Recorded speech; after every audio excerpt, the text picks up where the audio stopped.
You can measure the size of an elephant. You can clock the speed of a cheetah, but you can't quantify the heart of a kings, queens, and in-betweens. Welcome to Dr. Boxing Talk. Stream starts now. The champ is here! The champ is here! The champ is here! The champ is here! The champ is here! The champ is here! The champ is here! The champ is here! If I tell you I'm good, probably you will say I'm boasting. But if I tell you I'm no good, you know one line.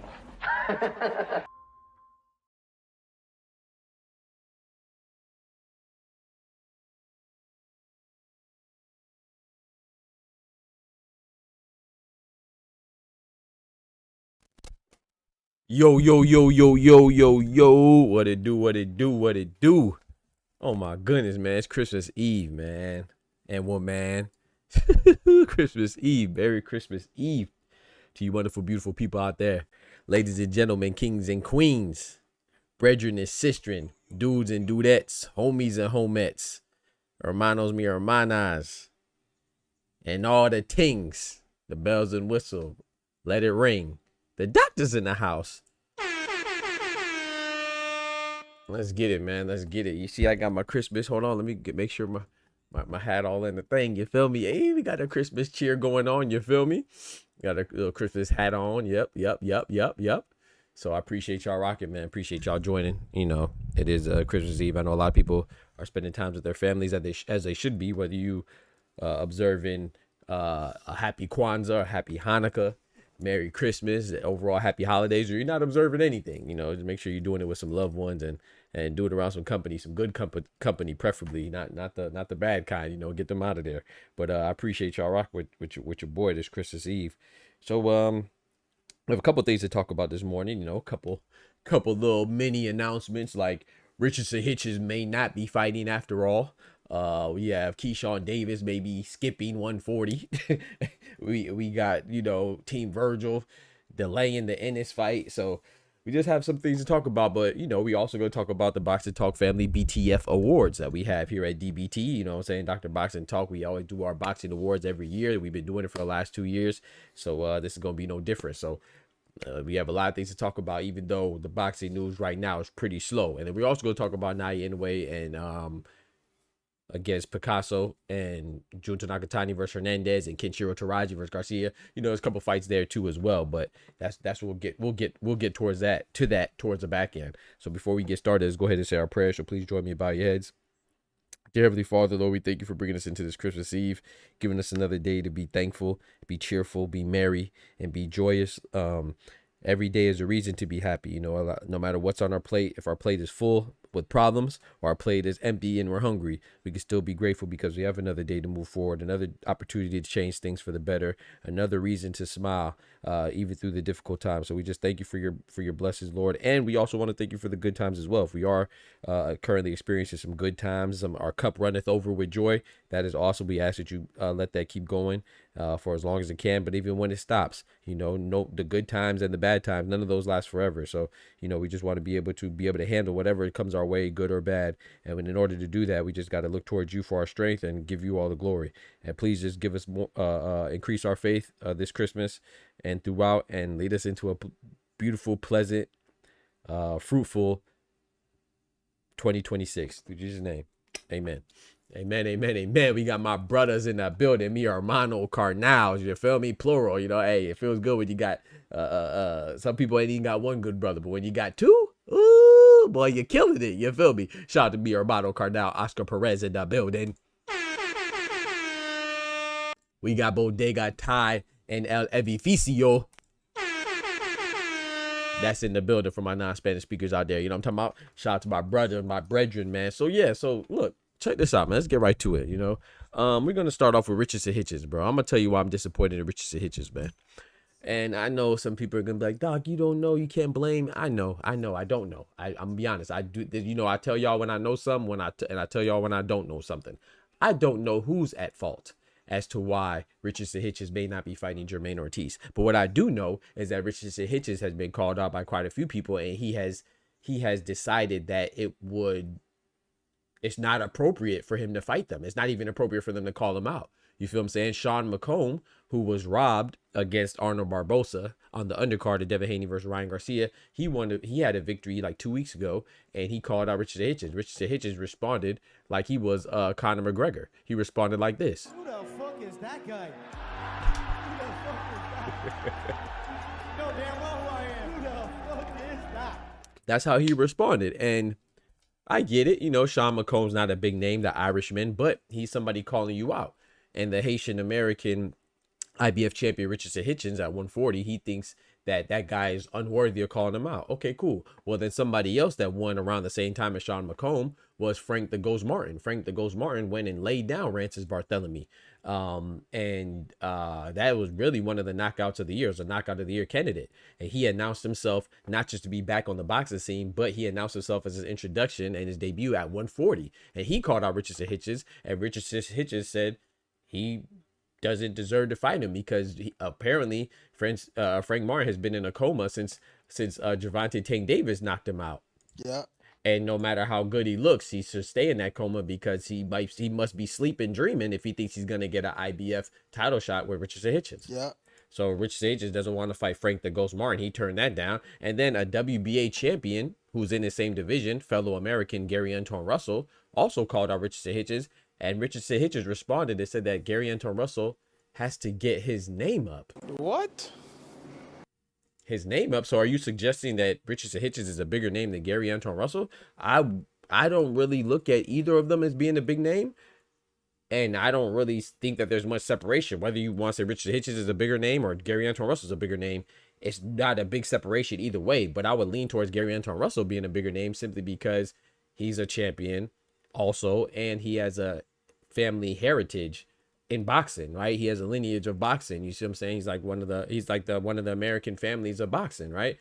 So just like the Smiths are, Colin Smith, Liam Smith in England, right? They're like the English family of boxing for active boxers. So I think Gary Anton Russell is just as popular, if not slightly more popular than Richardson Hitchens, but he doesn't want to fight him for unification.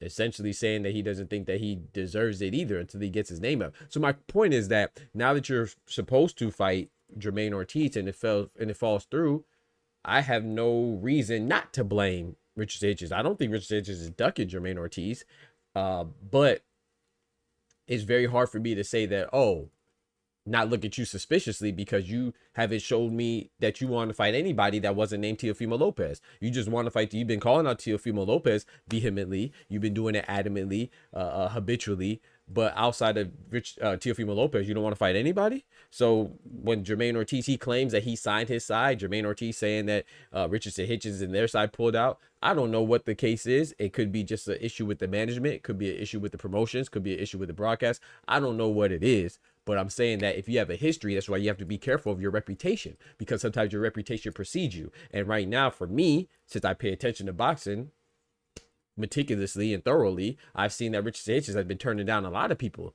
even if it's just a call out that it can't even happen. Even if these fights weren't even realistic, right? Because Gary Anto Russell is about to fight Andy Hiroka, right? You see what I'm saying? So even if the call outs aren't even realistic, the fact that you are shutting them down without any type of preliminary talks, it shows, it kind of shows that you don't really want anybody to call you out. You only have your eyes on one person, and that person's already occupied with Shakur Stevenson. That person would be Teofimo. So I haven't seen anybody that he's been excited to fight, anybody he's been entertaining to fight. So I don't know whose fault it is. I will be absolutely honest with that. But if I was to blame anybody, I'm going to, and I am, blaming Richardson Hitchens. It is what it is. It is what it is, because you have shown me so many guys that you don't want to fight. So why would I think Jermaine Ortiz is any different? So you probably didn't want to fight him either. So I would say that this is bad news, not just because I like Richardson Hitchens too, but I always keep it funky with everybody. I like Richardson Hitchens, but that 140-pound division to me is the second best division. But that card with Shakur and Teofimo just got a little less thick, right? It got a little flat, because he was one of the fights that were going to be on that card. Now, that doesn't mean that they can't replace it. But if you think about it, though, right?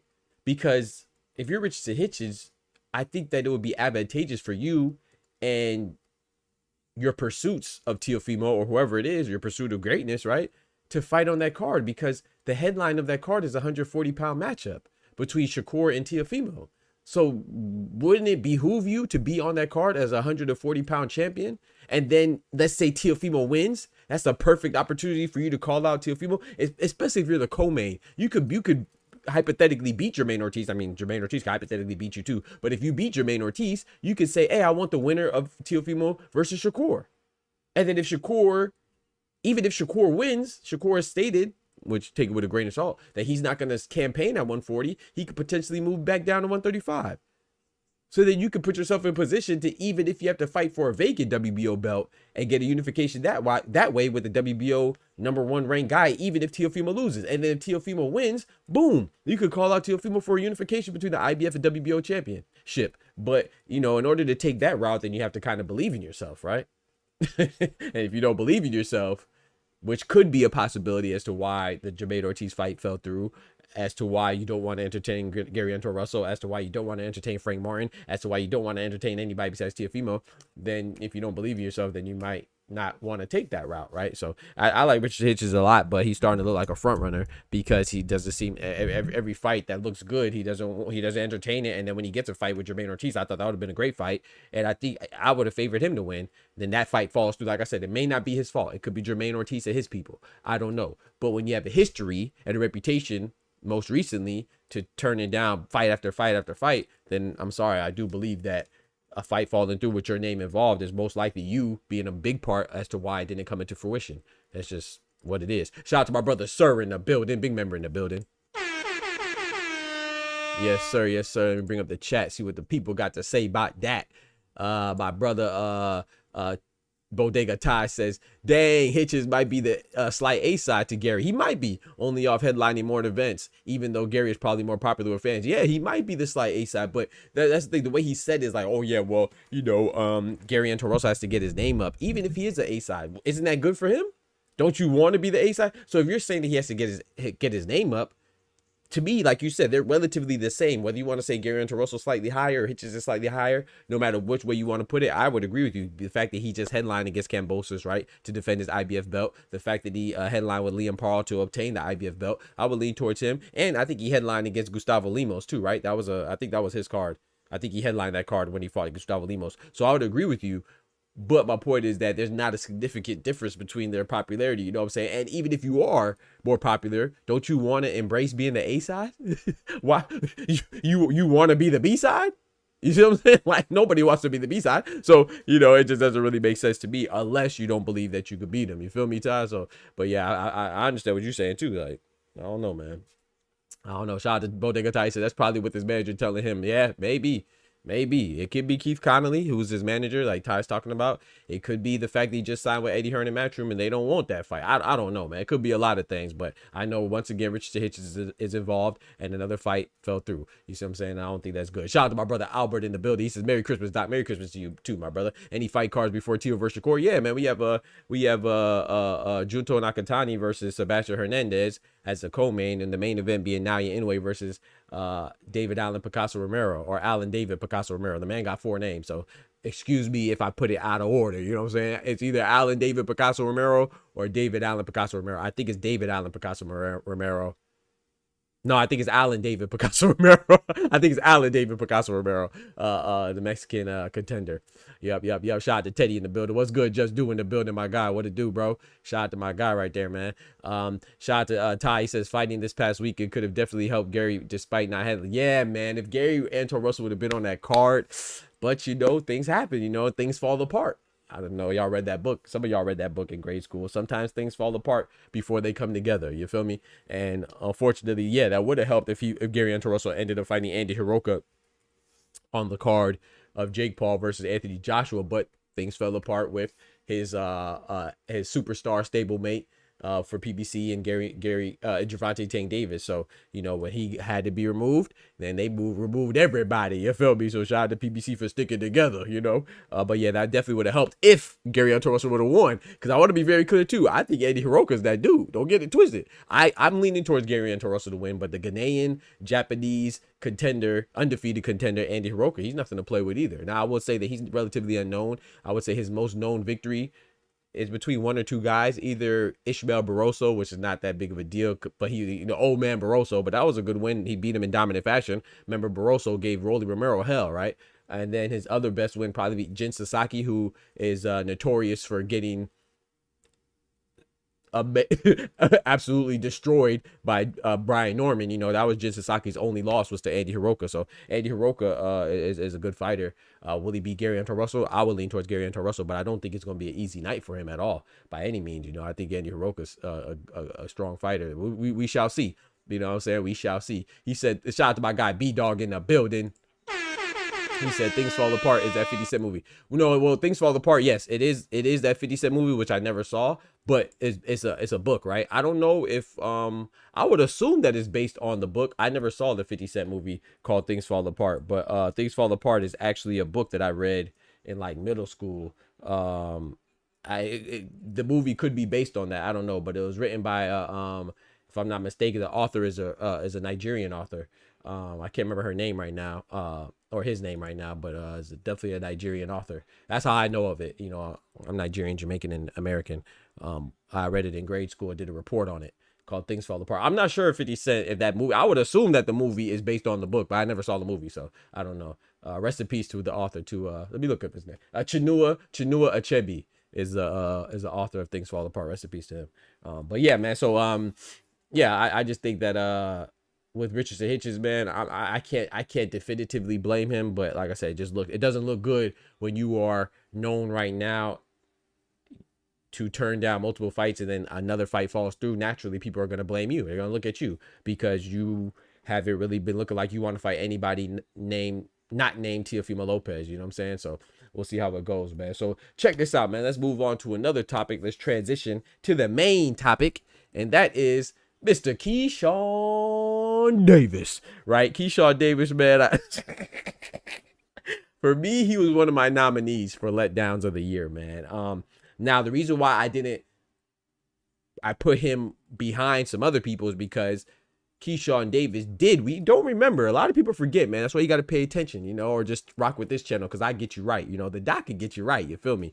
Keyshawn Davis had a rough year because his fight fell through with De Los Santos, right? Where he was the main event. He dropped the ball. You know, he fumbled the bag and he looked bad, not just for boxing, but mostly for him and his reputation and the people that showed up for him. But people make mistakes. He's a young man. I'm not giving him any excuses, but everybody deserves a second chance, third chance. We all do. We've seen a lot of boxers like Ryan Garcia get multiple chances and his offenses were way worse. You see what I'm saying? But, you know, shout out to Keyshawn Davis. You know, that was a very bad look. but we cannot forget other things that transpired that were good looks, right? He did win the WBO title at 135 against Denis Berenchik, the Ukrainian fighter. A lot of people forget that. That was this year. So that's why he didn't make the final cut for letdowns of the year. Yes, it was a letdown where he dropped the ball in his hometown, a headlining event against De Los Santos that fell through, right? But he did win a title against Berenchik, and he made it look very easy, and he was very dominant. So that was this year as well. So that's why I put guys like Janabek Alimkanuli, who popped a PED. He's already known as a habitual weight bully. You see what I'm saying? He's already known as a guy that has fights canceled too. Yeah, he's also on top rate like Keyshawn. No one talks about it. Janabek Alimkanuli has multiple fights canceled because of weight violations. You know, people feel bad. Oh, he was hospitalized because he missed weight. No, he's hospitalized because he was weight bullying and trying to use extreme tactics and methodologies to cut weight severely, significantly. That's why he probably needs to fight at 168, maybe even 175. You see what I'm saying? But anyway, he's known as a weight bully. And then he has a unification fight that he's been calling for. Everybody's been calling him some monster, some boogeyman, right? Of the division. He does have 2 belts, IBF and WBO at the middleweight division, the Kazakhstan undefeated Janabek Alimkanuli. But then you finally get a unification against a Cuban, Arizlandi Lara, the oldest active champion in boxing. Let me say that again. The oldest active boxing champion. And then you pop dirty for PEDs. So the big monster, you telling me that in addition to being a weight bully, in addition to having a significant size advantage over your opponents, you also had to use a banned substance, a performance-enhancing drug called meldonium, to increase your chances to beat the oldest champion in the game in Arizlandi Lara for the WBA at 160. To me, that's the biggest letdown in the year of boxing, because you're talking all that nonsense. You finally get a unification. It wasn't Carlos Adames, but it was another champion, Arizlandi Lara, and then you pop dirty. The fight gets canceled because you pop dirty. And in addition to that, you might be the reason why Terrence Bud Crawford retired. Bro, he might be the reason why Terrence Bud Crawford retired. What the fuck does that mean? What that means is I'm saying that a lot of us anticipated Janabek to beat Lara, right? I thought that was going to be a tough fight, because while Janabek is considered the better fighter, right, because he is unified, you can't really, I guarantee you that nobody in the chat besides probably myself, I'm not trying to pat myself on the back, but maybe Ty, maybe, I don't think any, or maybe Oscar and Ty, you probably couldn't name 3 people that Janabek beat, right? His best win is probably Denzel Bentley or Stephen Butler, right? He beat Enwell Namasenge, nobody knows him. He beat Andre Mikhailovich, nobody knows him. He beat Stephen Butler, nobody knows him. He beat Endam Giacomo. You may recognize him from not fighting Janabek, but from fighting other people. He beat Denzel Bentley. You would walk through Costco or the grocery shop or walk through the park, you wouldn't stop and recognize him and ask for his autograph because you don't know what they look like. No disrespect to them, but my point is that he hasn't beaten anybody of any significance. Meanwhile, Arizlandi Lara, even though he came up short against in some of his biggest fights, he never got obliterated, right? He could arguably be undefeated, right? He shared the ring with Canelo. He lost by split decision. Shared the ring with Jared Swift-Hurd, lost by split decision. He shared the ring with Paul the Punisher Williams, lost by majority decision. All those 3 are very controversial, you know, and you know, Canelo's my favorite fighter. I thought Arizlandi Lara beat Canelo because I'm objective. I know a lot of people struggle with that, but I'm very objective. So I thought Arizlandi Lara beat Canelo, but I'm not going to gangbang against Canelo winning because that's my, you know, one of my favorite fighters, him and Tank. So I'm not mad at it. But my point is that Arizlandi Lara, even in his losses are better than Janabek's wins. Not to mention some of the wins that he has against guys like Yuri Foreman, you know, former champion, he just beat Danny Swift Garcia, even though Danny Garcia was old. If Janabek would have beat Danny Garcia, that would have been his best win by far. You see what I'm saying? So, you know, and I believe, if I'm not mistaken, I think that Arizlandi Lara is on a 4-fight KO streak. He stopped his last 4 opponents, not including Johan Gonzalez, because he just fought Johan Gonzalez. He didn't stop him. But I'm saying before that, going into the fight with Janabek, he was on a 4-fight stoppage streak, a quiet 4-fight stoppage streak. So, you know, I thought that Arizlandi Lara, a lot of people were counting him out. You know, I thought it was a 50-50 fight, but I did lean towards Janabek, right? But I'm saying that Janabek did not have the experience. Obviously, he was 10 years younger than Lara, so Lara got the experience over a lot of people because he's old. But I'm saying, but like experiences against high caliber opponents, Arizlandi Lara was the one, it was favoring him. So I didn't think it was a gimme for Janabek, but the fact that Janabek is the boogeyman of boxing and you have to be a weight bully and you have to pop PEDs, then, you know, to me, that's the biggest letdown of the year, because after that, if Janabek would have beat Lara, a lot of people were thinking that Crawford was going to move down to 160 and pursue an undisputed run there, right? Because if Janibek would have won, like I said, Janibek had the IBF, WBO, and then hypothetically speaking, if he would have beat Lara, he would have had the WBA. And, you know, Terrence Crawford already has experience with Carlos Adames.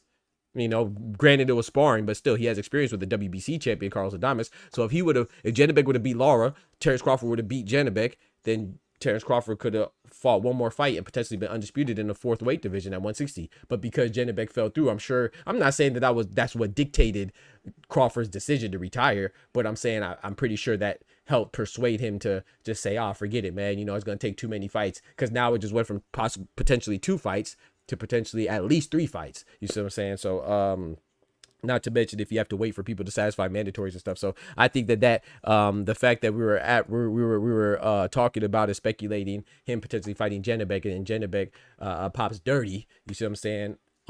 And doesn't even get to fight. It's not even like he fought the fight. He didn't even get the chance to fight the fight, and he got dropped out of the Ring Magazine rankings. I don't even know why the IBF and the WBO haven't stripped him or anything, or reprimanded him yet, or punished him yet. It's beyond me. But anyway, I think he contributed to Terrence Crawford retiring, in my personal opinion, but we can't prove that. So, you know what I'm saying? You see how I brought it all back around, but all these things, it's like a domino effect, you know what I'm saying? But for me, Janibek is a letdown of the year. But you know, one of my other favorite fighters, in addition to Cinnamon being one of my favorite fighters.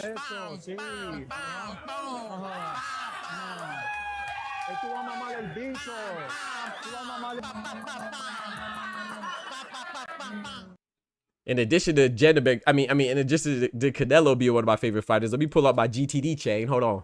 Let me pull out my GTD chains in the chat. You feel me?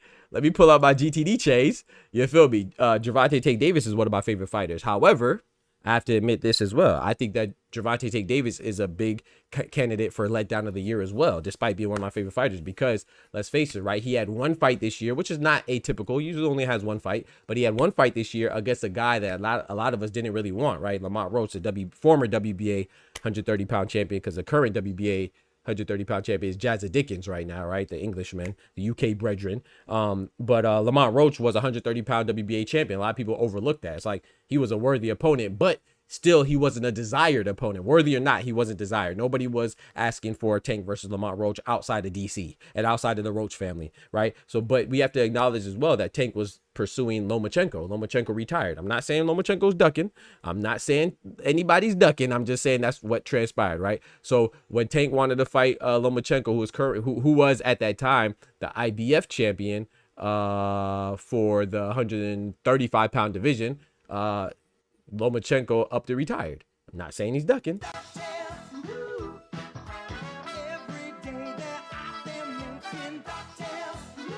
I'm not saying he's ducking. I'm just saying he didn't fight him, right? So that fell through. Then he pivoted to Rayo Valenzuela, who was currently at 140 at the time. Not currently, but at that time he was at 140. He didn't want to come down back to 135, and he was riding high off of his victory over Pitbull, right? Shout out to him. You know, I'm not saying he had to. I'm not saying he's ducking. I'm just saying he didn't want to come back down, so he denied the Tank fight, and he went on and got his ass whooped by Gary Anton Russell, right? So I'm not saying he's ducking. I'm just saying he didn't want to fight Tank Davis. He preferred to get his ass whooped by Gary Anton Russell.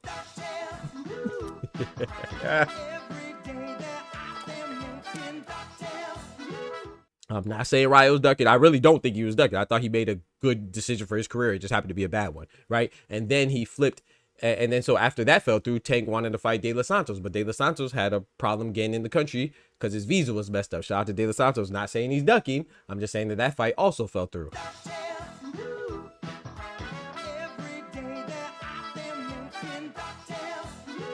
So once again, I'm playing the alert, but I really don't think Lomachenko or Rayo or De Los Santos were ducking. You know, I just think that it just fell through, right? So then Tank pivoted for his 4th option, which was Lamont Roach. Shout out to my brother Oscar Perez. He said, "I'll say it, Patochenko." El Patochenko is crazy. That means duck in Spanish. Patochenko for Lomachenko is crazy. I don't think they were ducking. I'm gonna give him the benefit of the doubt. Now, if he comes back and fights, then I'm gonna say he ducked. But you know, so my point is that Lamont Roach was a 4th option. So I'm not saying it's Tank's fault either. But nobody wanted to see Lamont Roach. Some of us were okay with it, like myself. I was cool with Tank versus Roach, but I didn't desire it. You see what I'm saying? And then you fight the fight against a guy that people are looking at you as bringing up, despite the fact that Lamont Roach is arguably bigger than Tank, right? And he's been at 135 for quite a few fights, right? Even I think he had more fights at 135 than Gervonta, if I'm not mistaken. But still, nobody was looking forward to this fight, indeed. And then Gervonta had a draw with him, and so that's seen as a letdown. And then a lot of people thought the draw was controversial in nature because he took a knee and it should have been deducted. It should have been a point deduction, right? As a knockdown. I agree with that. The referee made a blunder. The only thing I disagree with a lot of people is that a lot of people blame Gervonta Tank Davis. I tell people all the time, fighters fight, judges judge, officials officiate. So the referee, it's up to the referee's discretion to call a knockdown or catch a knockdown. We've seen people miss knockdowns before. You see what I'm saying? So that's what the referee did. And he missed the when Tank got wiped down like Boosie. That was an illegal interaction with his corner, right? During the fight. You can't do that. But once again, we've seen that be done before and not penalized, right? With Jack Catterall fought Harlem Eubank. He gets his face wiped down. Nobody says anything because Jack Catterall's not Gervonta Tank Davis, right? And then Zhilei Zhang, the very next week, he got knocked down by Ajit Kabayel before losing, and the referee missed that knockdown. But nobody says anything because Zhilei Zhang's not Gervonta Tank Davis. So we see knockdowns missed all the time. In fact, there was a knockdown that was missed in Anthony Joshua versus Daniel Dubois. Nobody seems to care, right? So it's like people only see and hear things when it's convenient. So I'm not making that excuse. The referee messed up. But we've seen referees make blunders before. I don't think it was the end of the world. However, that could have been the determining factor for Lamont Roach getting the draw. He probably deserves a victory, whatever. Even with the knockdown, I score fights. I had it a draw even with the knockdown if you were to count it. But you don't count it because the referee didn't count it. That's how the rules of boxing works. But anyway, I think that Gervonta Tank Davis, the fact that he had a draw and then he didn't immediately seek a rematch that the WBA and President Gilberto Mendoza pursued, that I think that's a letdown. You see what I'm saying? You have a bad fight in a fight that people thought that you should have won, then you get lucky and get a draw and you don't have a rematch, you don't run it back, that's a letdown. And then in addition to that, you have another fight that nobody desired between you and Jake Paul, and then whether it's your fault or Jake Paul's fault, I don't really care. Whether there's extracurricular activities inside the ring or outside the ring stuff, I don't care. The fight didn't happen. So even when people were getting excited for the fight that they didn't want in Jake Paul, that fight also fell through. So that's why I thought he was a nominee for the letdown of the year, but still I gave it to Janibek. Another nominee was Ryan Garcia as well. We're so used to him dropping the ball that we don't even care anymore. But Ryan Garcia, he was coming off a suspension, right, for PEDs and for being racist. With he was suspended for the WBC, and President Mauricio Solomon for being racist, right, using racial slurs habitually as well. He's a frequent offender, and he came back for his first fight off of PEDs, and he looked like trash. He looked shitty, you know what I'm saying? His first fight off the PEDs, he looked like he was off PEDs. Know your fucking place, trash. And he lost against Rolly Romero as the favorite. So he was the favorite for no reason. I thought Rolly was going to win. I remember I picked Rolly, but I thought Rolly should have been the favorite since he was the only one that was a champion, because Ryan Garcia had never been a champion, right? So Ryan Garcia was the favorite, and his first fight off of PEDs, he looked completely different. He looked like he was trash. So to me, that's why he is another top guy for the award of letdown of the year. But still, even that doesn't surpass Janibek for me, because I think Janibek was outclasses all of them as far as being a shitty representation for a championship boxer, you know. And Joseph Parker's also nominated as well, because Joseph Parker was on a fraudulent run. You know, he beat he barely squeaked by a 42-year-old Zhilei Zhang. He barely beat a 40-year-old Deontay Wilder with almost 50 fights, and then he beat a Bacoli in less than 24 hours notice, and people are acting like he was the next best thing since sliced bread. I mean, he was on a very fraudulent run, and I remember I called that the first guy that he fights that has an appropriate amount of training, a guy that's young and a guy that's actually fit to fight, I didn't care who it was. I said I'm betting on their opponent, and his opponent happened to be Fabio Worthy, which to me, I thought he had the best chance of winning, because Fabio Worthy is very inexperienced and green compared to the other guys I was hoping he would fight, like Ajit Kabayel or Usyk or whoever else, right? But he ended up fighting Fabio Worthy, and I still stuck to my guns and I picked Fabio Worthy, and Fabio Worthy beat him. Yeah, because Joseph Parker was on a fraudulent run. But in addition to that, he was also on PEDs as well. He was on cocaine. You ever try to fight somebody on coke? You can't knock somebody out on cocaine. And he still got stopped. So that's why he's another nomination for the letdown of the year, because he was talking all that trash about Usyk ducking him and people want him to fight Usyk. He can't even beat Fabio Worthy. He was on PEDs. Get the freak out of here. That performance was trash. Know your fucking place, trash. So that's another reason why Joseph Parker is one of the top candidates for letdown of the year. But still, for me, My nominee for letdown of the year is Janabeka Limkanuli for trying to cheat the oldest active boxing champion and currently the oldest current active boxing champion. And you not only did you try to cheat him, you're also known as a weight bully. So yeah. So shout out to my brother Al Booger in the building. We got my brother 2-4 in the building. What up, folk? We got my brother Kendrick in the building. What up, folk? Yes, sir, man. Shout out to everybody in the building, man. I appreciate y'all pulling up, man. Merry Christmas, Happy Kwanzaa, Happy Hanukkah, whatever you observe, you know what I'm saying? Just be merry while you observe it, you feel me? I appreciate y'all rocking. So let me catch up to some of these, gosh dang comments. You said, Doc, did you watch Chaos in the Ring? Yeah, you know I watched that, bro. You know I watched it. Yeah, Lawrence Okoli when he fought Ebenezer Teta, that fight was trash. No disrespect to Ebenezer Teta, our Ghanaian brethren. You know what I'm saying? Shout out to one time for Ghana. You feel me? One time for Ghana. Yeah, I watched it. It was in Nigeria. You know, I'm gonna watch it. You know, I was almost gonna go live, but I had some things to do. But Lawrence Okoli, there's nothing to talk about there. Lawrence Okoli beat Ebenezer Teta. Ebenezer Teta should not be cleared to fight anymore. I didn't think he should have been cleared to fight Dillian White. And that's why I didn't think Moses Atama beating Dillian White was anything special either, because Dillian White barely got by Ebenezer Teta. So yeah, shout out to Lawrence Okoli, but that didn't improve anything to me. I don't know what that's supposed to show me about Lawrence Okoli, you feel me? So yeah, I don't know what the point of that fight was at all. But hey, it is what it is. Shout out to B-Dog. He said, it feels like a duck to me since they were on the cusp of making the fight. Hey, I'm not mad at anybody. I'm just saying that I'm not calling those things ducks with Lomachenko and Tank and all that stuff. If you want to call it a duck, by all means, I won't defend it. I'm just saying that I don't think it is. I'm gonna give them the benefit of the doubt. Shout out to Ty. He said, who would have thought Jake Paul getting his jaw reconstruction we make Anthony Joshua star in the U.S. market? Come on now. Hey, shout out to AJ, man. AJ did his thing. Shout out to the Big Lurk by Kendrick. Shout out to Pill Out. He says, don't do that coke. He said, don't do that. Coke isn't a PED. I'm gonna need you to look up what a PED is. Peel Out. I can see that you're entirely confused and you're grotesquely incorrect. Yeah, you don't know what a PED. Don't delete it now. Nah, don't retract your statement. Nah, I done seen it. Some of y'all really need to know what a PED is, a performance enhancing drug. All it takes is Google. Look up USADA and look at the banned substance list, and it'll have cocaine there as a performance enhancing drug because it enhances your performance and it's a drug simultaneously. Don't confuse the fact that something could be a recreational drug doesn't mean that it can't also double as a performance enhancing drug. That's like saying, I don't know, let me give you an example real quick. It's like, I don't know. I don't even know. I can't even give you one off the top of my head. One thing could be two things at once, right?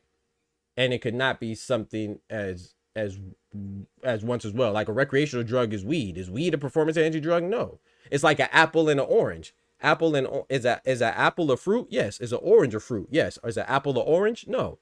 So weed is a drug, yes, but it's not a performance enhancing drug, but it could still be a banned substance if you're fighting in Texas. Ask Keyshawn Davis, right? That's why Keyshawn Davis's fight against Nahir Albright was turned into a no contest because of marijuana. Marijuana is not a performance enhancing drug, but it is on the banned substance list when fighting in Texas. You see what I'm saying? That's just how it goes. But what you just said is absolutely incorrect. Cocaine has some characteristics that add to your performance. You know what I'm saying? Like it helps with your endurance, it helps with your focus, it helps with your alertness, it helps with your it relieves your inhibitions. That's advantageous for you as well, especially as a fighter. That's why when you see people on coke, they do crazy stuff that they wouldn't normally do. That's why you see like they have a lot of resistance when they normally wouldn't, because cocaine has effects on you that are, I mean, it's documented, bro. Just go look it up. Cocaine is definitely a performance enhancing drugs, but it's also a recreational drug because it's also a party drug. You could be a party drug and a performance enhancing drug. And no one cares about the enhancement of qualities because when you're partying, you're not competing.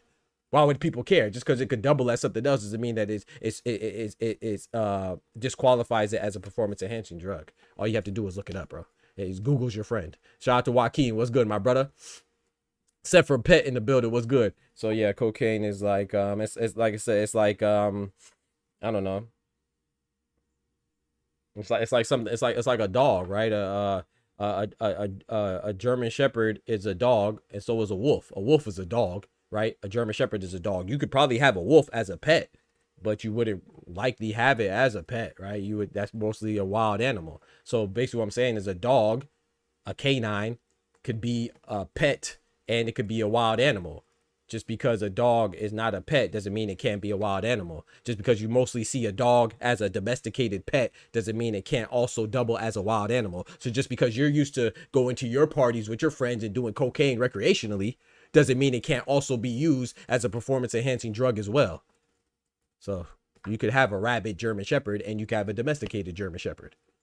It depends on what the dog is being used for, right? So I don't know why people get confused with these things. Like, I don't know why people, I don't even know why that's even an argument or a discussion. I mean, it's a simple Google search. It is what it is. Cocaine's a hell of a drug. Cocaine's a hell of a drug. Talk to him, bro. Oh, man. Exactly. Shout out to my guy B-Dog. He said the coca is a stimulant, definitely a PED. I don't even know why people discuss these things. But it just shows you that when people, and no, I'm not talking to Peel Out. Peel Out's my guy. But it just shows that when people want to believe something, it doesn't matter what the truth is. You see what I'm saying? When if they like Joseph Parker, then no, cocaine's not a PED. In fact, he probably wasn't even on cocaine. You know what? If you like Joseph Parker, not only is cocaine not a PED, he wasn't even on it. Somebody framed him, right? You know, because if you like Subra Matias, somebody planted the osterine in the system. You see what I'm saying? If you like Ryan Garcia, PEDs don't matter. You see what I'm saying? But then the same person that says PEDs don't matter when it's Ryan Garcia and Devin Haney are the same people that are mad at Erica Cruz for popping dirty again and trying to cheat Amanda Serrano. And they're the same people that are also saying that Subra Matias was set up to fail the drug test. And they're the same people that say that they don't believe in drug tests. But then if it's against a fighter that they like, and it's a fighter that they don't like that pops dirty, then they say, oh, you're a dirty fighter because you failed the drug test. These are all the same people. This is one person saying the same thing, contradicting themselves. So what does it tell you? It tells you that it's not about the action, it's about who does it.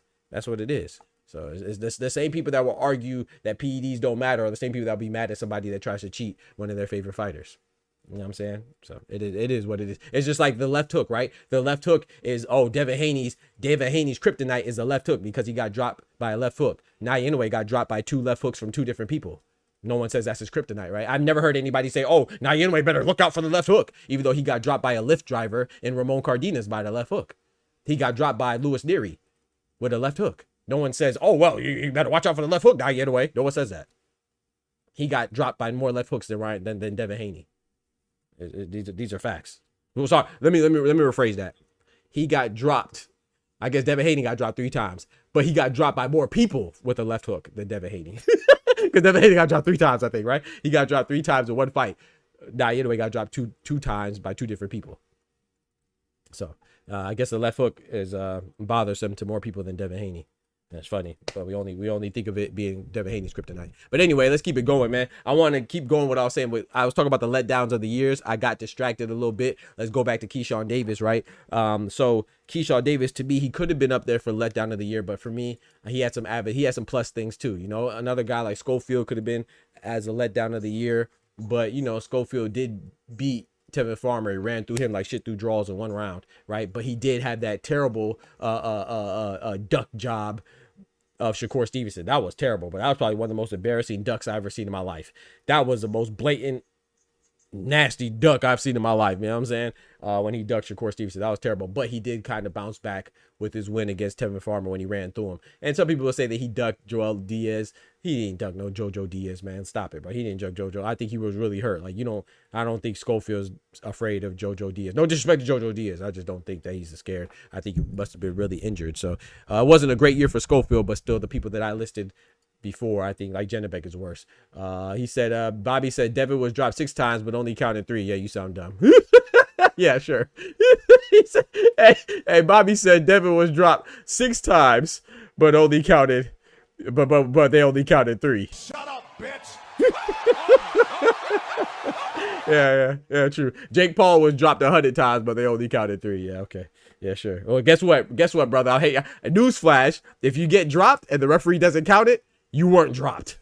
So Daniel Dubois might have dropped Usyk to you, but according to the fight, Daniel Dubois didn't drop Usyk. That's how boxing works. So I don't know. People don't know how boxing operates. You know what I'm saying? Maybe I got to teach people. Maybe I should give a class and give a lecture on how boxing works and how it's scored. If the referee, I could touch the canvas 1,000 times. If the referee doesn't count any of them, I've never been dropped. That's how boxing works, bro. So Devin could have been dropped 1,000 times. If the referee only counted 3, then he only got dropped 3 times. That's how boxing works. I don't know what boxing y'all been watching these years, but I think you need to fix your TV or whatever it is, because you're getting it wrong, brother. Shout out to my guy Ty. He says cocaine is also a masking. It's also a masking agent. That's a fact. If you know, you know. Cocaine is also a masking agent for other PEDs, to cover up other PEDs. Oscar Perez says saying cocaine not a PED is like saying the hot dog's not. Shout out to Oscar. Oscar said saying cocaine is not a PED. It's like saying a hot dog it's not a sandwich. What? Facts. But yeah, man. So let's go on Keyshawn Davis, man. Keyshawn Davis has a fight coming up. Don't forget to smack that like button for your boy. I appreciate it. Don't forget to smack that like button. Shout out to my guy Pet too. Shout out to my guy Set for Pet, man. I see you in there. But Keyshawn Davis he said that he came out with an announcement, and I'm kind of indifferent with this one, chat, because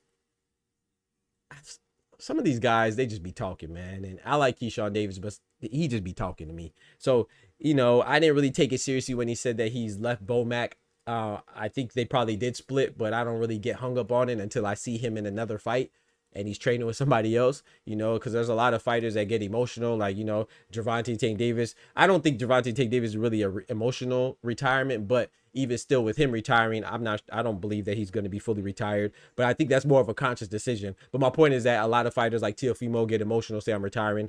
Shakur gets frustrated, says I'm retaring. Ryan Garcia gets emotional, says I'm retiring. Devin Haney gets emotional, says I'm retiring, and they all come back. Tyson Fury gets emotional, throws a hissy fit and says he's retiring, and he comes back. So when people say things, I don't really. I'm more of like, I'm from the South. I'm from Florida, but I'm almost from the show me state. I'm like, you know, Missouri, the show me state. You got to show me before I believe it. But Keyshawn has said that he's moving up to 147, but he did say he's looking to move up to 147 for 2026. He didn't firmly commit to it. But with that being said, I think that'd be dope.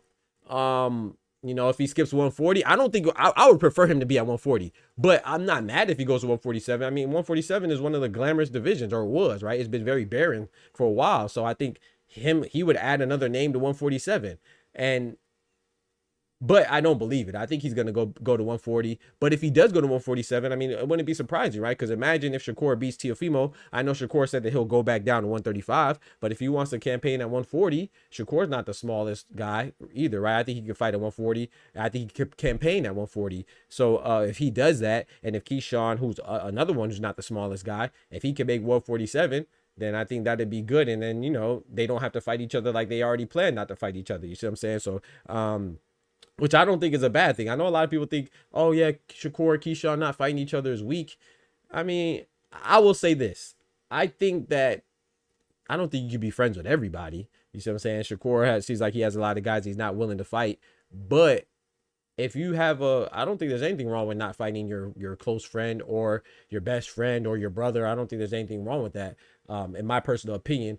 But of course, I would want to see Keyshawn and Shakur if they ever decided to fight. But it's not a fight that I'm like, oh man, I'm chomping at the bit. If Shakur and Keyshawn doesn't fight, if they don't fight, I'll be let down. So I don't really care, to be honest. There's so many other great fights out there. So I think that there's nothing wrong with Keyshawn and Shakur not fighting if they don't want to fight. But if he does go to 147, I personally think that him going to 147 and just skipping over 140. It means one of two things. Either he's really weight drained and he can't make the weight anymore, or he just wants to ensure that him and Shakur won't get in each other's way of their careers without facing each other. So either way, I don't really care. I just don't know if he's really going to do it. I just find it hard to believe that he'll skip and go from 135 to 147, because remember, he never fought at 140 because the fight with him and De Los Santos was canceled. So I don't know. We'll see, man. We'll see. I don't really think that they will. I don't really see him going to 147, but he could. I mean, hey, you never know. I mean, I don't think he's incapable of making 147, right? I mean, you got to think. So 147 has guys like Mario Barrios, who's the WBC champion, the American Mario Barrios. You have the UK brethren, the IBF champion Lewis Crocker. You have the WBO champion, American Devin Haney, and who's the WBA champion, another American, Rolly Romero. So I could see Keyshawn Davis beating Mario Barrios. I like Mario Barrios a lot, but I would favor Keyshawn Davis. I would favor Keyshawn over Rolly. I like Rolly a lot too, but I would favor Keyshawn over Rolly. I would favor Keyshawn over Lewis Crocker. Lewis Crocker might be bigger than him, but I still favor Keyshawn Davis over. So my point is that I think him and Devin Haney would be a good fight. I would favor Devin Haney, but I think that would be hard to do in your day, like, you know, coming off this layoff. I mean, no, I mean, it'll be hard to fight like a champion, but if he could go and get a tune-up, you know, not a tune-up, but just see where he's at, you know, debut at 147. Let's say he fights a guy that I don't know, a guy that we haven't really heard of. Let's say he fights like a Patty Donovan or somebody like that, or not Jack Catterall. I think that's not a good debut, but let's say he fights like a Jack Catterall, whatever, you know, 147. I don't think there's anything wrong with that, and I don't think it's unbelievable to feel that Keyshawn would be the favorite. So I wouldn't be mad at him, but we'll see. Shout out to my guy William, old school in the building. What's good, my brother? He said he said he deleted the whole team. I don't know, B dog. You know, I don't know what that means. It could be it could be his whole team, like his homies. You know what I'm saying? It could be his whole team, like his assistants. It could be his whole team, like I don't know. I'm not sure. Like I said, I'll wait. I know what he said, but I'll wait and see. You know, people say things and then they reconcile and all this other stuff. G-Ball says they scared of each other. I don't know. I mean, maybe. I don't know if they're scared of each other. Like I said, man, you just never know. I don't know the extent of their friendship. You see what I'm saying? It's like, I don't know the extent of their friendships. I will say this, though. Some of these new youngins, man, they be acting like they be having big bros and they know somebody for 2 weeks. You know what I'm saying? Oh, that's my big bro. You know them for 2 weeks, bro. What you mean that's your big bro? Or that's my big bro. That's my little bro. Or that's my partner. That's my best friend. Y'all known each other for 2 weeks. It seems like people just get too accustomed to each other. That's why they betray each other so much and they feel betrayed by each other. You see what I'm saying? Because you don't really know these people that you are anointing as somebody that's close to you. So I will say that, but I don't know the extent of their friendship. Like, I know that what Keyshawn has said, I know what Shakur has said. They were there for each other during some rough times, you know, especially through some mental health episodes, particularly on behalf of Keyshawn Davis. Shakur was there for him. Sometimes you go through things with people and situations to where you gain a bond. You see what I'm saying? So I want to say that they're scared of each other. But hey, that's what you think. That's what you think, my brother. I don't know. You know, I'm not going to say that they're not. You know, I mean, well, yeah, I will say I don't think that they are. I think it's a friendship thing. I'm gonna believe them. I'm gonna believe them for what it is. You know. But you know, it's so funny to me though. Shout out to I don't remember who said that. Who said that? Shout out to G-Ball, right? Maybe they are scared of each other. You know what's funny though? I will say this. We want Tank and Shakur to fight. I want Tank and Shakur. To me, the biggest fights in boxing are Boots and Virgil, Zerto and Jai Apataya, Zerto Ramirez and Jai Apataya at cruiserweight, Bivol and Beterbiev for a trilogy, and Tank and Shakur. I want Tank and Shakur. Like, that's one of the biggest fights in boxing to me. But it's just so funny that, you know, Shakur's still in his 20s. Tank is he just hit 30, I believe. And the two American fighters, we act like it's the biggest travesty in boxing that they haven't fought. Meanwhile, we have our UK brethren. We have Anthony Joshua and Tyson Fury, relatively the same age. They've been in the same division their entire careers, and they're from the same country, meaning they're from the same hood. They never fought yet. They're at the end of their careers now. No one puts that pressure on them to fight. No one acts like it's the biggest letdown. So whether they're friends or not, they didn't fight, right? They apparently they're enemies and they still haven't fought yet. But we want Keyshawn Davis and Shakur to fight. Like, bro, like, who cares? Like, if we could allow Anthony Joshua and Tyson Fury to get away without fighting, I mean, then, like I said, there's a whole lot of other fights to be made, man. So hopefully they do.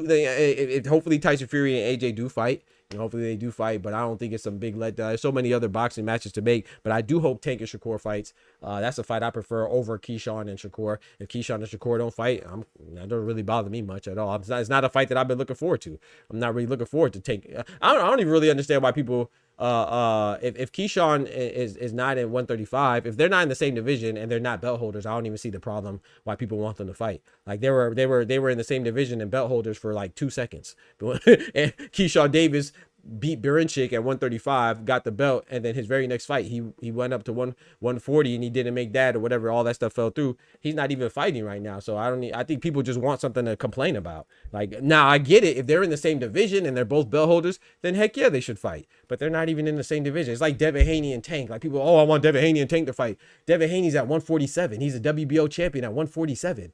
Gervonta Tank Davis is a WBA champion at 135. There's 2 divisions between them. Who cares? Like people, even with Canelo and David Benavidez, like at one point, Canelo versus David Benavidez, to me, that was one of the biggest fights in boxing. But Canelo's at 168 still. David Benavidez has fought 3 fights at 175. He's a champion. And his next fight is going to be against the unified WBA, WBO Mexican champion, cruiserweight champion, Zurdo Ramirez. So we want a guy that's obviously willing and able to go up to cruiserweight comfortably and fight the unified champion. We want Canelo, who's at 168. That's 32 pounds difference to fight Benavidez still. And then if he puts a rehydration clause on it, people say, oh, you're weak for a rehydration clause. But you want him to fight a guy that's capable of fighting comfortably at a weight division 32 pounds away from where he's at. But then you're the same person that will say, oh, no, Naya Inoue can't fight Gervonta Tank Davis because Gervonta Tank Davis is too big. Meanwhile, Gervonta fights at 135 and Naya Inoue fights at 122, and that's only a 13-pound difference. But you want Canelo to fight a 32-pound difference. But you want Tank to fight, what's the 135 and 147, a 12-pound difference. People pick and choose, man. Like, they have divisions for a reason. So if you're in the same division and you're title holders and you're not fighting each other, then I get it. But if you people just want to see somebody get destroyed, just say that. You know what I'm saying? Because if not, then we should be saying that what's the name should be fighting Ja Batai should be fighting Usyk at heavyweight. Why not? Why not? We should tell Jennebeck at 160 to go fight Ben Whitaker at 175. Why not? We don't care about weights. We don't care about weight divisions, right? We don't care about weight divisions. Boxing's not separated by weight divisions, right? That's a made up concept, right? It's crazy. Shout out to my guy Ty. He says they only give AJ pushback for not fighting, but never question Tyson. Yeah, Tyson, bro. If I'm not gonna lie, I'm gonna be honest. If Tyson Fury does not fight, if AJ and Tyson Fury don't fight next, I'm gonna put that on Tyson Fury. I think AJ will fight him now. I mean, it might still be too late. Like, people may not care. I mean, I still think it's one of the biggest fights to be made in boxing. Unfortunately, it's happened a decade or two too late. But yeah, I think Tyson Fury. I mean, who's the one? Tyson Fury is the one that's retired. AJ has never played with retirement. AJ has never said, "Oh, I'm not going to fight this person." He never blamed the loss on the Ukrainian war, because that's what Tyson Fury did when he lost to Usyk. Tyson Fury is one of my favorite fighters, but right now he's looking very shaky. I got to be honest. You know what I'm saying? So if the fight between him and AJ does not come into fruition, I think it'll be more so Tyson Fury's fault than AJ's fault, me personally. Shout out to my guy, Top Dog. He says, man, I agree. I could care less if Keyshawn and Shakur fight. Right. Like, people just be making, bro. Hey, bro, you know what's crazy, Top Dog? The only reason why they want them to fight is because they said they wouldn't fight. That's the only reason, bro. If Keyshawn and Shakur never publicly said that they wouldn't want to fight because of their friendship, nobody would say anything. But it's because they said that people just want to, oh, well, they had to fight now. Man, stop it, bro. Like, maybe at when he was a WBO belt holder, Shakur was a WBC belt holder at 135. Okay, I get it. They're in the same division. But once you leave a division, bro, like, I hope Haney and Tank fight, but I'm not mad at them if they don't fight. Because if Tank fights Devin Haney and he puts a rehydration clause on it, people will say, oh, you're weak for a rehydration clause. But then if Devin Haney, if they don't put a rehydration clause on it, they're going to say Devin Haney weight bullied Tank. But then the guy in Ryan Garcia who weight bullied Devin Haney, right? He came in over 3 pounds. He missed weight bullied him, and used PEDs. Guys like the dude that said Devin Haney got dropped 1,000 times. They don't care about those things. Isn't that funny? The guy who actually weight bullies like Jennebeck and uses PEDs like Jennebeck and Ryan Garcia, we don't care what they do. Isn't that funny? But shout out to Top Dog. Let me finish reading. He says we don't even know if Keyshawn elite yet. He got fights to prove that. I agree with that part. I agree. We don't know if Keyshawn's elite. I think he looks that way. But yeah, we don't know. I mean, he beat Gustavo Limos when Gustavo Limos was 6 pounds overweight, right? He was a sloppy version of himself. But I still give him credit for that because he was bigger. He missed weight. So I think that Gustavo Limos tried to use the weight to his advantage, and it didn't work out for him. He was just sluggish, right? Some people could use the weight effectively to their advantage. Some people can't. But yeah, I mean, Denis Berinchik, I thought that was a good win. He beat the undefeated Ukrainian former Olympian, right? But let's face it, Keyshawn Davis was way bigger than him, right? He looked like a mismatch. But still, shout out to him. But so I agree with you that we don't know exactly how elite he is or if he's elite at all. I think Keyshawn is a top talent, but yeah, I need to see him prove it. Just like I need to see Ben Whitaker prove it. Just like I need to see a lot of these guys, Moses Atama prove it. I need to see, I don't know, Pat Brown. I need to see him prove it. Emiliano Vargas. I need to see him prove it. I don't believe none of these hype jobs so far. Shout out to Boxing with Tufo. He said Pacheco just fought a natural cruiserweight in his last fight against Kevin Lee Sajo. Yep, dude moved down in weight. Yep. Kevin Lee Sajo is that was a good win. Pacheco did get dropped, but that was a good win. Relatively unknown Cameroonian Frenchman and Kevin Lee Sajo.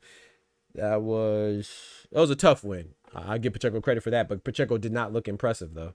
I will say that as well. We got to mention that as well. Pacheco, to be honest, he hasn't really been looking too impressive, man. But yeah, man. So Keyshawn Davis, let's say he's looking at 147. I think it's a good thing.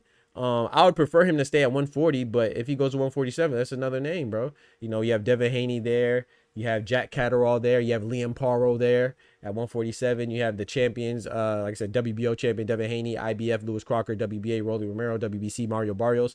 If Ryan Garcia could beat Mario Barrios, which I think Barrios beats Ryan Garcia, but I could be wrong. It is a 50-50 fight because of Barrios' lackluster performances. But like I said, again, Ryan Garcia, if he's not on PEDs, which he shouldn't be, right? And if he doesn't come in overweight, which he shouldn't, right? Then I think that Barrios should be the favorite. I mean, Barrios is the only one that's been a champion. Ryan Garcia has never been a champion. So I don't even know. I mean, last time we saw Ryan Garcia, he was a favorite, and Rolly Romero beat him, and people were surprised. It was like, you got to give these fighters credit, right? I know I'm not saying every champion is created equal, but if you are a champion, that means something. Every fighter isn't able to acquire a championship. Ask Ryan Garcia. So just because you like somebody doesn't make them good. And just because you dislike somebody doesn't make them bad either. But just because you like somebody doesn't make them good, for sure. Shout to everybody in the chat right now. Don't forget to smack that like button for your boy. Let me drink some water real quick. For your listening pleasure, we are now on Spotify under Dr. Boxing Talk. The same thing on TikTok, Twitter, Instagram, Spotify, everything. Dr. Boxing Talk, man. Come rock with us. Yes, sir. Yes, ma'am.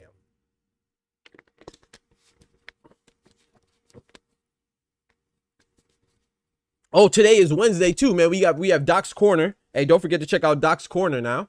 Doc's Corner, the newsletter, is dropping today, man. Doc's Corner, issue number 7. Go ahead, sign up for that, man. Free boxing newsletter every Wednesday at 12 p.m. Eastern Standard Time, man. So at noon, Doc's Corner, the next episode drops today, every Wednesday, man. So check it out, man. Those of you that are signed up to it, let the people know that you enjoy it. You see what I'm saying? We need more people to sign up for the newsletter, man. Written by yours truly. Real boxing talk, not narrative talk, not trash Twitter talk, not feelings, emotional talk. We prioritize facts over feelings and real boxing discussion. Go check it out. Written by yours truly.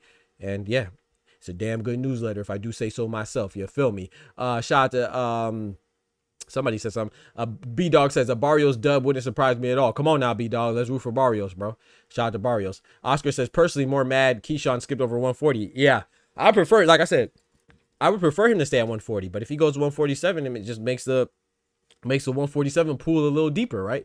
Adds a little bit more depth and parity to it. Puello, Matias, Pitbull, Russell, and whoever better fight than Shakur, in my humble opinion. Ooh, you think Keyshawn versus Puello, Matias, Pitbull, and Gary Anto Russell, whoever else, are better fights than them versus Shakur? I agree. Or Keyshawn versus Shakur. I agree with that. Yeah, I would like him to stay at 140 as well. I think Keyshawn Davis is more exciting than Shakur, but Shakur is a beast as well, man. I like Shakur a lot. I like Shakur a lot, but I do think that Shakur, he has his hands full with Teofimo. I think that's a great fight right there. I think people are, I'm leaning towards Shakur. Don't get it twisted, but I think Teofimo has a great chance of winning. I think, like I said, I think it's almost a 50-50 fight. I would say, I'm saying 60-40 Shakur, maybe 55-45 Shakur, but I think it's a very good fight. So he might have his hands full. What the freak are you doing, bro? Like, what is this? Give me a second, chat. I gotta sign in. Huh?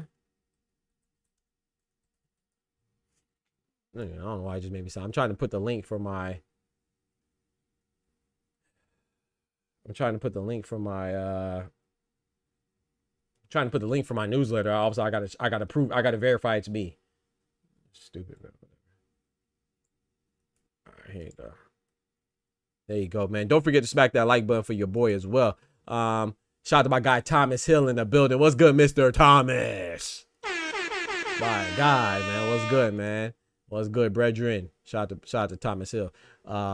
He says, if Shakur fought Connor when Connor win is crazy. I just saw what you did there, Tufo. Tufo said Shakur fought Connor win after T.O. I think it's going to be Connor beat the winner of Barrios vs. Ryan, which I don't see. But if it do happen, I don't see Shakur coming back to 135. That's what I'm saying. Shakur may not come back to 135. I don't think anybody here thinks that Shakur can't make 140. I mean, I've always looked at Shakur as a guy that was temporarily at 135. And that's my point when I say, people think that I'm protecting these fighters, bro. That's my point when I talk about, oh, Canelo versus Benavidez is gone.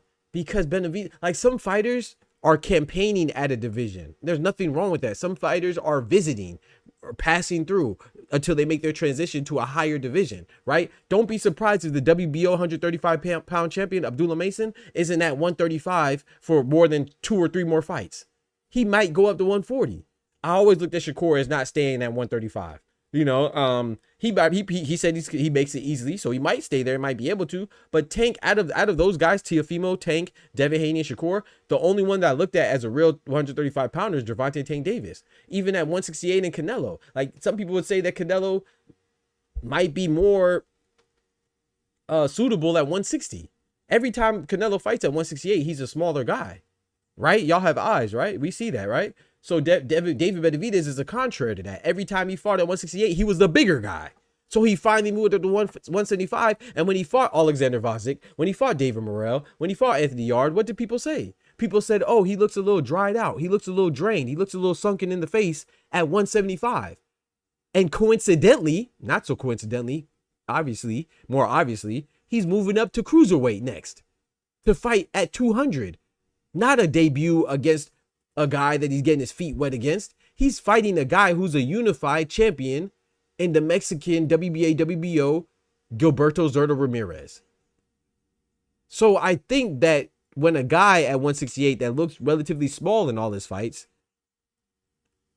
I think it's, I don't want to say common sense, but I think it's appropriate that he would not fight a guy who's a division above him and talking about going to another division above, which the same thing could be said about Devin Haney and Gervonta Tank Davis. Like, if Devin Haney and Gervonta Tank Davis, I like Tank. I think Tank would beat Devin Haney, you know, but I have to be honest too.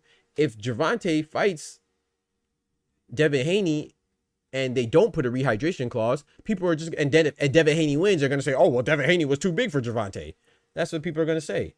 And then if he puts a rehydration clause on him, on Devin Haney, then they're going to say, oh, well, Devin Haney was, he was drained. Because we see this, and we say this before. Like, they said that Ryan Garcia was drained, and Ryan Garcia was a 35-pound fighter at the time when he fought Gervonta Tank Davis, and he gave him an extra pound, and people still said he was drained. So we don't care. Like I say, we don't really care about that. We just want to complain about shit. Like, we have boxing weight divisions for a reason, man. That's why we have divisions, man. So there's no win in that. There's no win where somebody's gonna be like, okay, the better man won. No, it's always gonna be something. It's always gonna be something. So I don't think they should fight. I mean, the guy, there's 2 divisions separating them. You feel me? So he said, shout out to Thomas. So he says, I only see one more for Abdullah. Come on now. Thomas said he only sees one more for Abdullah Mason at 135. Like, you got to look. I mean, I don't know.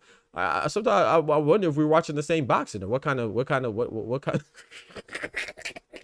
what the hell y'all be watching boxing through? Like, some people, not, you know, I'm saying not the real ones, you know. But I wonder, like, what the hell some people be watching? Like, you can see who's going to be at a division and who's going to move up and who's just transitioning and who's just passing through and who's capable of traversing other divisions and who's going to campaign in that division. Like I said, there's multiple ways to greatness. People think that there's only one way to greatness. No, you could be great and never become undisputed. Ask Manny Pacquiao and ask Floyd Mayweather. You could be great and be undisputed, multi-division undisputed. Ask Clarissa Shields. You see what I'm saying? You could be great and be undisputed twice in the same division. Ask Canelo. There's multiple ways to be great. You could be great and be 3 times undisputed like Terrence Bud Crawford and have people that they question your resume from a personnel standpoint. They'd be like, oh, well, his personnel is kind of weak because we don't know anybody he fought. But he's undisputed. He cleaned out his division. So there's no one way to skin the cat, right? B-Hop is a legendary fighter because he mostly campaigned at middleweight, right?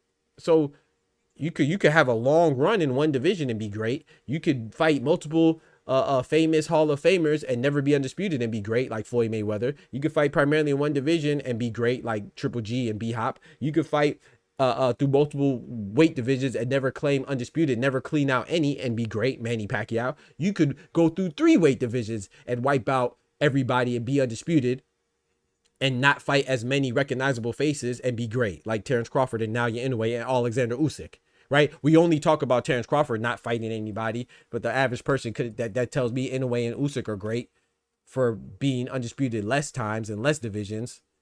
They're great, and you recognize more people on Terrence Crawford's resume than you would on Usyk or Inoue's. But I think that they're all great because they're undisputed. There's no other sign of greatness than being undisputed, right? There's no greater sign of greatness than being undisputed, in my personal opinion, in boxing. So when you're undisputed, you are great, in my personal opinion. But hey, maybe I give people too much credit. I don't know. But yeah, this notion that, oh, Gervonta has to go up to 147 because Devin Haney's doing it. No, he doesn't, bro. Like, they're different body types, you know, or Canelo has to go fight David Benavidez at cruiserweight, or he has to fight him at light heavyweight because he's been a light heavyweight before. Canelo has 68 fights. He's been at light heavyweight twice. He's been at light heavyweight twice. Let me say that again. He has 68 fights. He's been to light heavyweight twice. One time he was victorious against Sergey Kovalev. The other one he came up ridiculously short against Dmitry Bivol. Twice. 66 of his other fights were not at light heavyweight. So there's a difference between being capable of campaigning at a weight class and chasing greatness. Canelo went up to 175 after already being small at 168 to chase greatness. That's like saying, oh, Roy Jones, he fought one time at heavyweight. He fought John Ruiz, so that means he's obligated to go fight Lennox Lewis and Mike Tyson and David Tua and Vladimir Klitschko and Vitaly Klitschko at heavyweight. No, bitch, he just fought one guy there to chase greatness and he brought his behind back down. So it's the same thing. Like Manny Pacquiao. Okay, so should Manny Pacquiao come back? You see Manny Pacquiao came back and he's fighting Mario Barrios. But Manny Pacquiao been at 154, right? He fought Antonio Margarito at 154. So are you telling me that Manny Pacquiao should have to fight Jaron Boots Ennis and Bakram Murtazaliev because he's been to 154 before? That's how stupid that sounds. So we have to recognize when fighters are going up for a special occasion and what they're capable of campaigning at. Those are two different things. Gervonta Tank Davis went up to 140 and fought Barrios, and he brought his behind right back down. Am I right or wrong? I think I'm right. Yeah. So why would we hold him, say, oh, because he's been at 140, oh, you did it one time for this person, you should do it for everybody? Nah, bro. That's not how it goes, man. There's certain situations and certain circumstances that are advantageous for you to accomplish this feat. Might be advantageous. You might come up short. You might come up short like Canelo did against Bivol. Or you might be victorious like Canelo was against Kovalev. So it's taking a risk, man. So and even Shakur is doing it. If Shakur wants to campaign at 140, that's cool. But he's not obligated to. If he wants to go back to 135, he can do that too. Like, we got to stop making it seem like, oh, because one person did it, that means that you have to do it this way, or because you did it before, that you have to keep doing it. Like, what are we talking about, man?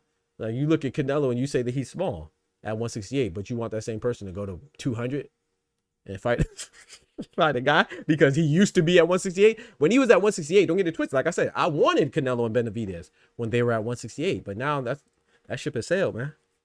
That ship has sailed, man. Now, if they make it happen, hey, I'm gonna watch it for sure. I'll watch it. I'm just saying I'm not gonna hold them to it. I don't hold Tank and Haney to fighting each other. I don't hold Canelo and Benavidez to fighting each other. I don't hold. There's a lot of fighters I don't really like. Now, if you're in the same division and you're both champions, then y'all need to get it. Y'all need to make it happen. But if y'all not in the same division, then that's what we use to separate divisions, bro. Anyway, don't forget to smack that like button for your boy, man. I appreciate y'all rocking as always. For real, for real, for real. Sign up for the newsletter. You know what I'm saying? I think we're at, we should be able to get 3 more subscribers, man. Sign up for the newsletter. Sign up for the newsletter. The link is in the chat. docscorner.beehive.com. We need, let's get 3 more subscribers, before the 12 o'clock bell rings. Before the clock hits 12 o'clock. So you can get a taste of this newsletter at 12 o'clock that it goes to. So if you're not signed up, it will not be emailed to you. So you have to be signed up. Amen. That was something else I wanted to talk about too. Let me check my notes real quick. That's a message from Mama Doc. It says, praise God for this incredible, unbelievable, indescribable gift. Merry Christmas. Amen. Amen. Let me read that again. Praise God for this incredible, unbelievable, indescribable gift from 2 Corinthians chapter 9, verse 15. Shout out to that. Hey, yes, sir. Shout out to the members, man. We need more members. We need all that good stuff and bonbons. All right, I will open up the let me check my notes again. I'm gonna open up the phone lines if anybody wants to call in. Oh, I'm tripping. I forgot to talk about the Virgil team delay. Let's talk about this delay real quick, man, with Virgil Ortiz and Jerron Boots in this. Let's make this transition. Virgil Ortiz, man. So apparently they're having some type of internal conflict, right? That, you know, between Virgil Ortiz's promoter, Rick Meridian, and the big wigs at Golden Boy Promotion, which is Oscar De La Panti and Eric Gomez representing Golden Shower Promotions. You know what I'm saying?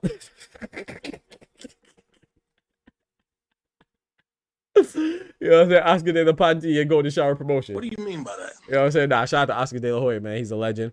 Apparently him and Eric Gomez, who's the president of Golden Boy Promotions, and, you know, the owner, founder, CEO is Oscar De La Hoya. They're not on the same page as their fighters, Virgil Ortiz's manager, Rick Meridian, right? So they, according to Rick Meridian, he has come out recently and diffused the rumors, I guess, if you want to say. He kind of shut it down and said that we are on the same page. But according to some reputable sources like Dan Rafael, he was saying that they weren't on the same page as far as the money goes for the Ennis versus Ortiz fight. I want that fight to happen, but, you know, a lot of us, we blame the fighters, man. I think that Ennis wants to fight more than Ortiz does, but I don't think Virgil Ortiz is necessarily ducking him. But I will say this, Team Ennis, all of them collectively may be ducking Jerron Boots Ennis.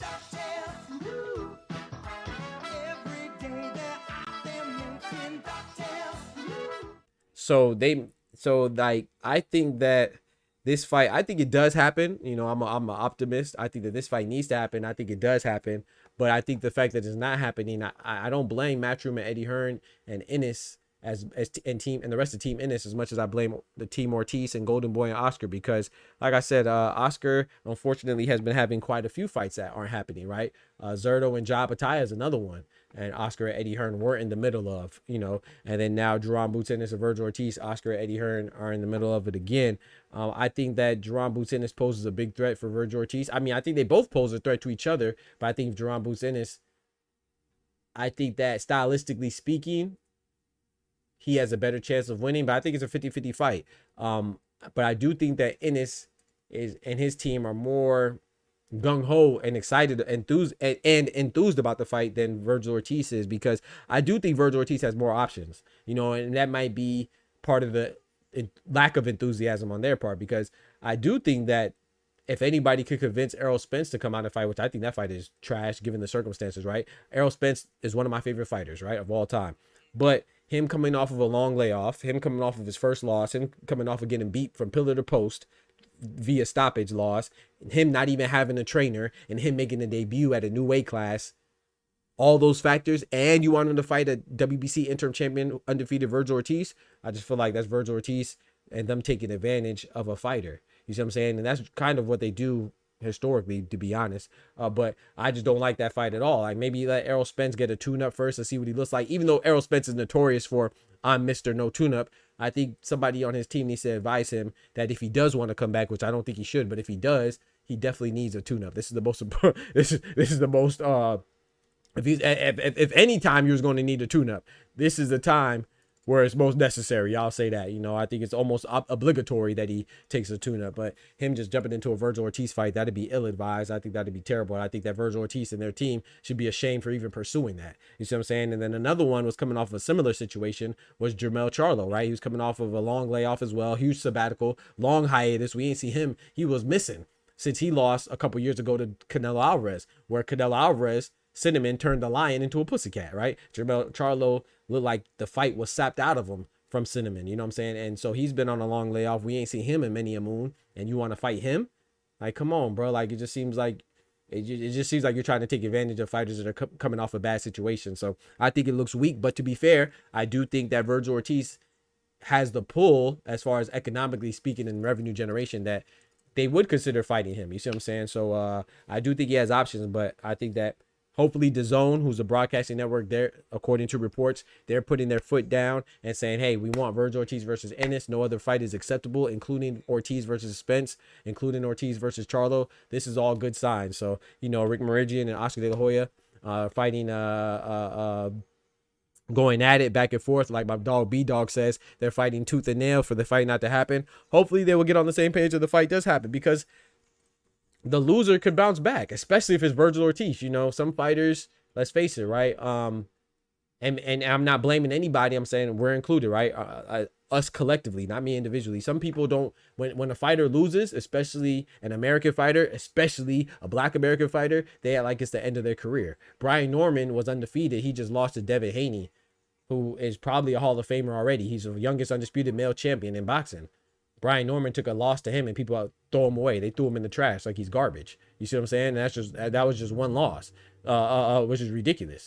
Know your fucking place, trash. It's like, you got to know your place now. It's like, and then who else did we throw out after they took one loss? We threw out Errol Spence. Everybody questioned how good Errol Spence is after he took one loss. They just threw him out the house. I'm trying to think who else. So like, I think that Boots can bounce back, but the American fan base of boxing, we're very fickle. You know what I'm saying? So if somebody loses their aura of invincibility, it's very hard for them to bounce back. So, but I think he will be able to bounce back. I think I told you this before. I thought Frank Martin would bounce back, and he just bounced back nicely. I think that Stephen Fulton was able to bounce back. I don't know if he'll bounce back from this O'Shaquie Foster loss because he got destroyed, but he was able to bounce back from now anyway. I believe that he can. It's going to be a little tougher this time around, the second time around. So I think that the loser, if Jerron Boots Ennis does lose to Vergil Ortiz, I think he can bounce back, but it'll be a little harder. Case in point, we got like him being undefeated and unified and a Ring Magazine champion at 147 means nothing. And it's crazy. I remember back in the day when I was young, I'm not a kid anymore. But anyway, back in the day, we said, didn't we want Vergil Ortiz versus Stanionis? Remember, we wanted that fight at 147. A lot of people wanted the undefeated Lithuanian at the time to fight the undefeated American Vergil Ortiz, right? But then when the undefeated American and Jerron Boots Ennis fights the undefeated Lithuanian champion, WBA champion at the time, and Mantas Stanionis, and he unifies his IBF and WBA belt, we had like, oh, Stanionis is nobody. You see what I'm saying? Like, some people are graded a little harder than others. Not all the time, but sometimes, right? So I think it'll be easier for Vergil Ortiz to bounce back after losing to Boots than it would be for Boots to bounce back after losing to Vergil. But I still believe that they both can bounce back after a loss, in my personal opinion. I do. So I really don't think that there's any real issue for Vergil Ortiz to fight Jerron Boots Ennis unless they really don't think that he could come out victorious. And, you know, I think it, like I said, I think it's a 50-50 fight, but I don't know, man. That's a tough fight for both parties. I will lean towards Jerron Boots Ennis, but I think it's a great fight. So I do understand. My point is that I understand that Vergil Ortiz, Team Ortiz, whether it's Vergil Ortiz himself or Vergil Ortiz Sr. or Rick Meridian or Oscar or Eric Gomez or Bernard Hopkins, whoever, I could understand them wanting to explore possible more options before taking a potential loss. But I mean, hey, it could have been for a belt, right? But Vergil Ortiz didn't even want to fight Sebastian Fundora. You know what I'm saying? To get that WBC belt. It's like, I don't know what Vergil Ortiz is doing, man. Jerron Boots Ennis is more accomplished than Vergil Ortiz. And it is what it is, you know. But they could have a unification for an interim belt because Boots is a WBA interim title holder and Vergil's a WBC interim title holder. So they can have a unification for the interim belts. You know what I'm talking about? So, yes, sir. Like the exercise of calisthenics. Talk to him, bro. Talk to him, Thomas. Especially a Black American fighter, especially a Black American fighter, says Thomas. Yes, exactly, bro. He said that's an echo in case you didn't get the memo. Talk to him, Thomas. That's a fact, bro. So, yeah, man. Shout out to my brother Oscar, dropping that bread, that cheese, that butter.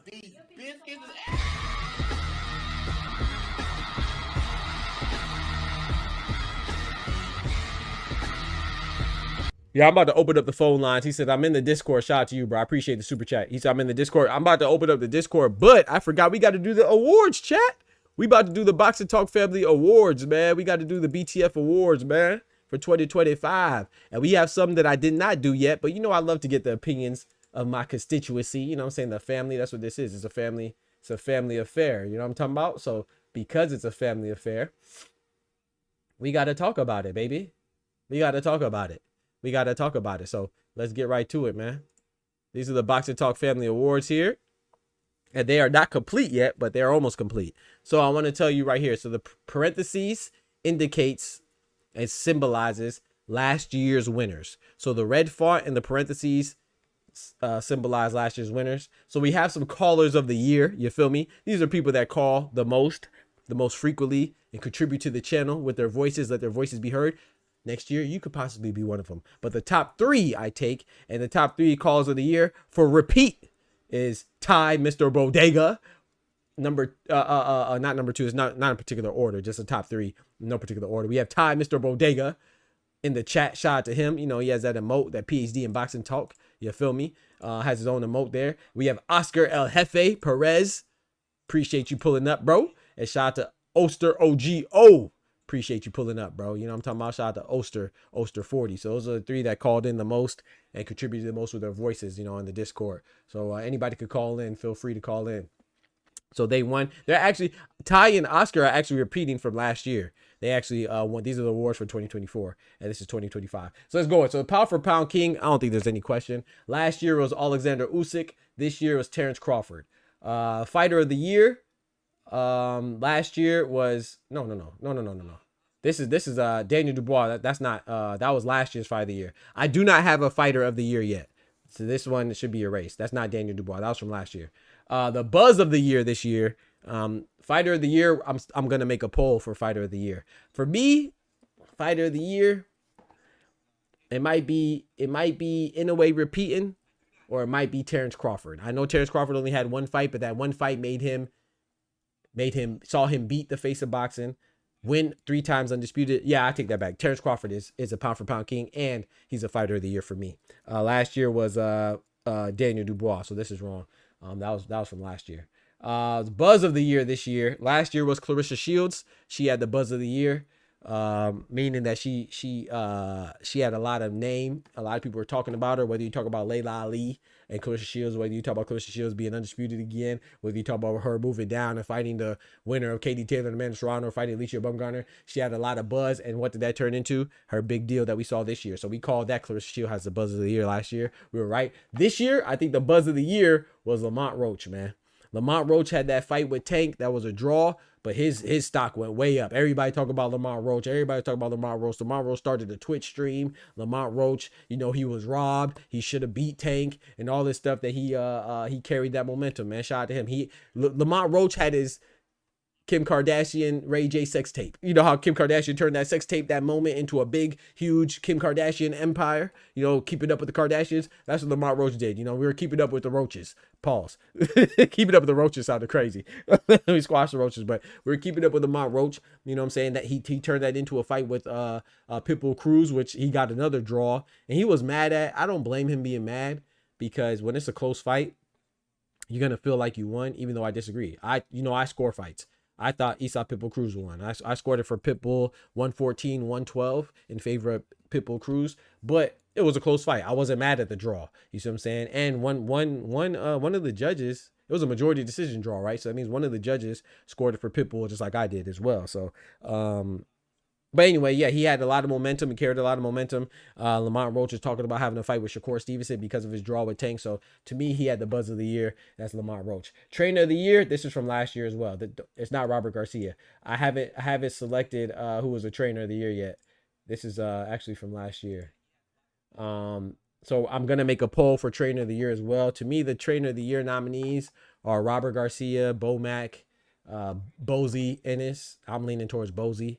And Shingo Inoue. Shingo Inoue, he has Naoya Inoue, of course, who's a champion, undefeated, undisputed champion. The reason why I'm not sold that it's completely him is because a lot of people are saying, oh, well, he has Takuma Inoue, both his sons as champions. Well, you have to tell the whole story. Takuma Inoue pulled a Ryan Garcia. Takuma Inoue pulled a Manny Pacquiao. Takuma Inoue pulled Tim Tszyu? Yeah, he pulled a Tim Tszyu, right? What I mean by that is that all the guys I just mentioned, Tim Tszyu, he had a belt. He got 2 title opportunities back to back, right? Tim Tszyu defended his belt against Fedora, lost, and then got a fight for Bakram Murtazaya's IBF belt. So he had 2 titles back to back. Pacquiao, he came back out of nowhere and fought Barrios for his WBC, had a draw, and he's rumored to fight the WBA champion Rolly Romero, right? 2 titles back to back. Ryan Garcia just lost the interim WBA title against Rolly Romero, which saw Rolly get elevated to the full champion, right? And then Ryan Garcia is about to bounce back and fight immediately, consecutively, another title shot against the WBC belt holder Mario Barrios. So Takuma Inoue, he lost his belt in his last fight against Seiya Tsutsumi for the WBA belt at bantamweight 118, right? And then he turned around and got an opportunity for a vacant WBC belt at 118 against Tenshin Nasukawa. So the reason why I say that's important, it's not like, oh yeah, well, you know, he just brought Takuma up through the rankings this year and it was through merit. No, he got a title opportunity that most people don't get. He had a back-to-back title opportunity. So of course you should win one. You feel me? So we have to mention that as well. He's not like Stephen Coolboy Fulton, who Bozian has brought up through the rankings and won another title shot at a new division. You see what I'm saying? That's a little bit more impressive than just winning one of your back-to-back title shots and 2 different sanctioned bodies, which is crazy. But anyway, he's still a nominee though. But I would lean towards Bozy or maybe Robert Garcia repeating, in my personal opinion, for Trainer of the Year. But I'm gonna put a poll. I'm gonna put a poll for that. My bad. This is the right one. So Bomac won it last year. Sorry. Robert Garcia won it last year, right? Yeah, Robert Garcia won it last year. I need to change that. Matter of fact, let's change it right now so I don't confuse. So Robert Garcia. This should be Robert Garcia. Robert Garcia won it last year, and we don't have one yet for this year. Daniel Dubois won this last year, and we don't have one for this year yet. So I'm gonna put a poll. Put a poll for that. Crawford won this last year, and Terrence Crawford's gonna repeat. I'm not putting a poll for that. Pound for pound king. We know that. You feel me? All right. So where we at now? So we're at performance of the year. Performance of the year was Bakram Murtazaliev for me. Performance of the year is Bakram Murtazaliev when he beat Tim Tszyu. I'm talking about he booped Tim Tszyu. Ran through him like shit through draws. But the performance of the year this year has to be Terrence Crawford, man. He moved up 2 weight divisions. Technically 2, but effectively 3, because he only fought 1 fight at 154, his debut against Israel Madrimov, who was a WBA champion, and then he skipped 160, he fought 168 against an undisputed face of boxing, Saul Canelo Alvarez, aka Cinnamon, and he beat him. So Terrence Crawford is performance of the year for me. Fight of the year, I'm gonna put a poll to see who wins fight of the year. There's a couple fight of the year candidates, Angel Fierro and Isa Pipo Cruz fight of the year candidate, Lester Martinez and Christian and Billy fight of the year candidate. There's quite a few. But Beterbiev and Bivol won last year. Letdown of the year. Last year was Devin Haney. This year was between Gervonta and Keyshawn Davis. But for me, I'm switching. I just did a poll on that. I have to check the poll. But for me, this is Jenebek. Jenebek and Limkanuli. Limkanuli is letdown of the year for sure. Jenebek and Limkanuli is letdown of the year for sure for me. Being on PEDs for the oldest active champion, Arizlandi Lara, for a unification and spoiling that, and a potential matchup with Terrence Bud Crawford. Definitely lent down of the year, but Gervonta Tank Davis is up there for nomination. Ryan Garcia is up there for nomination. Joseph Parker's up there for nomination. You know what I'm saying? Upset of the year for me is Caleb Plant versus Armando Resendez. Shout out to Armando Resendez. He beat one of my favorite fighters, Caleb Sweethands Plant. He did his thing, man. Resendez, now he's a WBA, probably going to be elevated to the WBA 168-pound champion by beating Caleb Plant. It could have been Caleb Plant, you know what I'm saying? So Resendez, to me, had the upset of the year.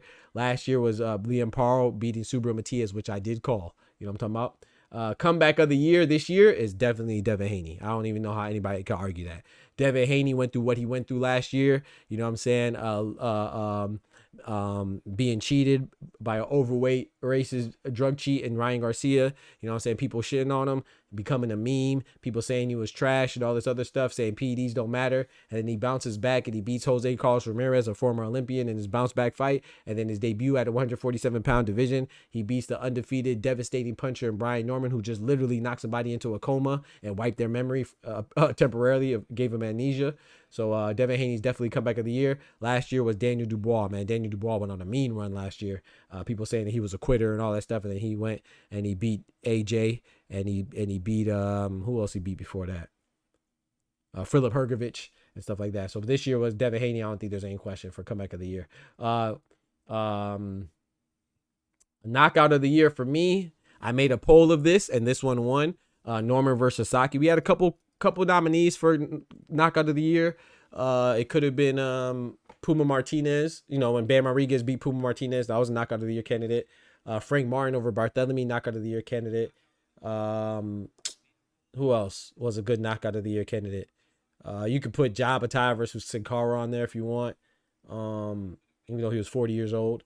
But there's quite a few. I know I'm missing somebody else. Benjamin Whitaker over Benjamin Gavazzi. So there's quite a few. David Allen over Johnny Fisher. Gabriela Fedora against who did she beat? Kabiki. I can't remember something Kabiki. I can't remember her first name. Something Kabiki. And then Alif Nur-Turhan, shout out to the ladies, against Beatrice Ferreira. That could be up there too. It could have been quite a few, but I went with Norman versus Saki last year.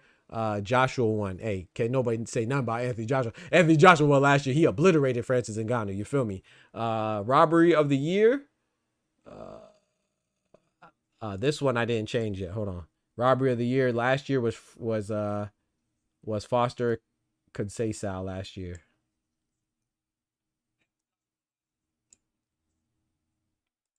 I have to change this.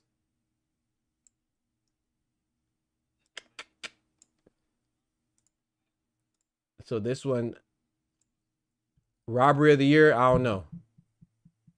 I don't know who the robbery of the year is, man. Y'all gotta stop playing with that man name. Ben Whitaker, my bad. Ben Whitaker, bro. My bad, bro. My bad. Ty said Devin Haney never left. We were all asleep on Debo Dev. Oh, hey, you might be right. Maybe I was sleeping. I was for sure sleeping. Forecast of the year last year was Nakatani, Junto Nakatani, and I was right with that one, man. Nakatani. So let me say this too. So the forecast of the year, for those of you that are new to the channel, the forecast of the year means that's the fighter that I believe will have the biggest year next year. So I call Junto Nakatani having the biggest year in 2025, and he did so, right? He became the unified bantamweight Ring Magazine champion, right? He was an undefeated WBC champion. He beat the undefeated IBF Ryosuke Nishida champion, his fellow Japanese countryman, and he became the Ring Magazine champion, and now he's moving up for his debut at the new weight division in preparation to eventually fight Naoya Inoue next year. So I think I called that with Junto Nakatani for the forecast of the year. So the person that I think will have the biggest 2026, I gave it to Jerome Boutinis, man. I think Jerome Boutinis, I think that this is contingent on this, though.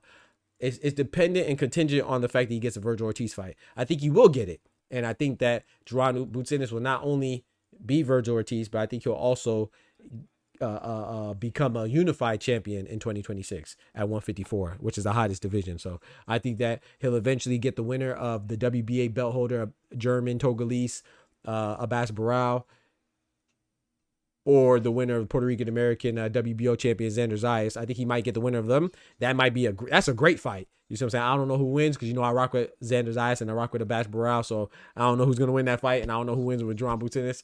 But I'll just say there's a good fights. But I think he'll become a unified champion next year and be Virgil Ortiz, in my personal opinion. So those are the BTF awards that we have so far. So I'm going to do a poll for fight of the year. I'm going to do a poll for trainer of the year, and I'm going to do a poll for fight of the year. Be on the lookout for that.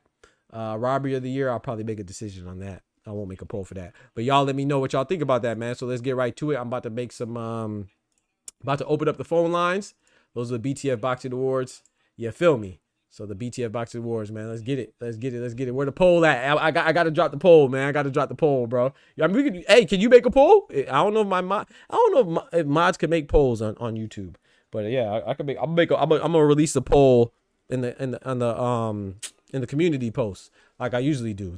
I dropped 2 polls. Tighten up now. You know what I'm saying? You ain't hitting the polls, bro. Hopefully you hit the polls when you vote for the presidency and stuff like that, and the governors and stuff. You know what I'm saying? But you ain't been hitting the boxing polls. Hopefully you hit the political polls a little harder. You feel me? Robbery of the year, Mauricio. Facts. Robbery of the year, Mauricio Sulaiman on 2 counts, not just with Bud, with Bivol too. He robbed Bivol of that WBC belt. That's a fact. That boy be robbing people of their belts. He robbed Bud for the WBC belt. He robbed and Alicia Baumgartner too, huh, Ty? He robbed Alicia Baumgartner her WBC belt. Remember, she had to give that up in order to fight Layla Badouin for 3-minute rounds. Oh yeah, Mauricio Solomon might win that robbery of the year. He been robbing everybody of their belts. That's a fact. He robbed Terrence Bud Crawford for his WBC belt. He robbed Bivol for his WBC belt, and he robbed Alicia Baumgartner for a WBC belt, man. That's crazy. Man, out here robbing cats, man. Hit the polls like that. That's crazy. My brother Oscar Perez in the building. What's good, mi hermano?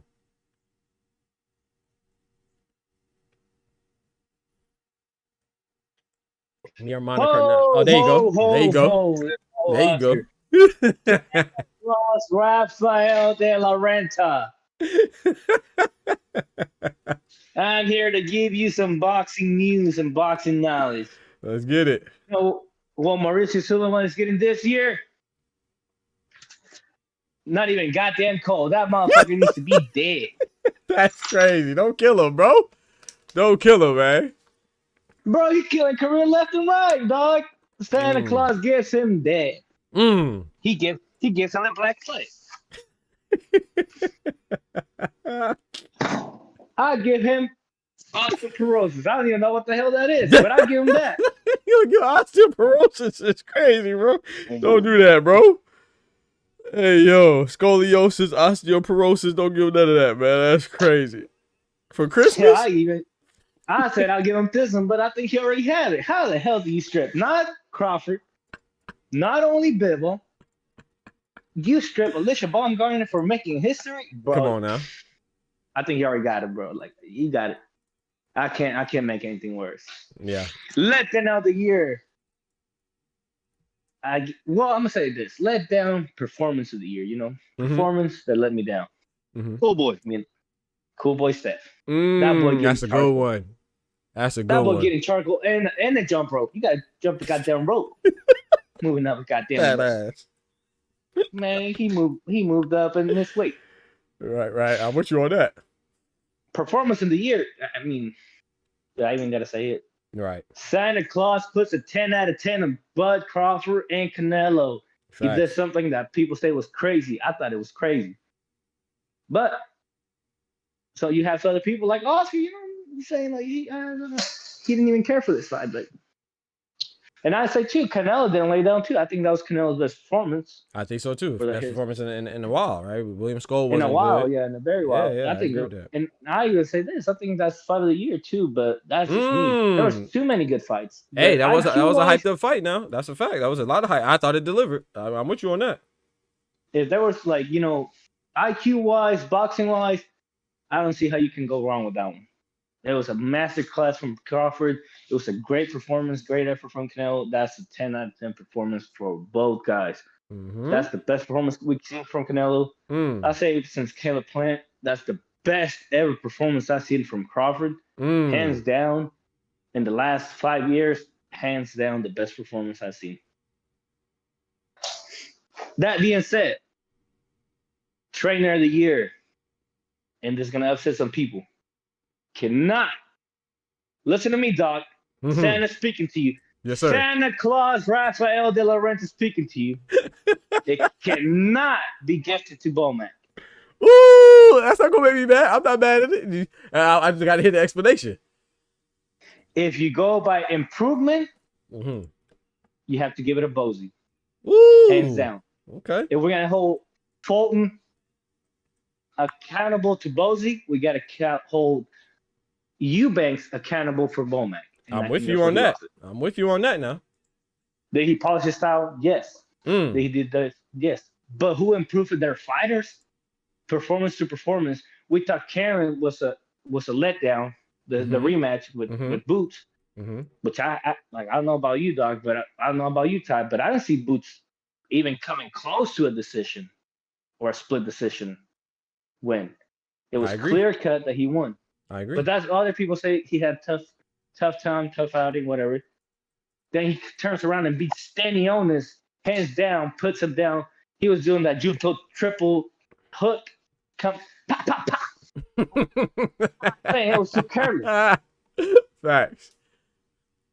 But he improved Boots. He improved Catterall. I mean, did we forget about Catterall? Come on now. He looked very good against Echo Esteban now. Shout out to the ref, though. The ref helped him out. but he little bit. looked good though. He did look good. The ref said, "Hey, stop hitting him. Hey, hit him back. Hit him. again, hit him." Yeah, hit him again. Go ahead, get another one. Shout out to Echo Estimate, man. He got did dirty that fight, but Jack Catterall definitely looked good though, for sure. But if we look at who improved their fighters, it got to be Bozy, bro. There's no other way around it. If you don't agree, it's like you just don't like Bozy. You Talk just to don't him. like Bozy. Talk to him. But if it goes through body of work, then I agree with you. It has to go with Robert. Body He of had, work. he had major letdowns. Yeah. Let that be said. But he Yeah. had Mortaya became a champion. This Come year. on now. Bam. IBF Ring title holder. Magazine champion and unified against Puma Martinez. Come on now. That could also be performance of the year because he. Come on now. You talking about good promoter work right now. I say he just promoted. Oh, You talking about good promoter work, getting their guys in position. I ain't see no X's and O's, no chalkboard work done by Humberto Garcia. That's why I said if you go who improved their fighters, it has to go to Bozy. Body of work,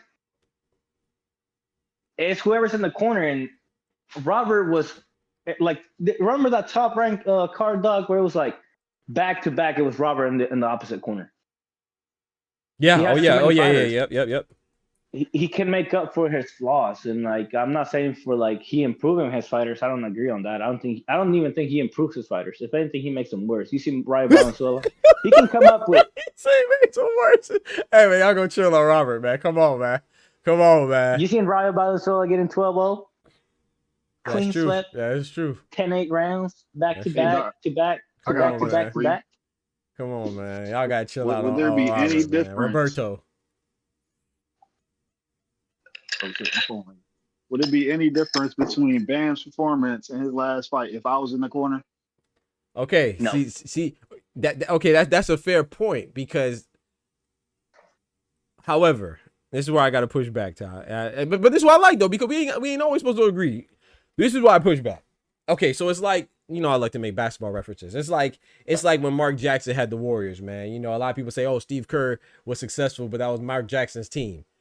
It's like, yeah, I agree with that. But at the same time, I think it means something to be able to manage all those grown men, and their personalities, because you could go in there and you could keep the boat sailing. You may not change the course. You might not change anything, change the direction or anything. You might not go faster, but you ain't sink the ship. Some people might go in there and sink the ship.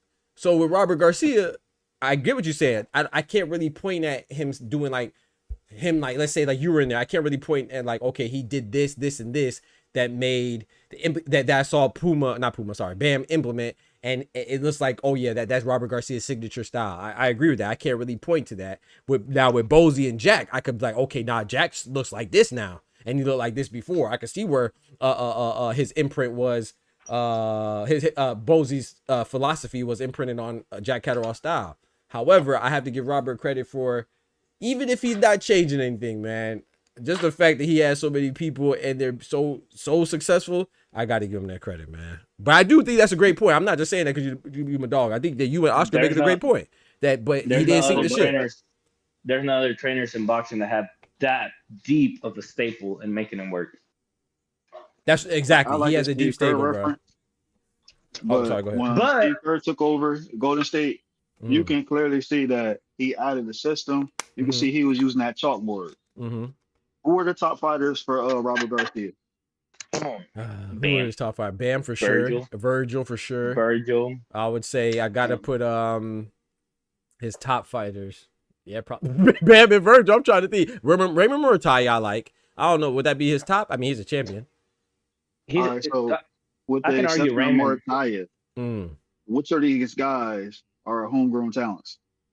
None. Yeah, that's a good point. None. They're inherited. That's a good point. Even Rayo. Even Rayo was. That's why I kept saying, and that's why I keep pushing. If it goes by who improved their fighters, then they gotta be Bozy. If it goes by who has the most talent and who's getting the most impressive wins, Mike has the greatest win probably in the last decade, but it's just only one win. It's like you talking about Canelo and Bud, right? As far as Bo, yeah, okay.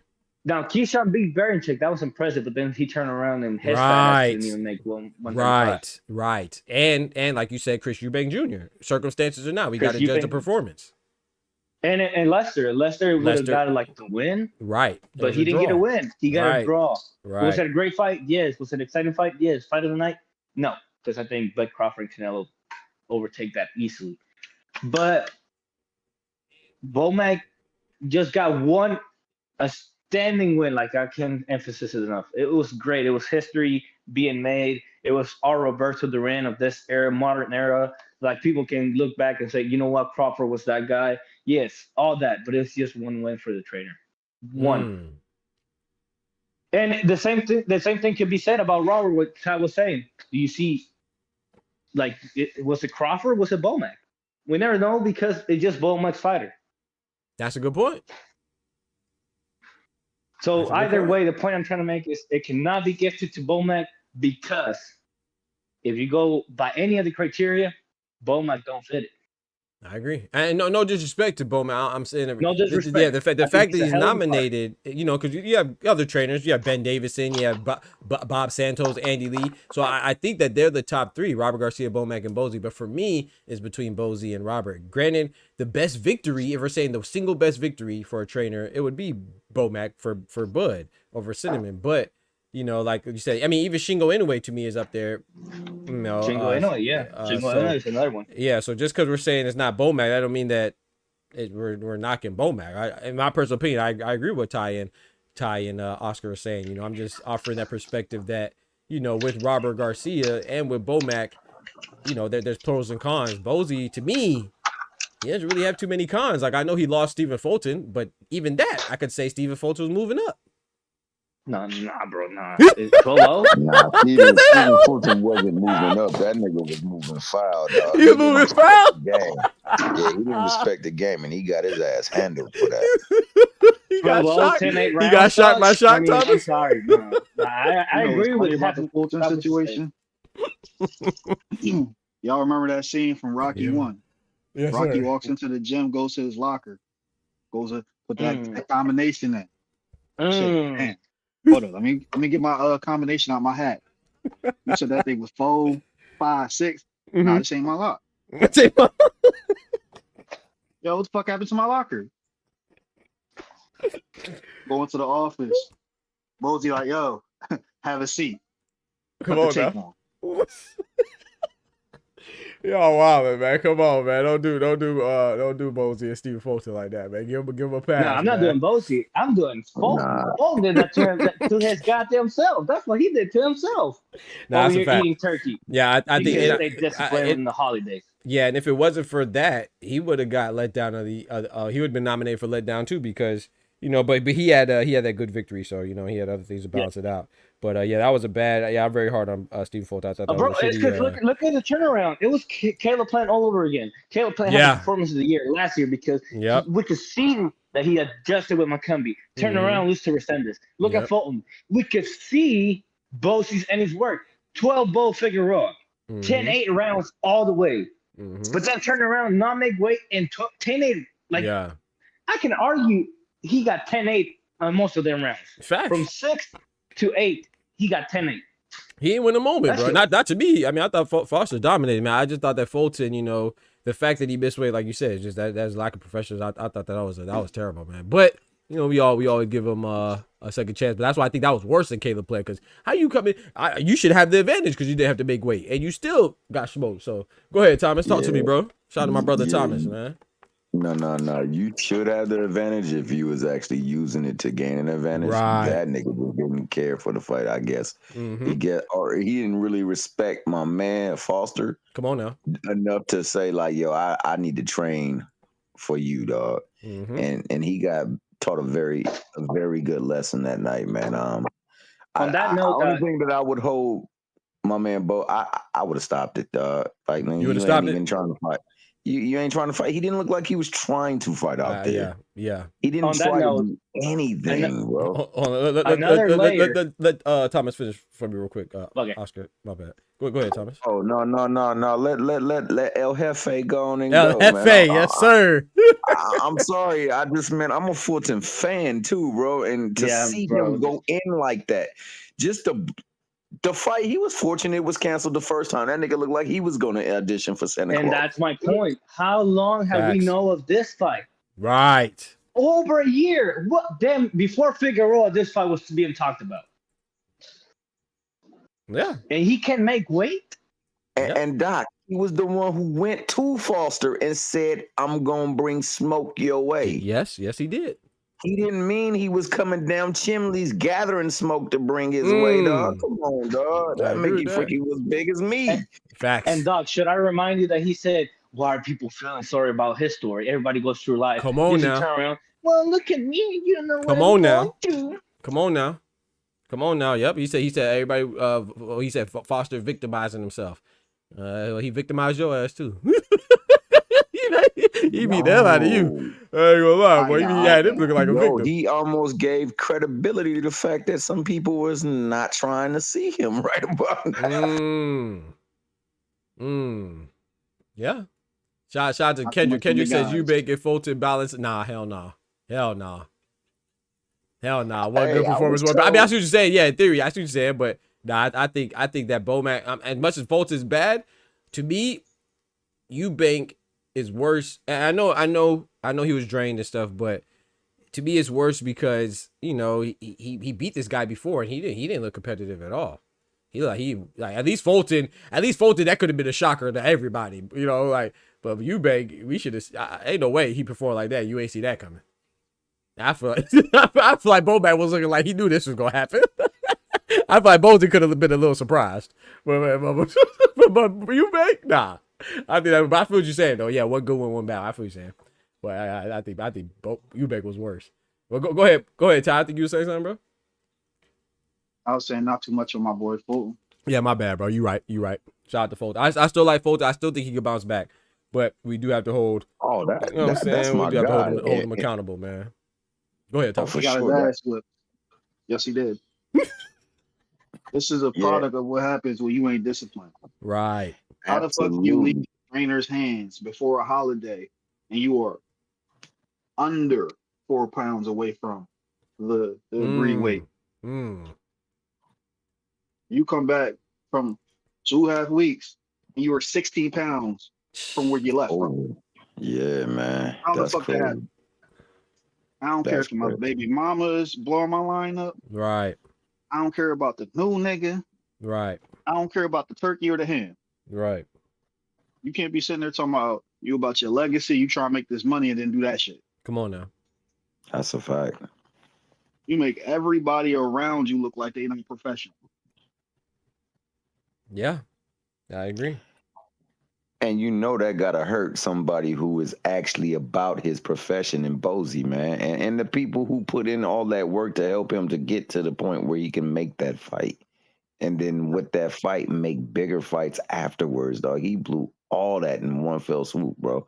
And it was systematic because it was looking that way before when it got canceled. So, man, I don't know what was going on with him. I don't know if he still got issues with his family or what, but something deeper than boxing is going on with that brother. Yep. ATO, I ain't going to get into his personal situation, but the joke I made, it wasn't just for Just. They really had an intervention with my man. You got to ask him, are you really here for the things you said you were? Or are you just here trying to get a quick check? Because everybody in this gym come in and try to be disciplined on weight. You got to eat, sleep, and breathe this shit. Yep. It shouldn't be clips of you out there in the strip club. You on South Street with bitches.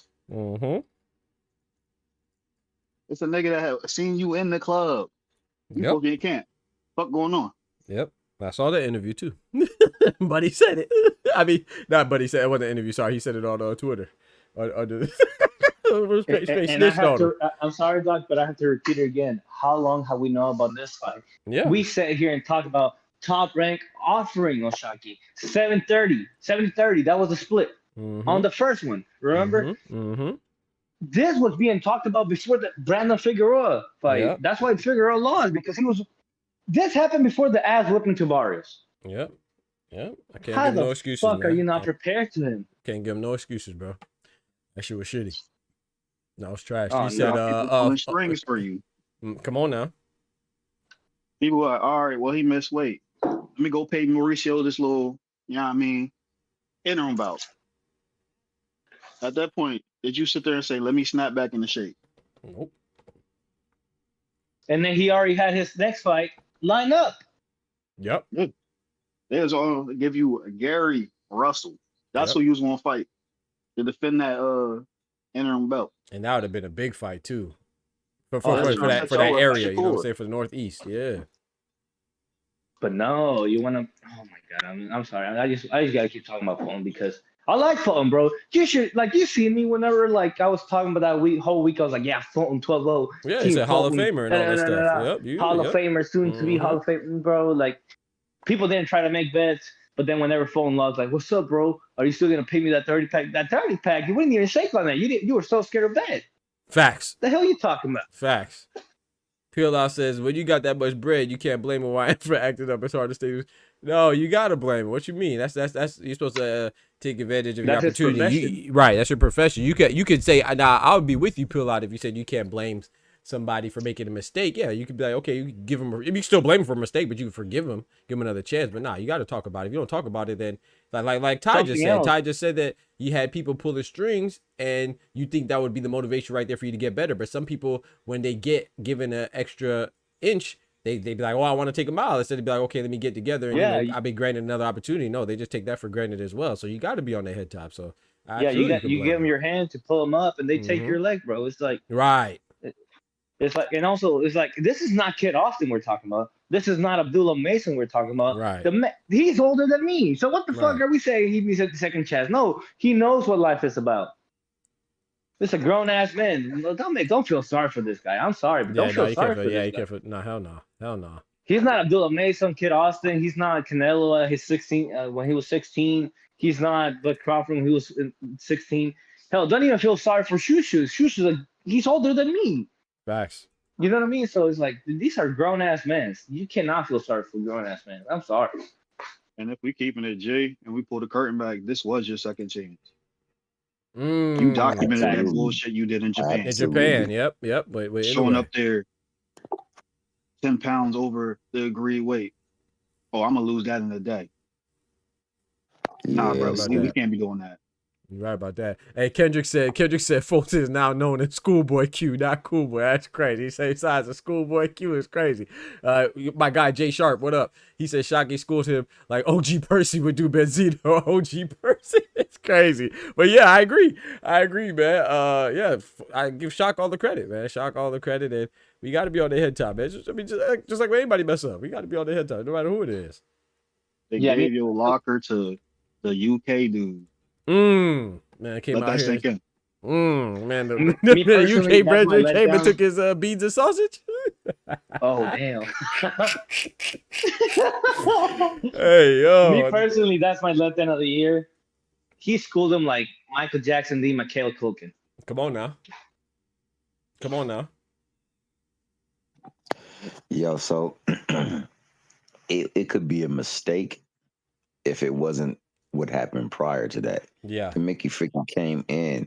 And then prior to that, like my man Todd just said, dog, this stuff took place in Japan as well, too. I like, yo, are you literally trying to sabotage the career that you could have had?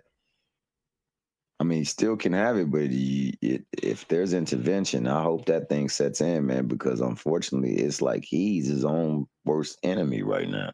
Yep. And like what I saw in the ring wasn't what I saw in the ring in many other fights, bro. Like I've only seen him look bad in 2 fights, and these 2 fights were his biggest fights. That's a good point. These were his biggest fights. Yeah, you're right. Oshiki Foster and Fulton. I mean, not Fulton, in a way. That's a good point. I think now, what about this though? Do you think that Obviously, some of us would be better to answer than others, like particularly Todd. But like, do you think, and not to give an excuse, but do you think that some people just ain't got that extra gear? I woke up this morning, bro. I'm so glad you just said this, Thomas. You just remind me. It's like anybody could relate to this too. It's not just people. It's like, I mean, not just athletes, but anybody, right? But it's easy to see with athletes. It's like we think, not as individually, but all of us together, like collectively, we'll see a tall guy and be like, oh man, he wasting his talent. He should be a basketball player. You see a guy 6'8", 6'5". All of us know tall people. Everybody not in the NBA. You see what I'm saying? And we know this person that's fast. Oh, they should have been a track star like Usain Bolt, or this person is smart, right? Oh, this is one of the smartest people I know, but they don't even have forget a PhD. They don't have a degree at all. It's like, so I think that it shows that it's not just about being smart. It's not just about being tall. It's not just about being strong, fast, or like you got to put in work, man. Like no matter how smart you are, you still got to put in work. When that requires you to do things that you don't want to do when you don't want to do it. You know what I'm saying? Just sometimes you have to do this and you don't want to do it, and you just got to do it. So whether you talk about athletics, or you talk about academics, or you talk about a profession or whatever, that's what separates the top performers. Is not capability, is the ability to know how to apply yourself and when to apply yourself. Like some of the most important days of putting in work is the days that you don't want to do the work. You see what I'm saying? And like, and sometimes like as far as Fulton could, and let's just use Fulton as an example. No, forget it. Let's just use a random boxer, right? A boxer could be great at sparring, but does that boxer want to run? Does that boxer jump rope when they don't want to jump rope? Like Oscar was talking about. Like be boxing. I'm sure Ty could attest to this. We have guys that just come in there just to spar. They go in there, spar, and go home. Or they go in there, hit the bag, and go home. They don't run. They don't jump rope. They don't do abs. They don't do shadow boxing. They just want to go in there and fight. And they're happy with it. And they're happy with that. That's great. Right. That's great. But they don't make a living off of this. Right. They don't make a living off of this, bro. Like they're happy with it, and they won in life because they're happy with it. They know what their place is. They know what they're doing. Bro, it's like you, dog. Like you're making sure. And I'm gonna compare you to you because it's Christmas. We gotta appreciate each other. But like, bro, how many times have you woken up and seen, oh, this guy has more views than me and this and that and this? Come on now. Talk to him, Oscar. Come on now. But look at your growth. Look at the people we have. Like Thomas Hill, you have Ty, you have me. You have me all the way right in that. Facts. But but it's like bro, like look at your growth. Like last year, I just met your channel last year. And look how much you grow. Like I seen you grow. And it's like, bro, it's something. Hey, hold on. This is just everyday. Oh, my bad. This is just everyday life where you gotta wake up. No, bro, Oscar. like, how many times? I'm sorry, Oscar. You just threw a shot, dog. You see how he tried to plug him? He gave himself a shameless plug for like caller of the year. You know you have me. Right. That's my guy, man. Mi hermano Cardell, man. Shout out to my brothers, man. All y'all, man. I know forever my guy, Oscar, for that move right there. Just show them our messages, bro. Just show them our messages. Facts. But like, no, it's like me. I frame. I work outside. Right now, it's very cold outside. Right. I don't want to go outside and be cold. Right. I have to do it. Like you have to do it. This is your profession, bro. Like you cannot tell me, oh, I didn't want to jump rope, bro. This is your profession. I don't even give a fuck if you want to or not. You have to do it. You have to wake up and do it. There's no inspiration. There's no nothing behind it. You just have to wake up and do it. I'm sorry, dog. As much as I love you, you have to wake up and put a stream on because hey, this is what you do. Facts. What I do is framing. I have to wake up if it's gonna be 112 today, or if it's gonna be 10 degrees outside. Come on, I have to wake up, go outside, and work. This is what I do. And you're a boxer, and you tell me you can't be professional? Right. I agree. You can't jump rope. You can't lose weight. This is what you do. Like this is what you. This is nothing special. What you do is nothing special. I agree. But the elite fighters, what they do is they can do it even if they don't want to do it. Come on. Regardless, somebody's watching them and watching them. Talk to them in the dark. That's how you shine in the light, man. You got to do it in the dark, bro. Come on now. That's how people appreciate you. Come on, man. Even if they don't mention you, the people will recognize you. Yes. Just because you can stand in your lane, you know what your profession is. You can get up and do it, even if you don't want to, even if you're sick, even if this and that, even if somebody died. Absolutely. Absolutely. That's a fact. You cut out, Oscar. I don't know if you're still talking or you were done. Well, if he is done, that brother said a whole good portion of fact. Preaching Yeah, facts. nothing but fact. That's a fact, man. And I mean, Dog, honestly, you know my situation right now. Like my dad got deported. Yep. Even with his papers, like he got deported. Like it's shitty, but it happened. Yep. And he was the main guy in the framing. Right now, it's me and my brother and my uncle. Yep. We don't want to do it because it takes a lot of work, but we have to do it. We have to be there. People go through life. I don't care what you're going through. Somebody's going through something worse. Facts. And just to say, you're partying, you can't be professional. I'm sorry, but that shit weak. That shit weak-minded. What they say? What they say? What was it? 300? Sparta. What is your profession? Ahoo. You know what I'm talking about? You gotta know your profession, bro. What is your profession? No matter what it is, do it to your fullest. I don't care if you are a janitor. I don't care if you are a car salesman. I don't care if you are a teacher. Do it or a boxer. Do it to your fullest, your best of your capability. Then at the end of the day, then you can live with it. You know what I'm saying? I'm sure Bozy, and no, I can't speak for Bozy, but let's just use them as an example. But I'm sure Bozy wouldn't be as mad if you're losing and he felt you gave yourself the best opportunity to win. Losing while you gave yourself the best opportunity to win is different than losing and you didn't try. Those are two different things. And people will be able to see it. So just because you're a winner doesn't mean that you win all the time. You know, it just means that you don't quit, you don't give up, and you give your all. That's what a winner is. I'm glad you said that because people treat athletes like they're the exceptions. Oh yeah, I put in the work, I put in all this and that. Being an athlete is a privilege, bro. Talk to that single mother that's raising 2 kids. Talk to the guy that can't even make ends by the money. Like being an athlete is a privilege. So feeling bad for this guy is just sorry for you. Like you don't have nothing exciting going through your life. I'm sorry, but that is what it is. It's just like, bro, this is your profession. Not sorry. Do it 100%. Do it 100%. What you're doing. I agree. Go ahead, Thomas. Talk to us, man. Do you want to chime in? No, wait, before you go, Thomas. My fault. Before you go, sorry, I just saw super chat. My fault. Shout out to my brother Ty, man. My brother Bodega Ty dropping the dub on the head top, man, with that bread, that cheese, that butter. Yes, sir. Oh, that's the wrong one. Actually, that's a Hefe. Hold on. My bad. Hold on. Give me 1 second, Thomas. Sorry.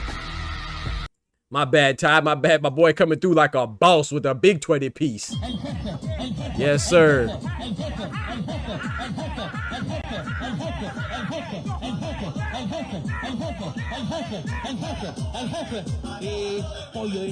He says, yes, sir, with the big 20 piece, man. Shout out to my brother Ty, man. Happy Kwanzaa, happy Hanukkah, happy holidays, Merry Christmas, everything. He said, I still want that 2-4 smoke. It don't matter if it's 2-4, 5-5-6, or the infamous 6-7. Run me the verbal fade. That's where 2-4 at. I saw 2-4 here earlier. Al Booker says, dang, Oscar, sorry to hear that. That's some bullshit. Yeah, man, that's what we living through, man. My prayers always with him, man. Just pray for his family and Ty and everybody today.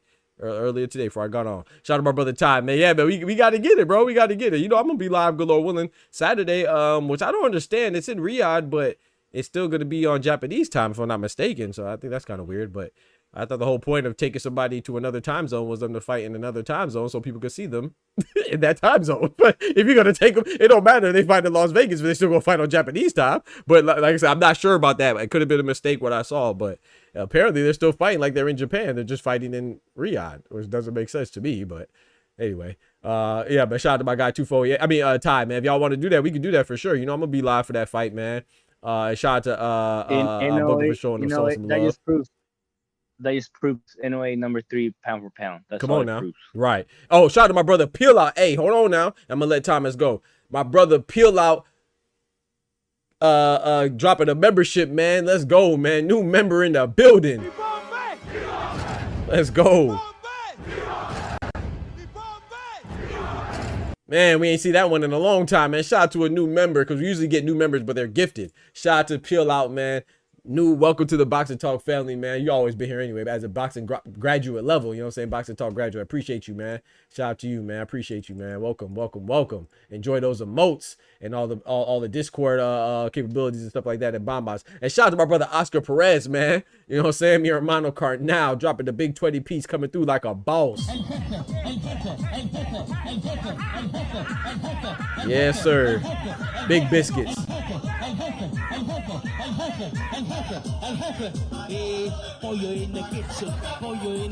He says, join the Discord. Yes, sir. Thank you, bro. And newsletter. 2 ways of conversation and good Lord willing, good takes, man. Thank you so much. Yes, check out the newsletter. Again, Doc's Corner. You see what I'm saying? Doc's Corner at beehive.com. The link will be in the description. It is in the description. Check out Doc's Corner. We just dropped our 7th episode, or 7th issue. I keep saying episode.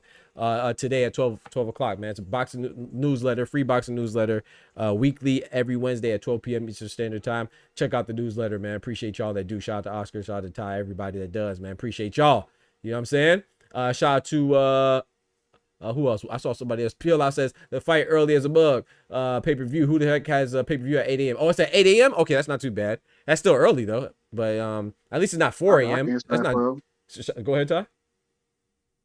What has been a running theme with Riyadh season fights? What time was Canelo and the Cuban kid? William Skull? Yeah. That was at wasn't that like in the afternoon? I don't remember. Like 12? Was it early?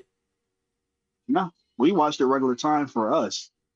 It seems That's like the a running good theme for these point. Riyadh events. That's a good Is he point. put it on for the time schedule for whoever home market it is. That's a good point. Yeah, just pleasing their audience. That's what I thought Ty was taking it, and he did. He take it over there. That's a They good just point. pleasing their audience. That's a It good was point. like always- 3 or I'm 4 in sorry. the morning for them. No, you're Yeah, right. yeah, That's a I'm good sorry, point. We walked out there. That's a good point. I'm sorry. Even if it is at 8 o'clock in the afternoon, people are not gonna watch it in the America. They're not gonna That's watch true. it. That's a good point, Mexico too. might, because there's a bunch of Mexicans, That's but true. America's not gonna watch it because. And that's why I was gonna take it over Fulton, just to let go of the Fulton thing. And I'm sorry, but Fulton's my letdown of the year. I'm not Me mad at personally. that. I'm not mad at that. But just to let it go, how bad does it have to feel that you're the only American, like in Black American, because we represent our race, we represent each other. But it's like he's the first American in 10-year span that he was ranked inside the top 10. Oh And wow, he he didn't was got the at the low. You're recognition right, of it. at bantamweight or super bantamweight. Excuse me. In the small weights. Yeah. Period. Yeah, in the He small was weights. the Yeah, in the first small weights. Black Period. You're right. American- Yeah, you're right. In the small The weights. first Yeah. American that was inside the top inside the rankings, the top 10 rankings You're right. in 10 years. America went 10 years in the drought in the small weights. You're right. Until Fulton came up. That's why he's my I guy. forgot about that. But he never got that recognition. I forgot about that. And that might be playing a part of it, or I don't know if it is or not, but bro, it's just live, bro. Like, just go through it. But nah, Riyadh season is just pleasing their crowd. That was a good point by Ty. I didn't think about that. That's a great point, because even 8 a.m. that's still good enough, because they usually start at 4 a.m. in Japan fights, usually 4 a.m. and they go till about 8 a.m. So it's starting at 8 a.m. That's a little compromise there. So and then it's still good enough for their market. So that makes sense, and Ty. Like, yeah, but Thomas, you were saying something, bro? Oh, my bad. Go ahead, Ty, and then Thomas go. My fault. I was saying it's nighttime in Japan for them. Right. Exactly. Shout out to the new member, Peel Out, man. I appreciate that, bro. I feel like it'd take a lot for you to go in your pockets. I mean that with the most respect, like, you know what I'm saying? So thank you, man. If you went in your pocket and became a member, man, it means a lot, bro. I feel like you wouldn't do that for a channel you didn't like, so thank you. And that goes for everybody. So shout out to all the members, man. Go ahead, Mr. Thomas. My bad.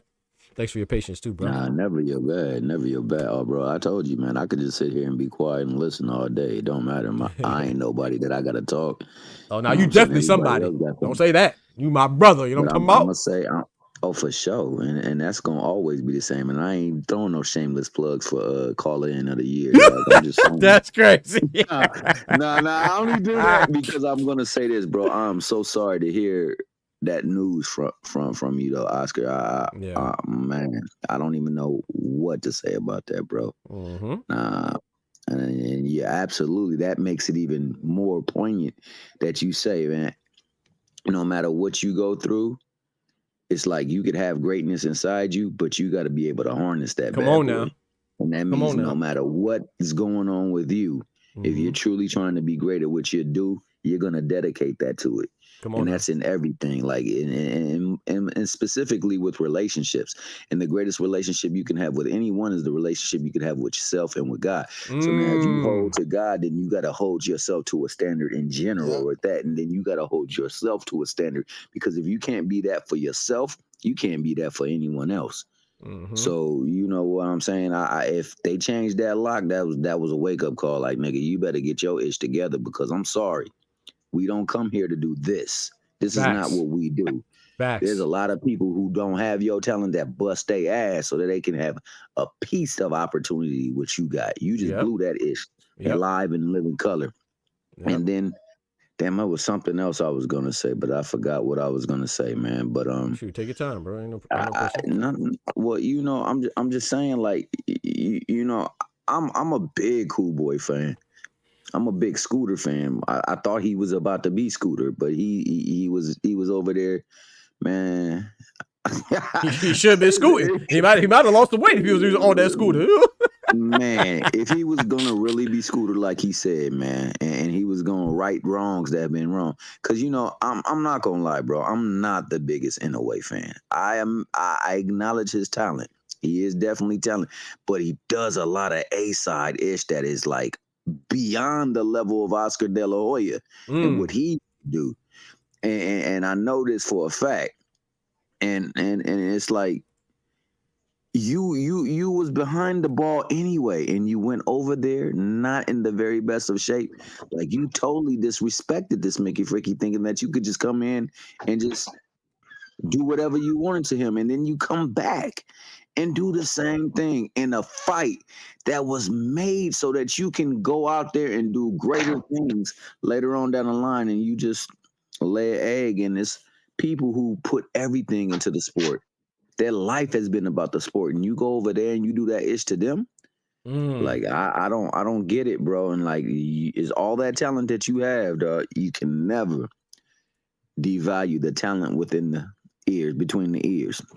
Because if that talent ain't matching, don't matter what you can do physically, you're never gonna get to where you can be, because you're just not on the same wavelength mentally. Come on now. And that's where, you know, a lot of people get things mixed up and twisted, because opportunity can come and you can take advantage. I know several people in this sport who have taken the advantage of an opportunity, even if it's for one fight only.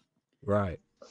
We got some one fight only kings out here. These one fights that made them, quote unquote, Hall of Famers, legacy people, all types of stuff. And then you have an opportunity 2 times. Hey, give me a quick second. Keep going though. Keep going.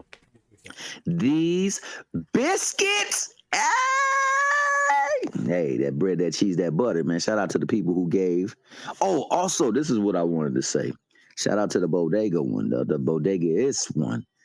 One day, you know, I was granted the opportunity to be someone greater than I am, dog. And for that, I owe a great debt of gratitude.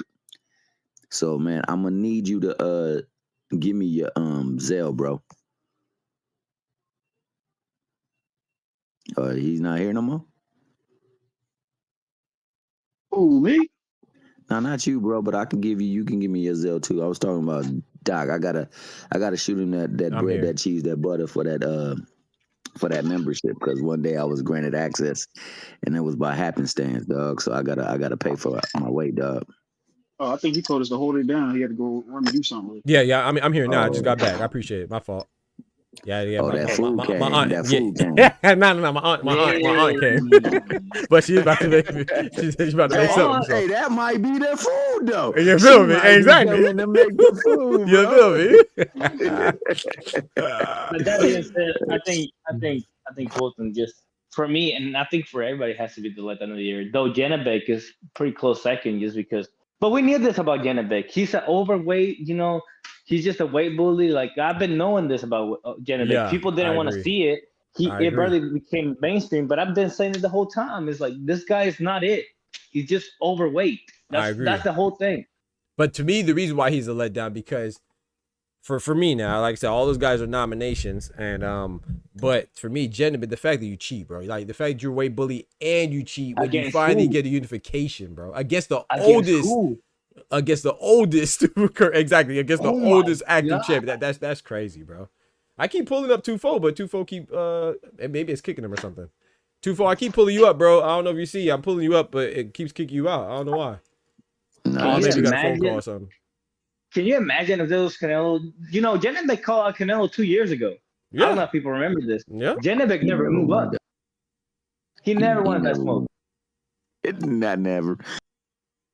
Yeah, so to me, that's why Janibek and them never. Cannulis are let down to the year. But I'd understand if someone said Fulton, or I think Fulton because he had that balance, right? Because he had a positive too. But I'd understand someone said Gervonta. I'd understand someone said Ryan Garcia to me because he was a favorite and he lost. He looked terrible once he was finally off the PEDs, and like you said, Joseph Parker, he was a favorite against Fabio Worthy. He lost while being on PEDs too. So I think I was calling out Ryan. Whenever they Can I announced ask it, I a was question? calling Ryan the whole time. I was like, Come on he is not it. I was saying, come on now. Team Broly and 5 assemble. That's all I kept saying. People didn't believe it, though. Can I ask a question though? Go ahead, yes sir. Did the fight that was supposed to take place between Shakur and what's his name? The 5 stars of boxing, was that this year? Because if it was this year, I said him was too. a- But the reason why, so if I made a post and I mentioned Floyd. I mentioned Floyd Schofield. I mentioned Keyshawn. So I nominated quite a few. But for me, I explained why I didn't have him on there because Kid Austin. Yeah, that was one of the worst ducks I've ever seen in my life, bro. Like he had excuse on top of excuse on top of excuse on top of excuse on top of excuse. But he said it. But he did fight. Remember Tevin Farmer was this year too. He ran through him like shit through draws. Dog, but they stole his passport. Remember, Shakur stole his passport. Shakur stole his passport. They put the cream on his face. They sabotaged his did they puncture the hole in his tire? Like, come on, yeah, bro. they're like, That was crazy. you know, planted drugs in the ninja's car. They did something with his luggage. Come on now. They sent the masseuse over there to put some cream on his ass so that he Hey, yo, we couldn't. gonna pause that. Oh, my bad. Hey, But yo. that's I it, forgot bro. where I'm at. His dad said it was Hey, just like yo. that. I thought I was bad when I said on his face. Hey, give me a second. Keep cooking though, Thomas. I can hear you. Go ahead. Keep cooking. Hey, I gotta pause that, dog, because I forgot I'm in a society where we can't say certain things because it just comes. But Thomas, they look like a Make-A-Wish kid. It wasn't the. He was in the hospital with that nose thing. Man, that man was in a hospital, but that bad boy looked like a hotel room. You see the curtains on the side, dog? They had the hotel imprint on there, man. I don't believe not one word. My man said he was kidnapping folk. He said he was out there telling. Say what? My bad, Ty. What was you about to say? I said that boy Kid Austin was on hospice. Y'all crazy, man. Y'all crazy, man. He was in respiratory care. This man. So, And this oh no, go is ahead. why it resonates for me though, Doc. Because remember, this nigga was outside the top 15 in that sanctioning body. Yeah. This Mickey Freaky purported a fight and then really did everything. Yeah, that's true. Everything humanly possible. That's true. Including libel and slander to get up out of that fight, dog. How can there be anything that supersede that? And then his daddy posted, but all the signs were in English. I didn't see no one, terrorist wired lyric. That's a fact. Or letter. It was all in English. I was like, bro, is this in Saudi? Fraser Clark was in Saudi, and he said they had the best hospitals. Yep. And then you have Ben Whitaker with that shitty ass rap. I didn't forget about that. That rap was so shitty. My 5-year-old could have done it. Yep. Fraser Clark said they had the best. They had the best medical staff when he got his face rearranged, and then Ben Whitaker came out with the tape. He looked like a victim of the ring, bro. He looked like he was supposed to be in the ring. And then Floyd Schofield came out with the locker room picture of his medical facility, man. Like that was made up in the locker room, man. And Doc, you right. He did vindicate himself with the fight after that with Farmer, with my man Farmer. But that Farmer did exactly what your boy Fulton did, and it was a bad year for the niggas with F's, dog. They just didn't respect the ring. Fulton Farmer, and what it could do. No, I agree with you. Like I said, for me, I'm not mad at anybody picking Fulton or Schofield, but for me, I just feel like for me, there wasn't any really. I'm gonna go back to the poll. Let me pull up the poll. It was Tank, Ryan, Parker, and Janibek, right? Janibek. Yeah. Right. So for me, I remember saying it was like people are gonna pick Tank just because of name alone. Right. That's the only reason they're gonna pick Tank. And that's why to me Tank is on the for the 4 because Schofield, yes, that was bad with Duck and Shakur, but I could give him a positive. Keyshawn, yes, that was bad for fumbling his hometown event, but I could give him a positive for getting the belt. For Janibek, there was no positive this year. For Tank, there was really no positive, really. You know, his other fight with Jake Paul, I didn't want that, and that fell through. I'm not saying it's his fault. I'm just saying it just didn't happen. You know what I'm saying? Or whoever's fault it is. And then with Parker, there was no positive this year. And then with Ryan, there was no positive. So that's why there's nothing that I could say that's positive for those 4. That's why they're the 4 finalists for me. But if anybody had anybody else, you know, those are just my reasoning. So I don't see, like, so for example, Kendrick said Janibek didn't let me down because I didn't expect nothing. Yeah, but even if you don't expect something, I mean, he's a champion. So he's a unified champion that claims nobody wants to fight him. So even if you personally didn't see him, he let down boxing because he's an IBF and WBO champion, claims that nobody wants to fight him. He finally gets a unification, and then on top of already being a weight bully, he pops dirty for PEDs and he throws the fight off. That had a unification against the guy that's a boogeyman. Nobody wants to fight, and when he finally gets a fight for unification, nah, bro. There's no bigger. Yeah, than that. that's trash. That's trash. But no, it's even bigger than it. Should be Janibek. Yeah, to me, it's Janibek. Clearly, it definitely should be Janibek. It's bigger. I nominate him for fraud of the year. That too. Yes. Yeah. I agree. And people might ask, well, how can he be the IBF champion but also a weight bully? Let me tell you why. Because when there's a unification, that clause is not open. Mm-hmm. People keep forgetting that. Mm-hmm. This is not rocket science. When there is a unification, that clause is not open. The only thing relevant that Janibek has done is Boo Boo Andre not taking the fight. It was against that Boo Boo Andre not taking the fight because the purse split was uneven. Because Boo Boo was a headline, and he wasn't happy with the purse split. That's how he got the WBO, and then therefore when he unified, because they fought for a bacon. Whenever he unified, he fought for the IBF. That's the only reason he's relevant. But Janibek ain't it. He ain't it. Nah, he ain't never been it. And I'm gonna say this too: the real reason that I hold that one above the other stuff is because the implications could have been so much greater had 2 things not happen. Had they fight and him not pull out and him not be able to not fight because of, testing positive. Right. They win that fight. There's a possibility that Adames could have fought Crawford and it could have been another chance at him getting an undisputed. And this time in 2 fell swoops. Yep, I mentioned that earlier, right? So it had other ramifications as well. Like I'm not gonna blame Bud retiring off Janibek, but I guarantee you that Janibek fumbling that bag made that decision a little easier. Yeah, well, that and Conti passing away as well too. Rest in peace, Victor Conti. Yeah. I think those 2 things kind of help seal the deal for him because, the only opportunity would be if 175 becomes in play and they unify that one.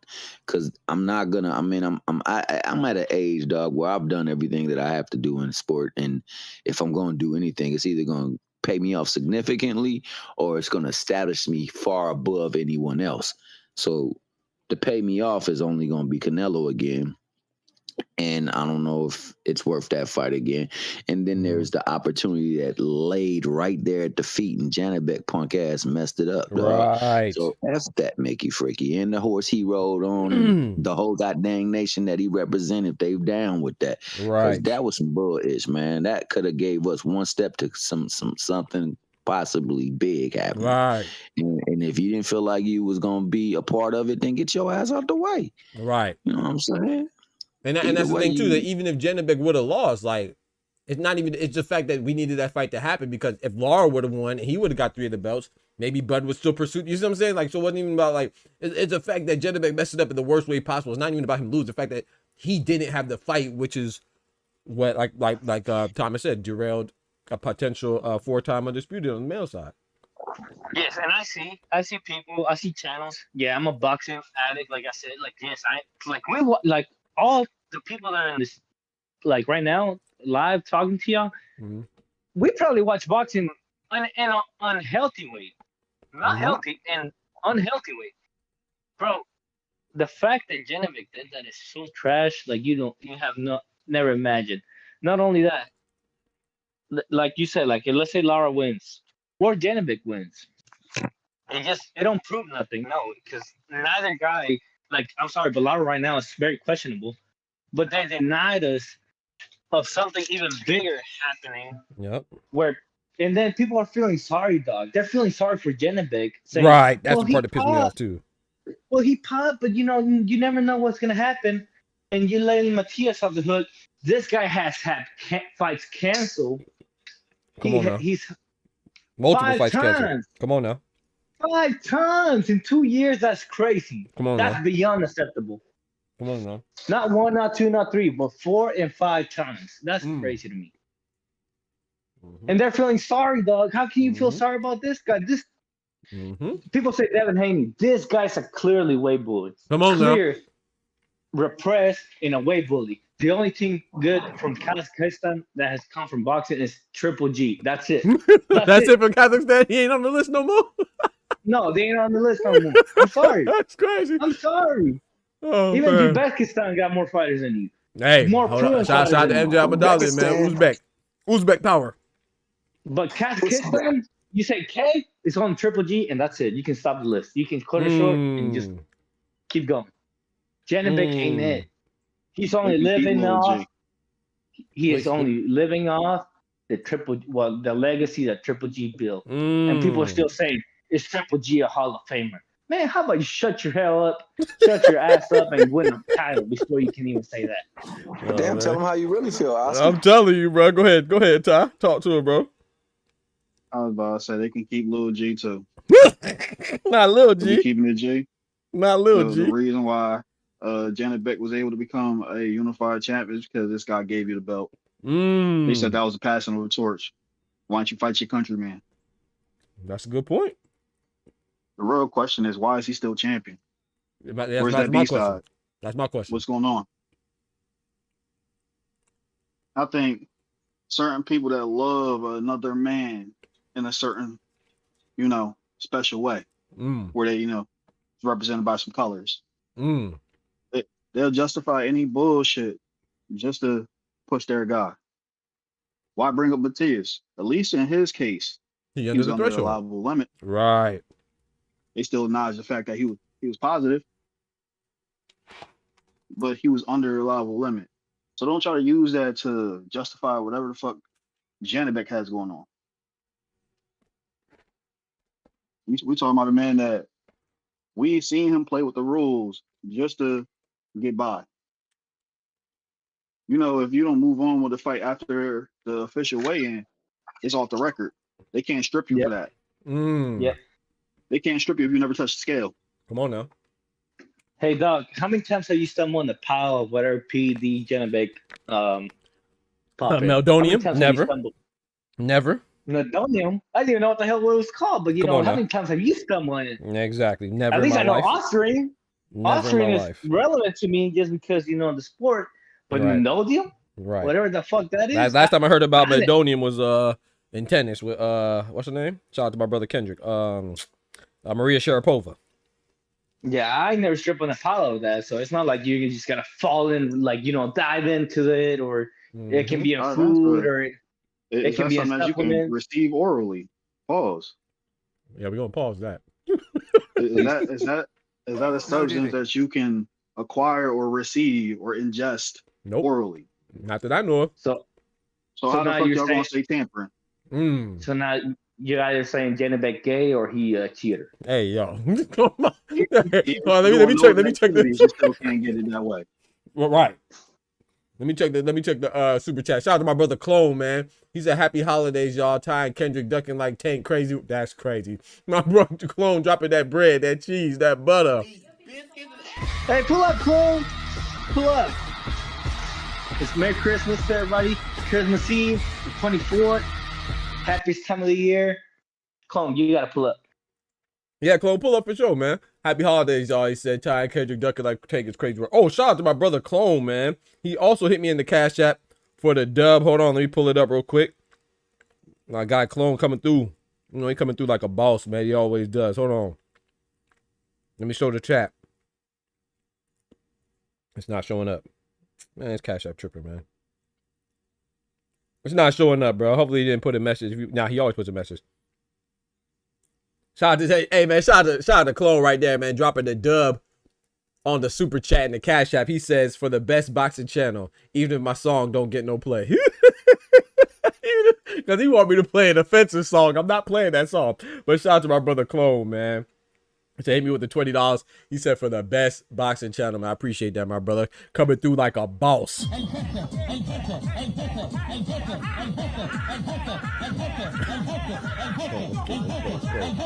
Coming through like a boss for a boss. I appreciate that, bro. Yes, sir. Dropping the pollo in the kitchen.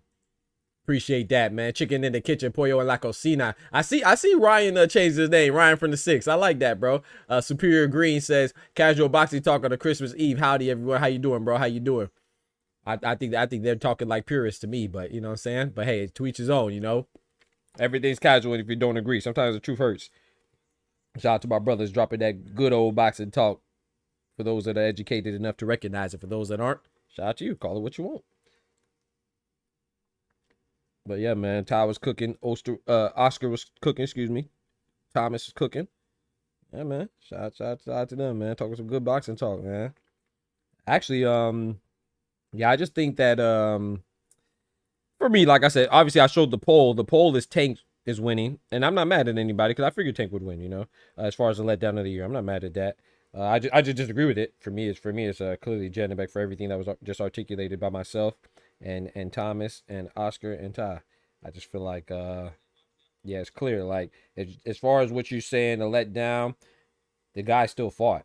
Say what you want, he still fought somebody. It was a bad decision people blame him for, but he, like Oscar said, you know, that's not really whether or not maybe you think that his whole career is a letdown. That's true if that's how you feel, but this is not really outside the norm. I mean, they usually fight one time a year, right? He fought once, it was just a draw. So he usually fights one time a year. And then the only thing is that, like I said, for me, I got him on there because then he was supposed to fight Jake Paul, and that fell through to me, and he contributed to that. You know what I'm saying? So that's why I think I want him to fight that rematch. I want him to fight that rematch with Lamont Roach. To me, it's a letdown if you don't fight that rematch.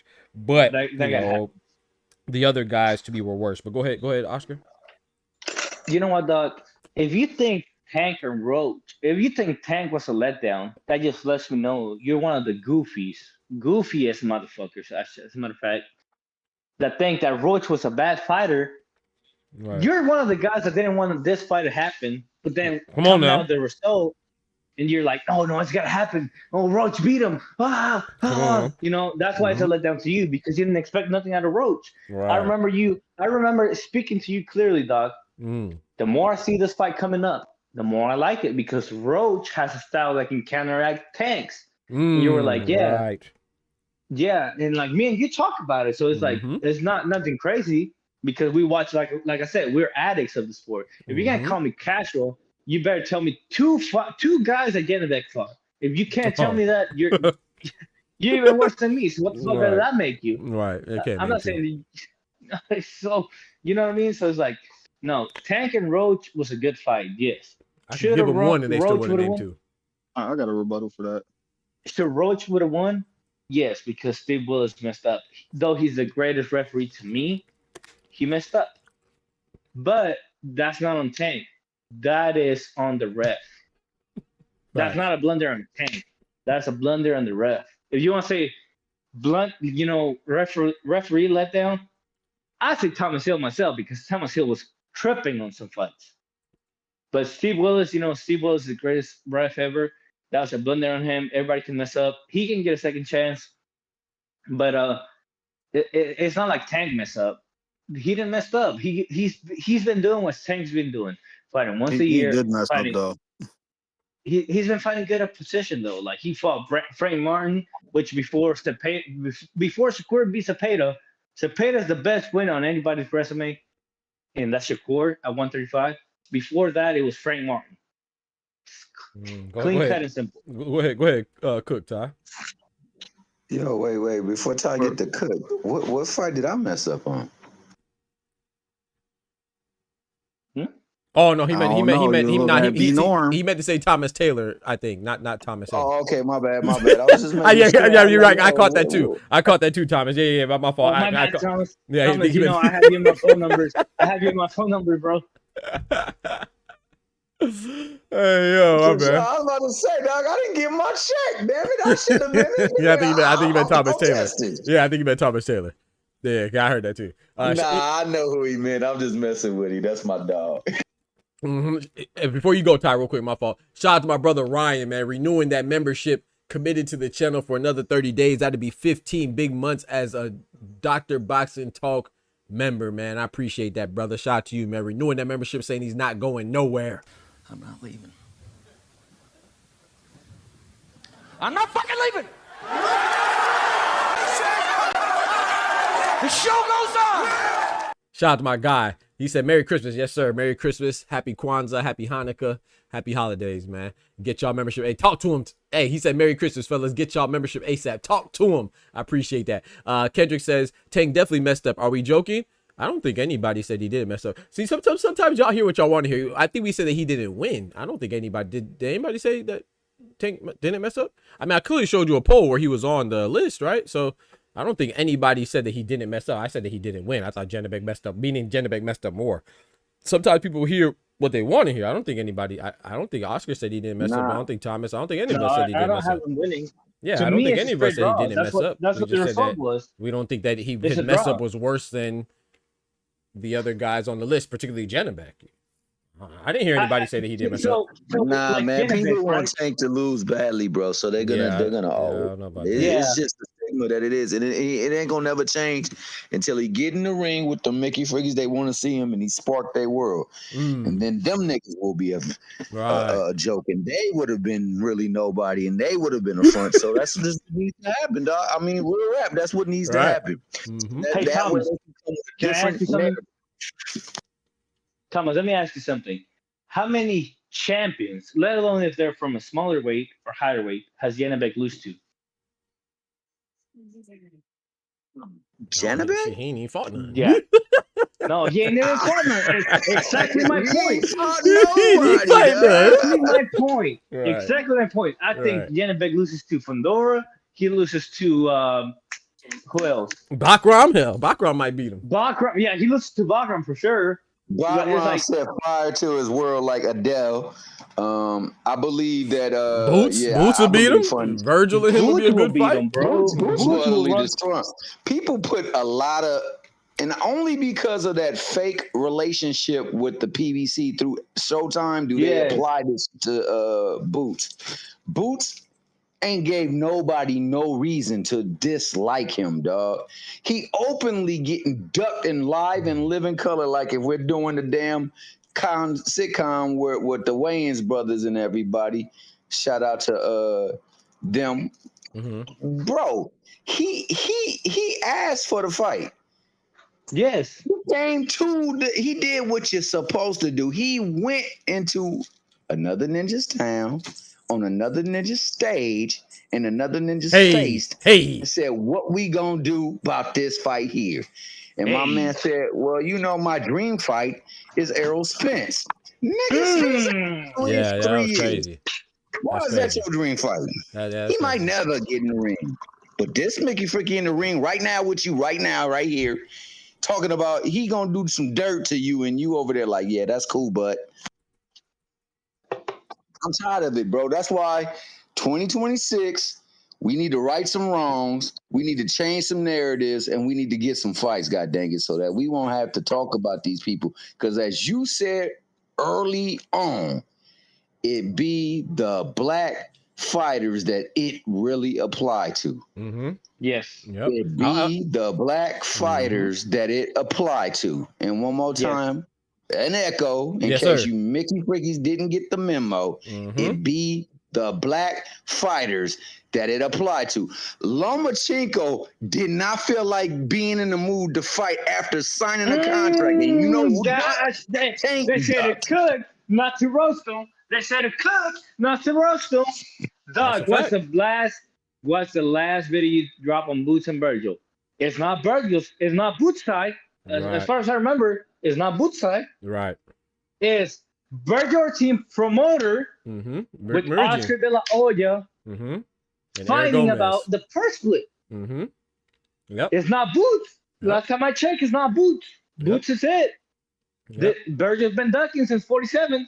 Hell, even since amateurs. That's his This guy 47. does not want the fight. He don't want to Yeah. Yo, fight, since bro. amateurs is diabolical. Though. Yeah. Yeah. Let me go let You don't Ty cook wanna though, man. fight. I got to jump back to Ty. But shout out to Kendrick though. Kendrick said that Oscar said that he didn't mess up. But what he's talking about is he's saying this is how I took it. And correct me if I'm wrong, Oscar. Then I gotta let Ty cook for real. But that calling a knockdown is not the fighter's fault. So we say that all the time. It's like with Terrence Crawford where his glove touched, or Floyd and his glove touched, or Zaylee Zhang and his glove touched, or Anthony Joshua his glove touched against Dubois. It's not the fighter's fault to call Tyson Fury whenever he leaned on the ropes. or Tyson Fury, right? Should have been a knockdown. So people say it's never the fighter's fault to officiate the fight. It's the referees. So that doesn't mean he didn't mess up in this year, if you want to say, by having a draw. But as far as the fight goes, Tank should have been deducted a point for taking a knee, but that's not the referee. That's not the fighter's fault. Players don't call fouls on each other on the basketball court. No one does. Yes. So they don't call travel on each other or themselves. It's the referee's fault. So that's a fact. I don't even think that there's anything to argue. He messed up by not beating Lamont Roach, but he didn't mess up by taking a knee and not counting it. No, that's the referee's Not fault. only that, I take it a step farther. He didn't mess up by choosing Roach. People were just not aware of Roach because he's in the smaller weights. That's why they question Shakur's resume whenever they say Oscar Valdez. Oscar Valdez was a superstar before Shakur beat him. Come on now. And then on top of that, Oscar, since you cooking, bro, why not have there been a draw tour for the Pitbull decision? Why this Mickey Freaky not going all over the place celebrating the fact that he was robbed yet again? Fudge out of here, man. Yeah, I agree with that part. Go ahead, Ty. That's why that rematch gotta happen. My bad. Go ahead, Thomas, real quick. I'm gonna let Ty cook for the last. No, Ty deserves to cook. All I'm gonna say is that's why Tank need to get his punk ass in the ring with all these people that he's running from, so that we can get rid of this once and for all. Yep. I agree with that. Now, I want him to fight Lamont Roach, and I think I think that's a great fight. Go ahead, Thomas. I mean, Ty, my fault. We still addressing letdown of the year. Yeah, whatever you want, man. Yeah, let down. Yep. I think you said you had a rebuttal to what Oscar was saying in regards to Tank, if I'm not mistaken. I think that's what you said.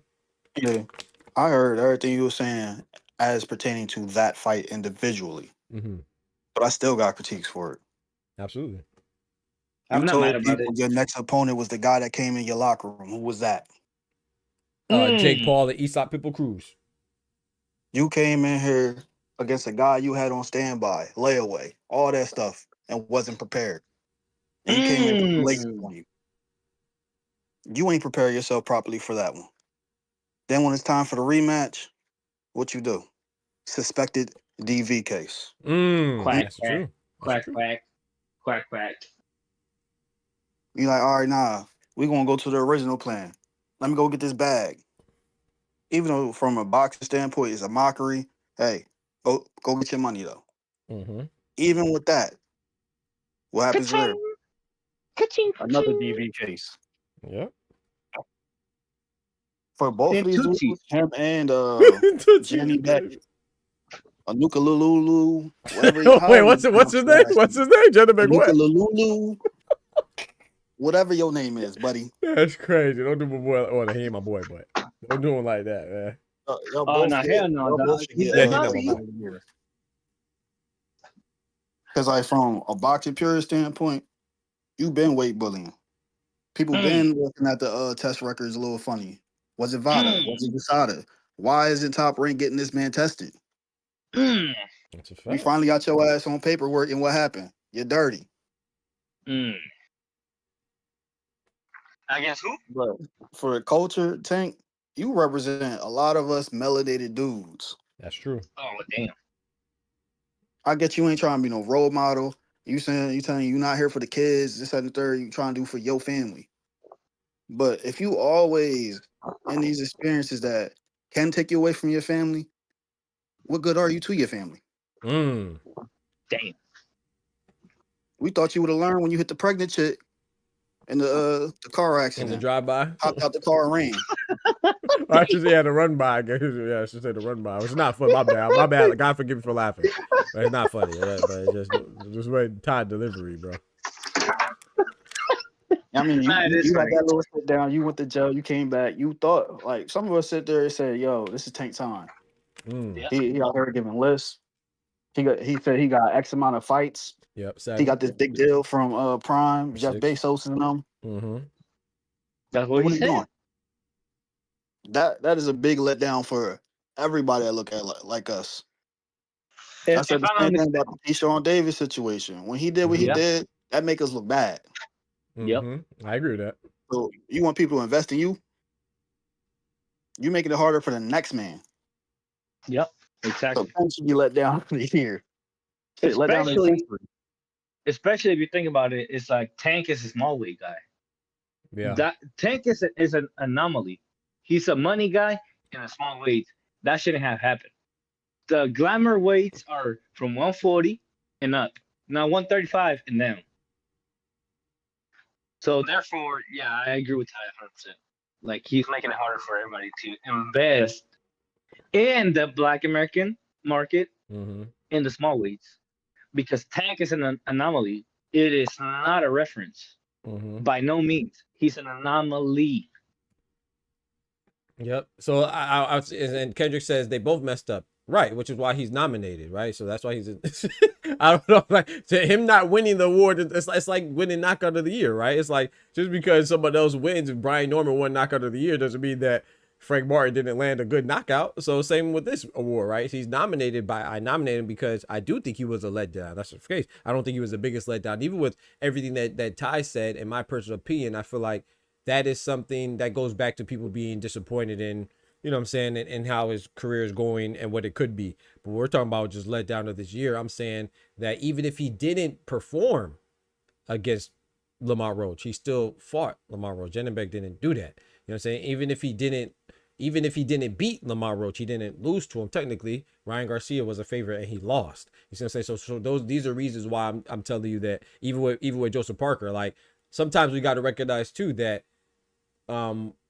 with greater power comes great responsibility, and sometimes it does come with a bigger light, but that doesn't mean that you are actually doing worse than anybody else just because people are focused and zooming in and magnifying your missteps more than the next man's. You know what I'm saying? So that's what I think is with Tank. Like Tank is, I think it was a letdown this year, but I don't think it was anything outside of anything more. I should say anything more than, for me, Janibek. I don't think his letdown was worse than Janibek, Parker's, or Ryan Garcia. But if you talk about the magnitude, like Ty saying, then that's when it becomes in. Then you could throw Keyshawn in there as well, who I also nominated, and Floyd Schofield, and Oscar De La Hoya for not making 2 fights, and you know, so there's a lot of things. But yeah, I don't think the only way this can be a letdown. I think Janibek the only way is this can be a letdown is if you didn't expect nothing out of Roach. That's the only way it can be a letdown. That part too.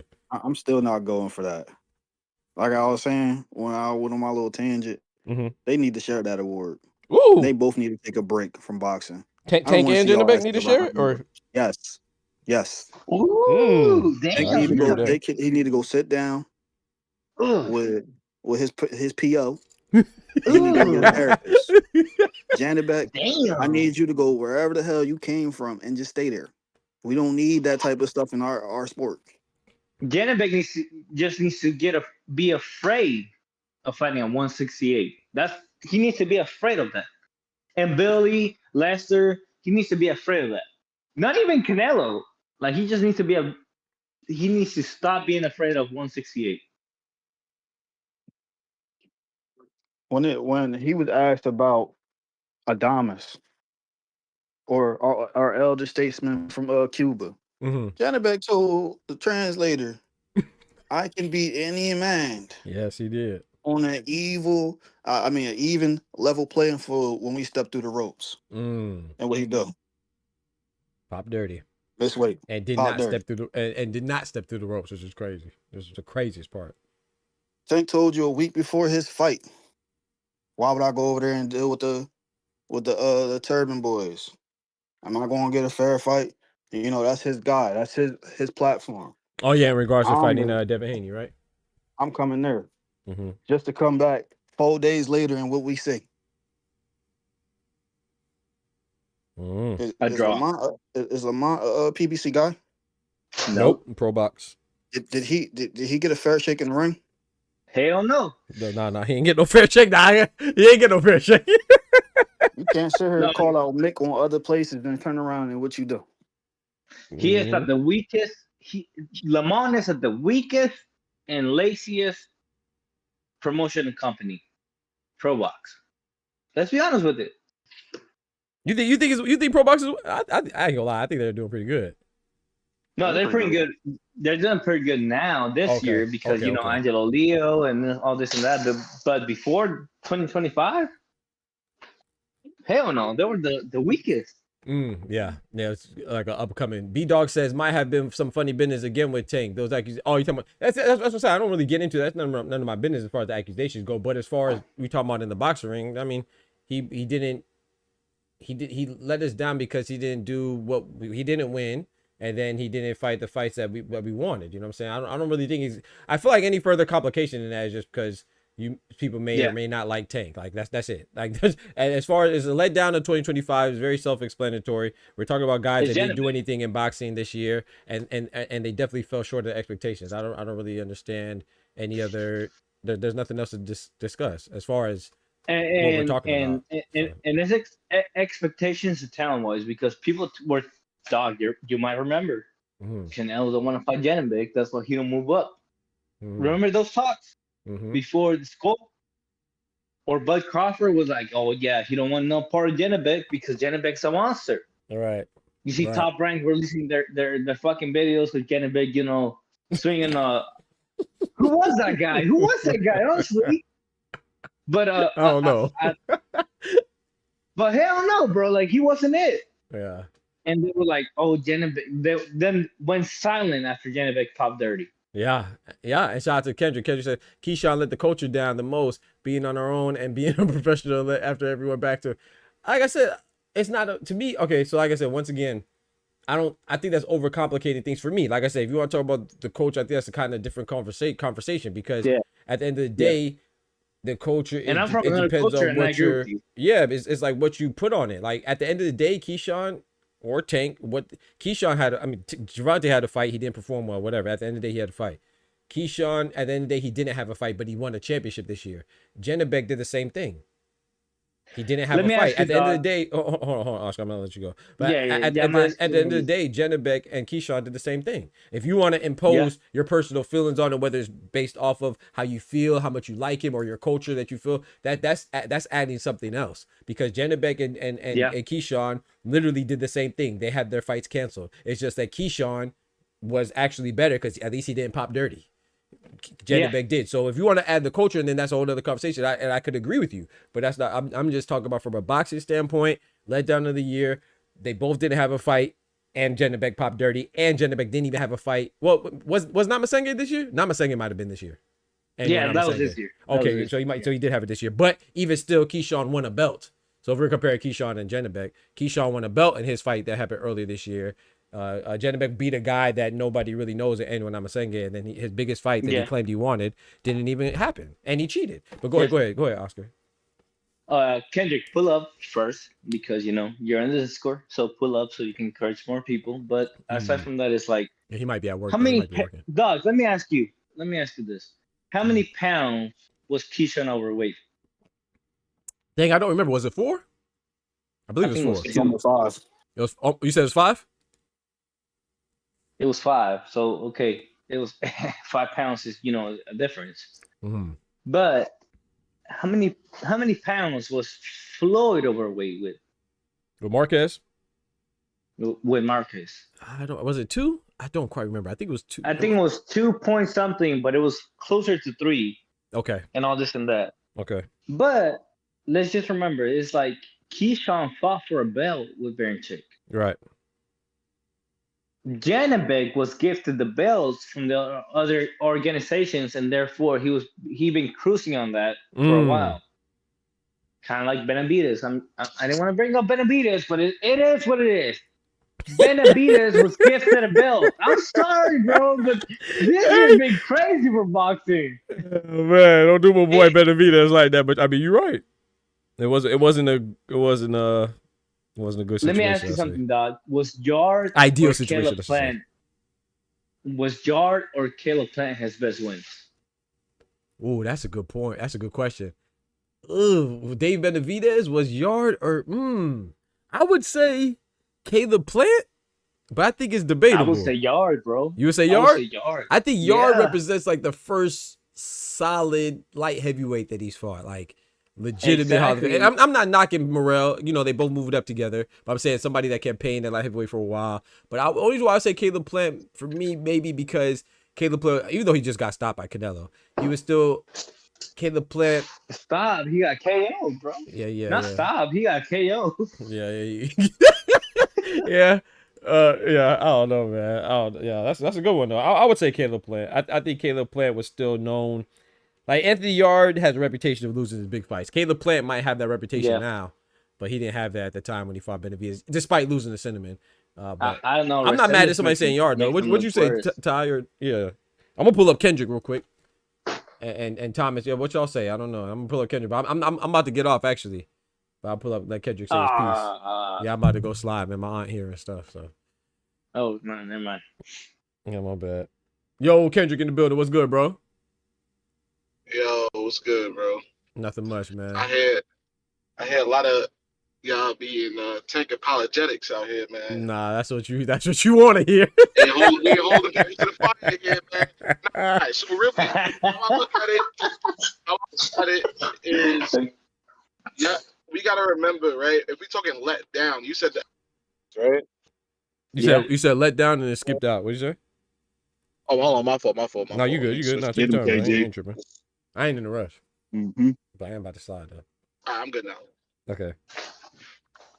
Yeah, we was talking about the expectations, right? Yeah. Expectations. Like that's how you being let down. Yeah, you could say expectations, yeah. So I'm trying to figure out, I understand as a boxing purist, you may expect something out of Janabek, right? Mm-hmm. Not even expect, honestly. Our whole argument about Janabek is who the fuck did he fight, right? So what do I really expect from this man?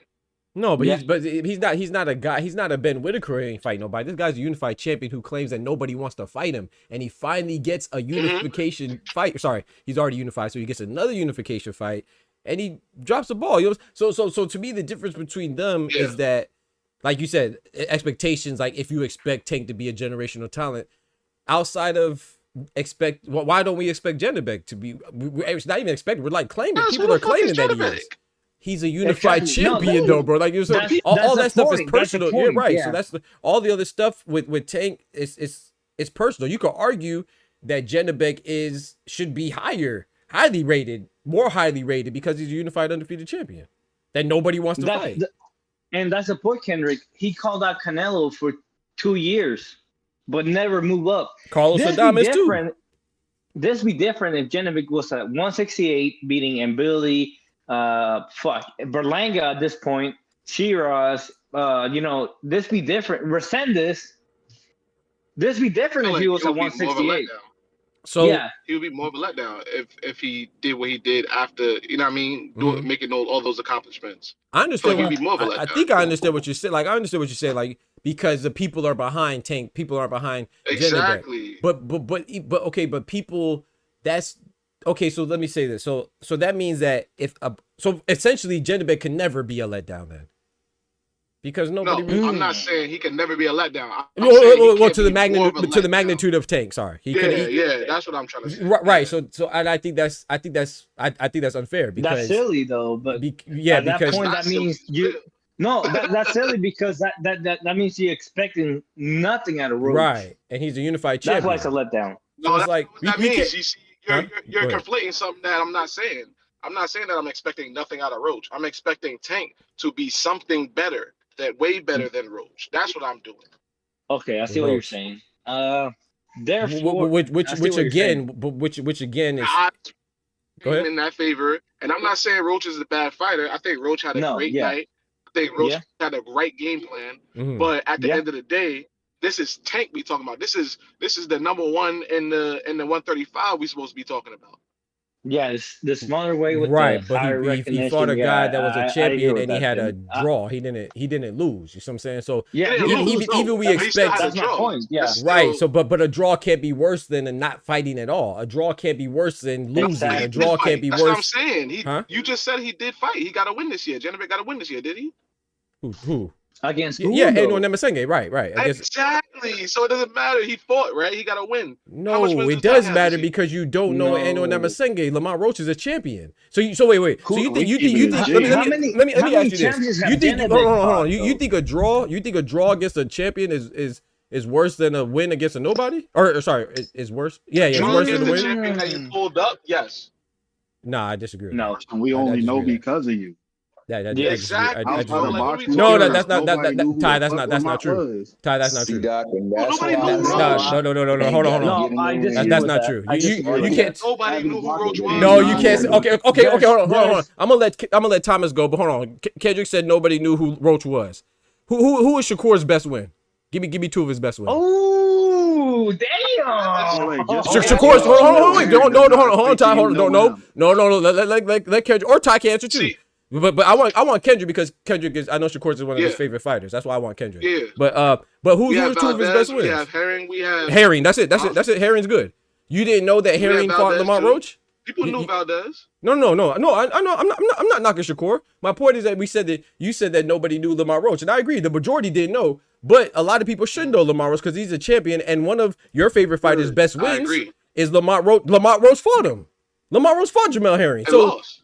right, but you can't say nobody knew Lamont Roach. Lamont Roach had some credible wins as But- well, or credible fights. Just because he fought somebody, that's like, you know what I mean? You could lose to somebody and nobody still know you. That doesn't mean that you're supposed to be knowledgeable. Right, but he You know what I lost. mean? He lost to a champion in Jamel Herring, and then he became a champion himself. But you said that doesn't mean nothing. So you can't. How does that not mean nothing? But I couldn't even tell you who he beat to be champion. Right. I mean, I'm not saying I'm not saying that everybody has to know everybody, but I'm saying that this notion that a guy is unknown because the majority of people don't know him, and he's a champion. Like I get it if you say, but the majority of people don't know him and he hasn't done anything. But Lamont Roach is a champion. At some point, it's like, okay, I may not know him, but you got to realize too. Not you. I'm just saying us. We got to realize that we may not know this person, but it might be in general, it might be somebody that we just don't know because we don't pay attention to maybe that weight or that person or whatever. I don't think that that's fair to just say Lamont Roach. He had a draw with a champion and nobody knew. I mean, it's not like he's Jazza Dickens, like who Jazza Dickens just was elevated for Lamont Roach. It's not like Lamont Roach is Jazza Dickens out here. Like he you could argue he's one of pro boxing's top guys before the Tank fight. He is a tough guy. No. He is. I think he is now, but I think Berlanga was. Right, come on now. You know, Cepeda is Shakur's best win. Robot, that's fair. That's fair.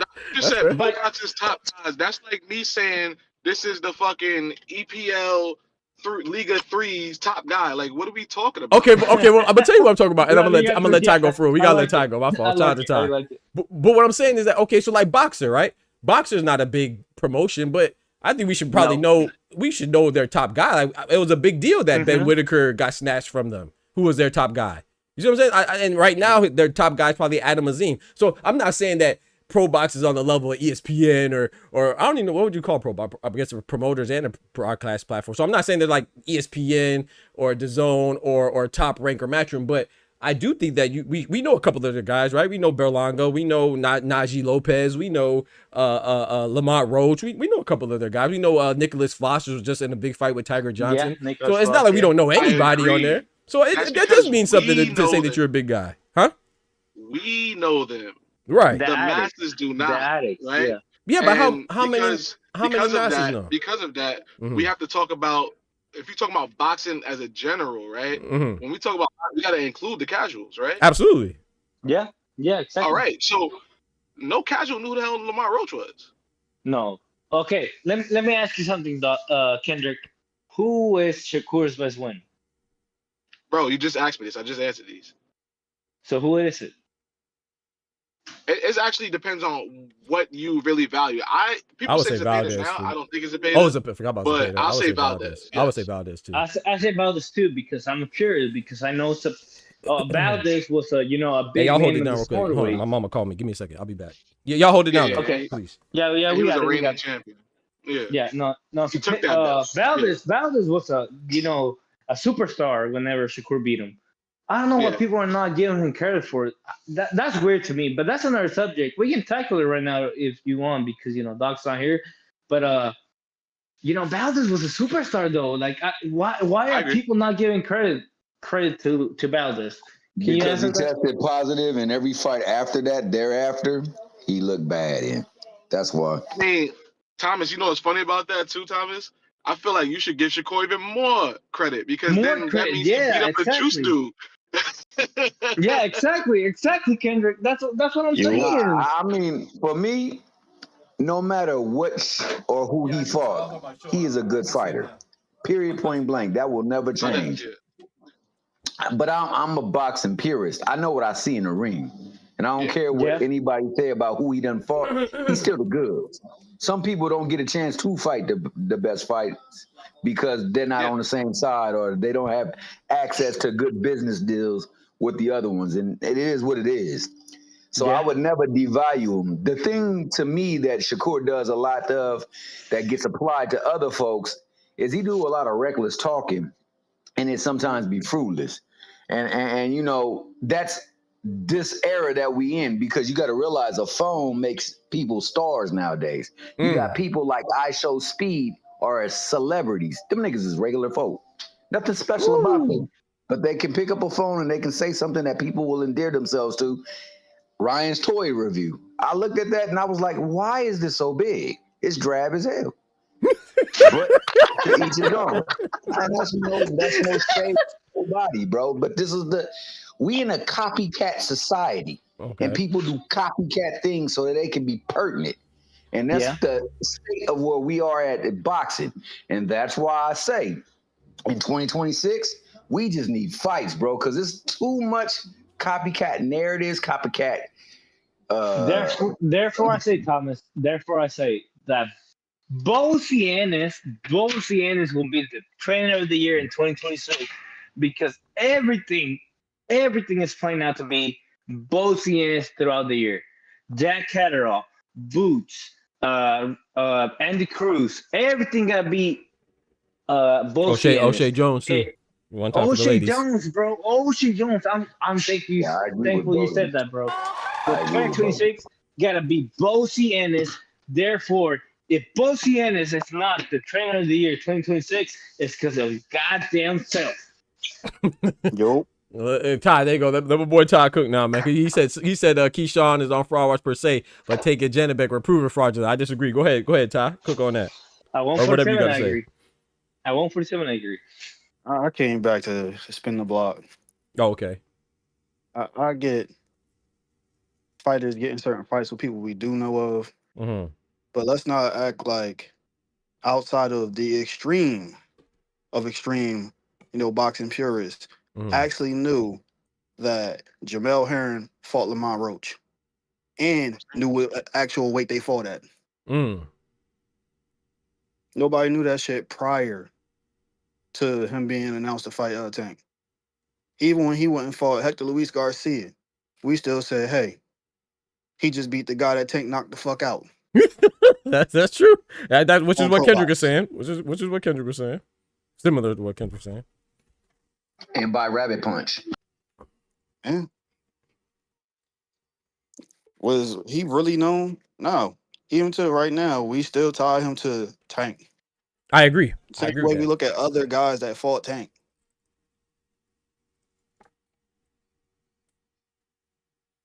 And so the fraudulent thing, Tank has been proven fraudulent because you're talking about, he at least had one fight this year. How many scheduled fights did he have? 2, I think. Why didn't they happen? Or well, 3. Well, 3. But, right. No, he was a letdown. Yeah, right? it was his fault. It was self-inflicted. So well. I mean, whatever. I'm not trying to get into that, but yeah, he had a significant influence on why it didn't happen. So I'm gonna say that. But I think it was his fault for me. But I don't really get into was he there, was he not there with the whole DB thing. I'm not talking about that. Just the specifics, but that definitely has something to do with it getting canceled for the optics for Netflix and stuff like that. Not saying that was the sole reason people get into the controversy and stuff like that. But go ahead, bro. My bad. And for it to be back-to-back one postponements or cancellations for Right. the same problem. Right. Suspect. It wasn't because you were injured. Right. It wasn't because you couldn't make a little bit of weight. That's because you couldn't keep your hands to yourself unless it was in the ring. Right. Shout out to Sir. He says Tank stopped his own fights. Right. But that's the thing though. My bad. Not to cut you off. Keep going. My fault. I'm saying so. Him and Buddy Lil G, they both they should share it. Deserve that award together. You cut it in half, handed a piece here, a piece there, but they both let down. Co-let down of the year. Different reasons, but one is more on some boxing pure shit, and the other one is a little bit of both for the culture and for the betterment of boxing. Okay. So this is my thing, right? And I'm glad you said that because now I want Kendrick. This is particularly to Kendrick. I guess that's what I'm saying, right? So this is a better analogy, a better way to put it.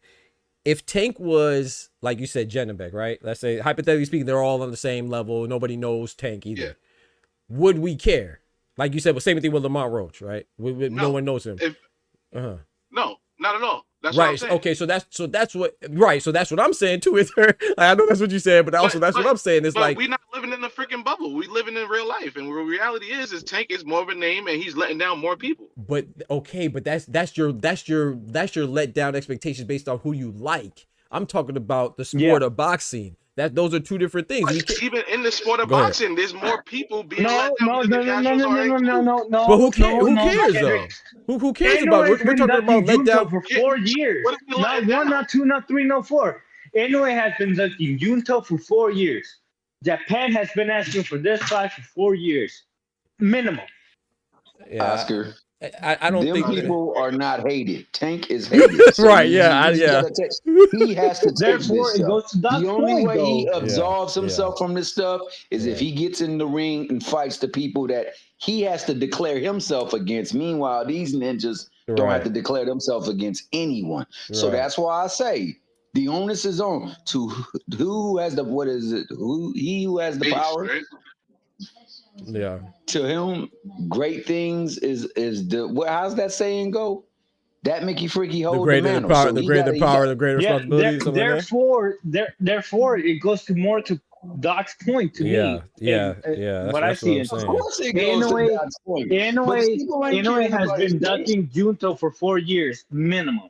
4 years minimum. I got Junto in that fight, by the way. Me too. You know my team. Me too. Yeah, me too. Yeah, so I think that's the part where we just disagree. You know what I'm saying? And there's nothing wrong with that. Like Kendrick and Tyre saying that he's facts. Yeah, at all. Yeah, there's nothing wrong with it. But to me, I think that you do have to try to normalize it because if that's the case, then Janabek can never let anybody down. Who else? What's the other dude? And that's a problem we're seeing, right, Kendrick? Because like look at Ryan Garcia, right? Like when it's Devin, is the problem PEDs or is it the problem who you cheat? It's like with Galal Yafai. No one talks about Francisco Rodriguez, and I think that's a problem. You know what I'm saying? And then with Devin Haney, it's like everybody knocks Devin Haney, say, oh, PEDs don't matter, but then you tell me, oh, Erica Cruz is a scum of the earth because she popped dirty while about to fight Amanda Serrano. So it's like, so that's what I'm saying. I'm not saying that you're wrong. Please don't think that. I'm not saying that you're wrong because from a cultural impact, I think those are two different discussions. That's all I'm saying. I just think that the discussion that I was attempting to have was that from a boxing standpoint, like even when I said that they both fought, I was saying that Keyshawn fought to say that he did something to kind of balance out, not even balance out, but at least something that could be like, okay, he did something positive. For me, Janabek, shout out to you and Onemasenge, but if you're fighting the guy that you're supposed to do that to anyway, but we're calling you the boogeyman, the monster, and you're already a weight bully, and you pop dirty, and you finally have the fight that you're supposed to have that could potentially even get you a bud fight, and you don't even have that fight. To me, that might be the biggest letdown. And you were popped dirty, so you didn't have the fight. I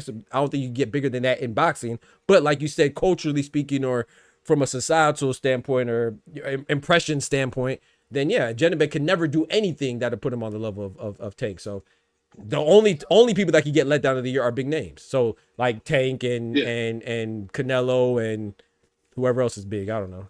So I get what you're saying. Yeah, like Ben Whitaker. that's Ben a Whitaker fact. was on that list. I think he was really on that list. He could have been, you know what I mean, somebody who was right, exactly. Especially if he didn't perform his last 2 fights. Right, exactly. Like right on that list. Right. So he could have got let. I think. Correct me if I'm wrong. I think the first Liam Cameron was last year.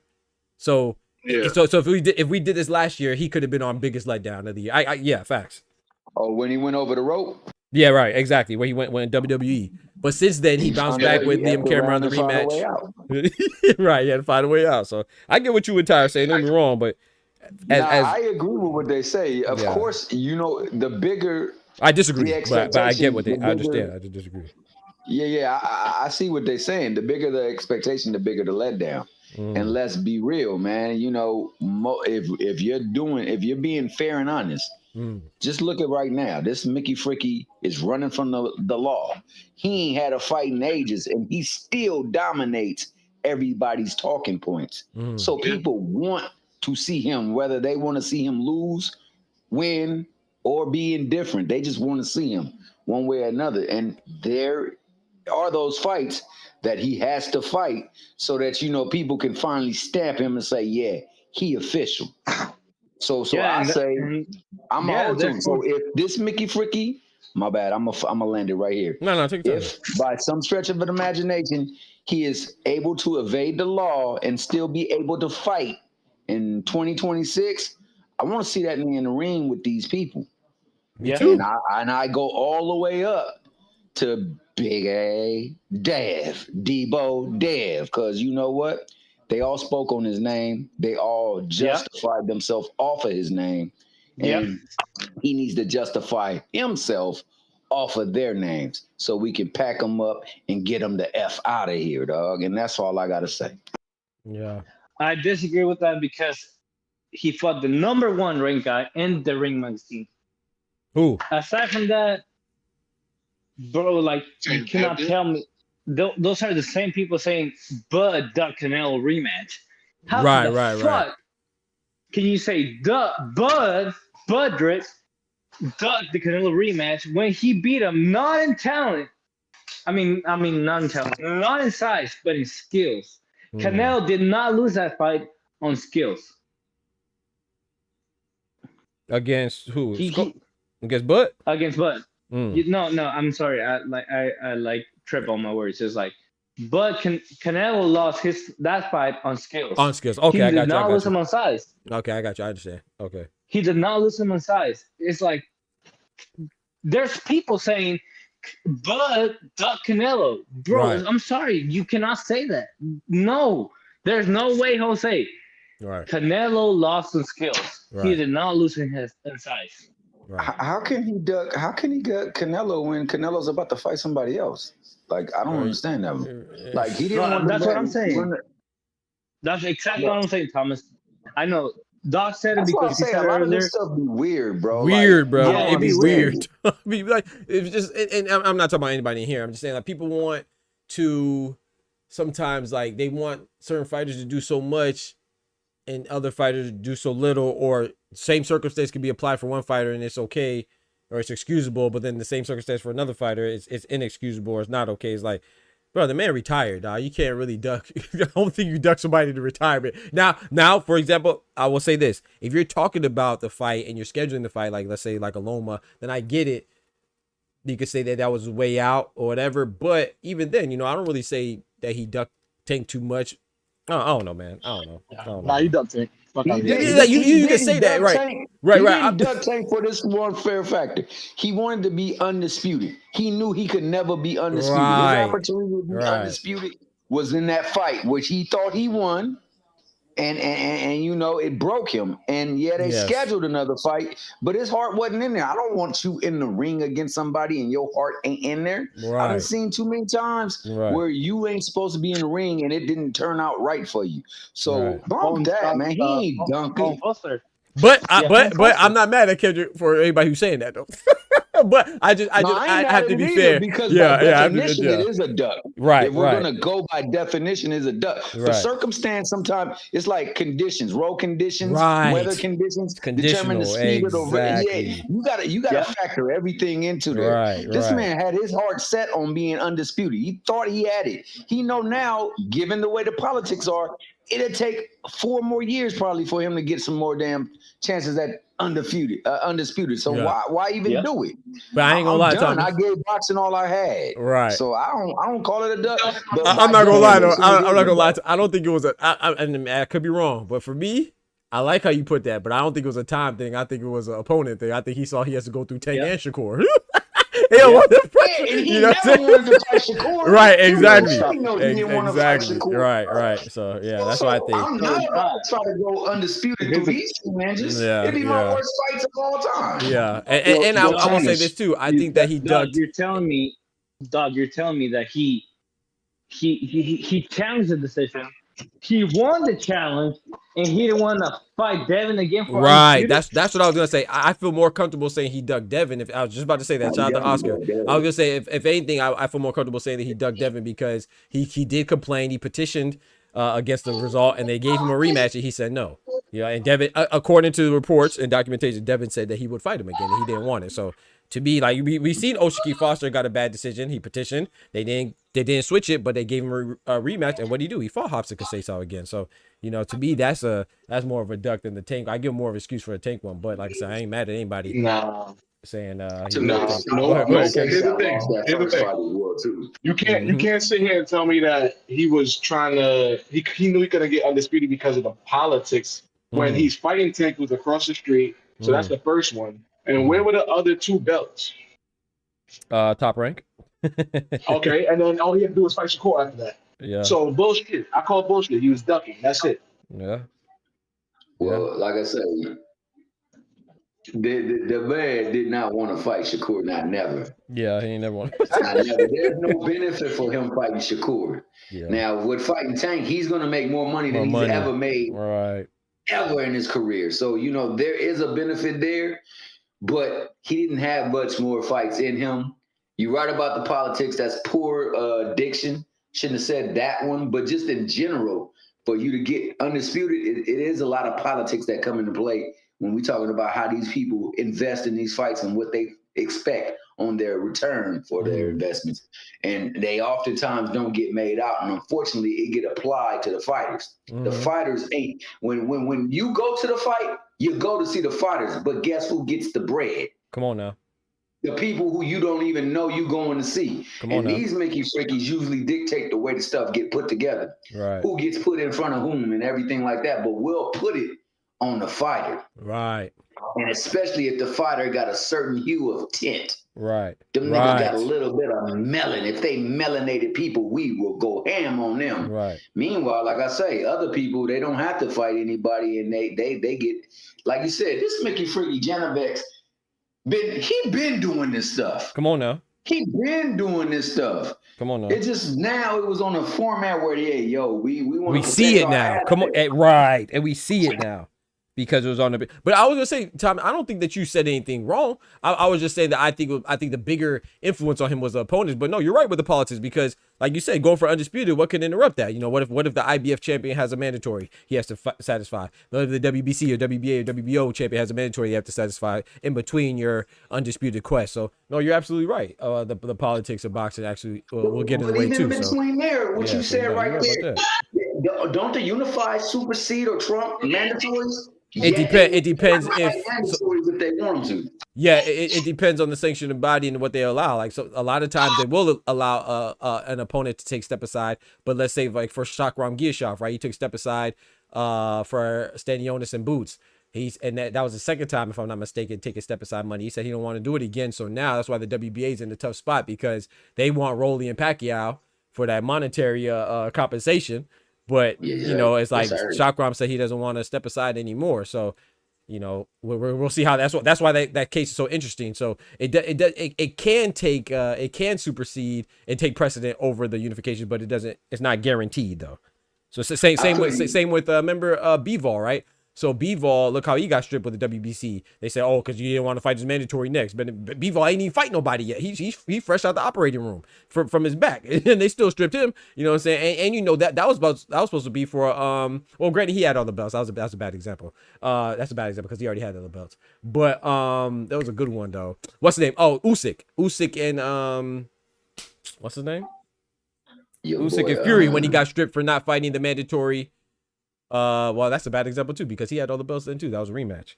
I'm trying to give you an example. Hold on, where somebody got stripped, where it was two guys fighting, and Let me think of that one. Go ahead. Let me think about that one a little bit. But going back to just the letter of the law and being right, choosing your words correctly. I didn't choose my words correctly because there were some avenues available for him to make the fights. If the fight was being already set up between Tank, and then you can easily, but no, at that time, your boy was jumping ship from top rank over to what's her name. So it would have been difficult even there because your boy Bob never really felt Shakur didn't want to promote a unification fight with Valdez. He said it was stupid. That's all his promotion company. Shakur was wanted that smoke for a long time. Is Bob who had Loma and PC. Mm-hmm. Bob never was with him though, KD. Like he never wanted to promote this nigga Shakur. Like it was a stupid fight, and to me, it makes absolutely no sense. He called the Oscar Valdez fight a stupid fight. You're having one of your champions unify in the division. How is that stupid when your banner is being elevated? No way, win, lose, or draw. Like that doesn't make sense. Other than the fact that I want this belt to be available for future talent, so I can land future talent and they can have something to strive for. Other than that, dog, that fight made every bit of sense. It made the most sense. Yep. Oh, I got an example. Cruiserweight. Ja Battaglia and Zerto. Like he had to, in order to have that unification, they both had to handle their mandatory. Remember, Zerto had to fight WBA mandatory Junior Dorticos, and Ja had to fight who he just fought. IBF mandatory. German dude. I can't think of the name. But yeah, so mandatories can get in the way of unifications. It depends on how long they've been waiting and depends on what they agreed to. Hussein Sakara. Hussein Sakara. That's what's up. That being the case, bro, I still believe that, the best fight should supersede everything. And if you have a chance to make a Shakur versus Lomachenko fight, you make that fight, bro. Damn, a mandatory. You pay them Mickey Frickies handsomely to get up out the way because you stand to make more making the fight than to make a fight with them. I agree. So, hey, you got to move out the way, dog. We'll put you on the back burner. We'll give you a chance to be in line. But, hey, we got to make this fight because this fight is quote unquote for the culture. And we've gone away from making fights for the culture. When I mean culture, the pulse of boxing, it got to get back to fighting fights that make boxing great again, because you got too many people infiltrating and trying to do everything they can do to put their spin on what boxing should be. And Mickey Frickies will sanction it, will endorse it because they want something different than what that being given currently as we speak, dog. So talk to him. I'm like, yo, whatever we can do to get the fight. And I do know Loma never wanted to fight your boy Shakur because he said he was tired. And then the next week, he out there at a fight talking about we can fight right now. Mickey Frickies was that energy when he was talking about let's put together a fight. Come on now. Yeah, I didn't like that either when Loma was squared up with Shakur talking about we could fight. We're like, stop it, bro. Now you acting. Sir says he was like he could possibly get a lot of money and outpoint Tank, but he knew he couldn't beat Shakur Stevenson. I agree with that. I think that, like I said, styles make fights. We all know that, man. We watch boxing a lot here. So I think that stylistically and like you said, monetarily for sure, Tank is the money man. But I think that Loma has a better chance to be. I don't think he beats either one of them, but I think he has a better chance against Tank stylistically than Shakur for his style. You know what I'm saying? But you know me, I think Tank beats Loma, Shakur, Abdullah, everybody there. Hey, Doc. This recent Tank that has been going to promotions looking like not this Tank. This Tank loses to Shakur, I think. Yeah, you gotta remember. Loma saw Frank Martin sleeping on the ground, and he was like, no, not me. He saw Frank sleep. Frank catching them involuntary Z's. Yo, but if it's this Tank that has been showing up to press conferences, disenfranchised, aloof and everything like that, yeah, because I don't give a fudge with nobody. I know what I see in the ring.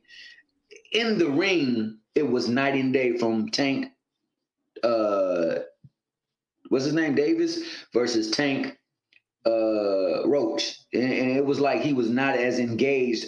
He didn't even look in the same shape. That Tank, yeah, you can get the better of him if he ain't dialed in. So, you know, I would rock with that statement from the fact that, you know, Shakur gonna always be dialed in because he recognized, yo, this is how I stay from pushing any type of 9 to 5 clock and being able to be a little bit more free in this world that you know it's tough to navigate through. So he professional in that sense, and you know I agree with that. Tank ain't been professional these last couple of promotions. I agree with that. I agree with that. And it's clearly visible. Mm-hmm. But yeah, we need that rematch from Roach so he can bring out the Black Flag, the raid, and all that bingo stuff that you do to get rid of, to eradicate them. Then you need to line that Shakur fight up. He need to line that Devin fight up, and I don't care how big his ass is. You was about to get in that ring with Jake Paul. Now, granted, Jake Paul is no Devin, and I know that for a fact. And freaking training, the sparring sessions from him prepping for that fake ass fight, bared that to be true. That's why he had to find a way out.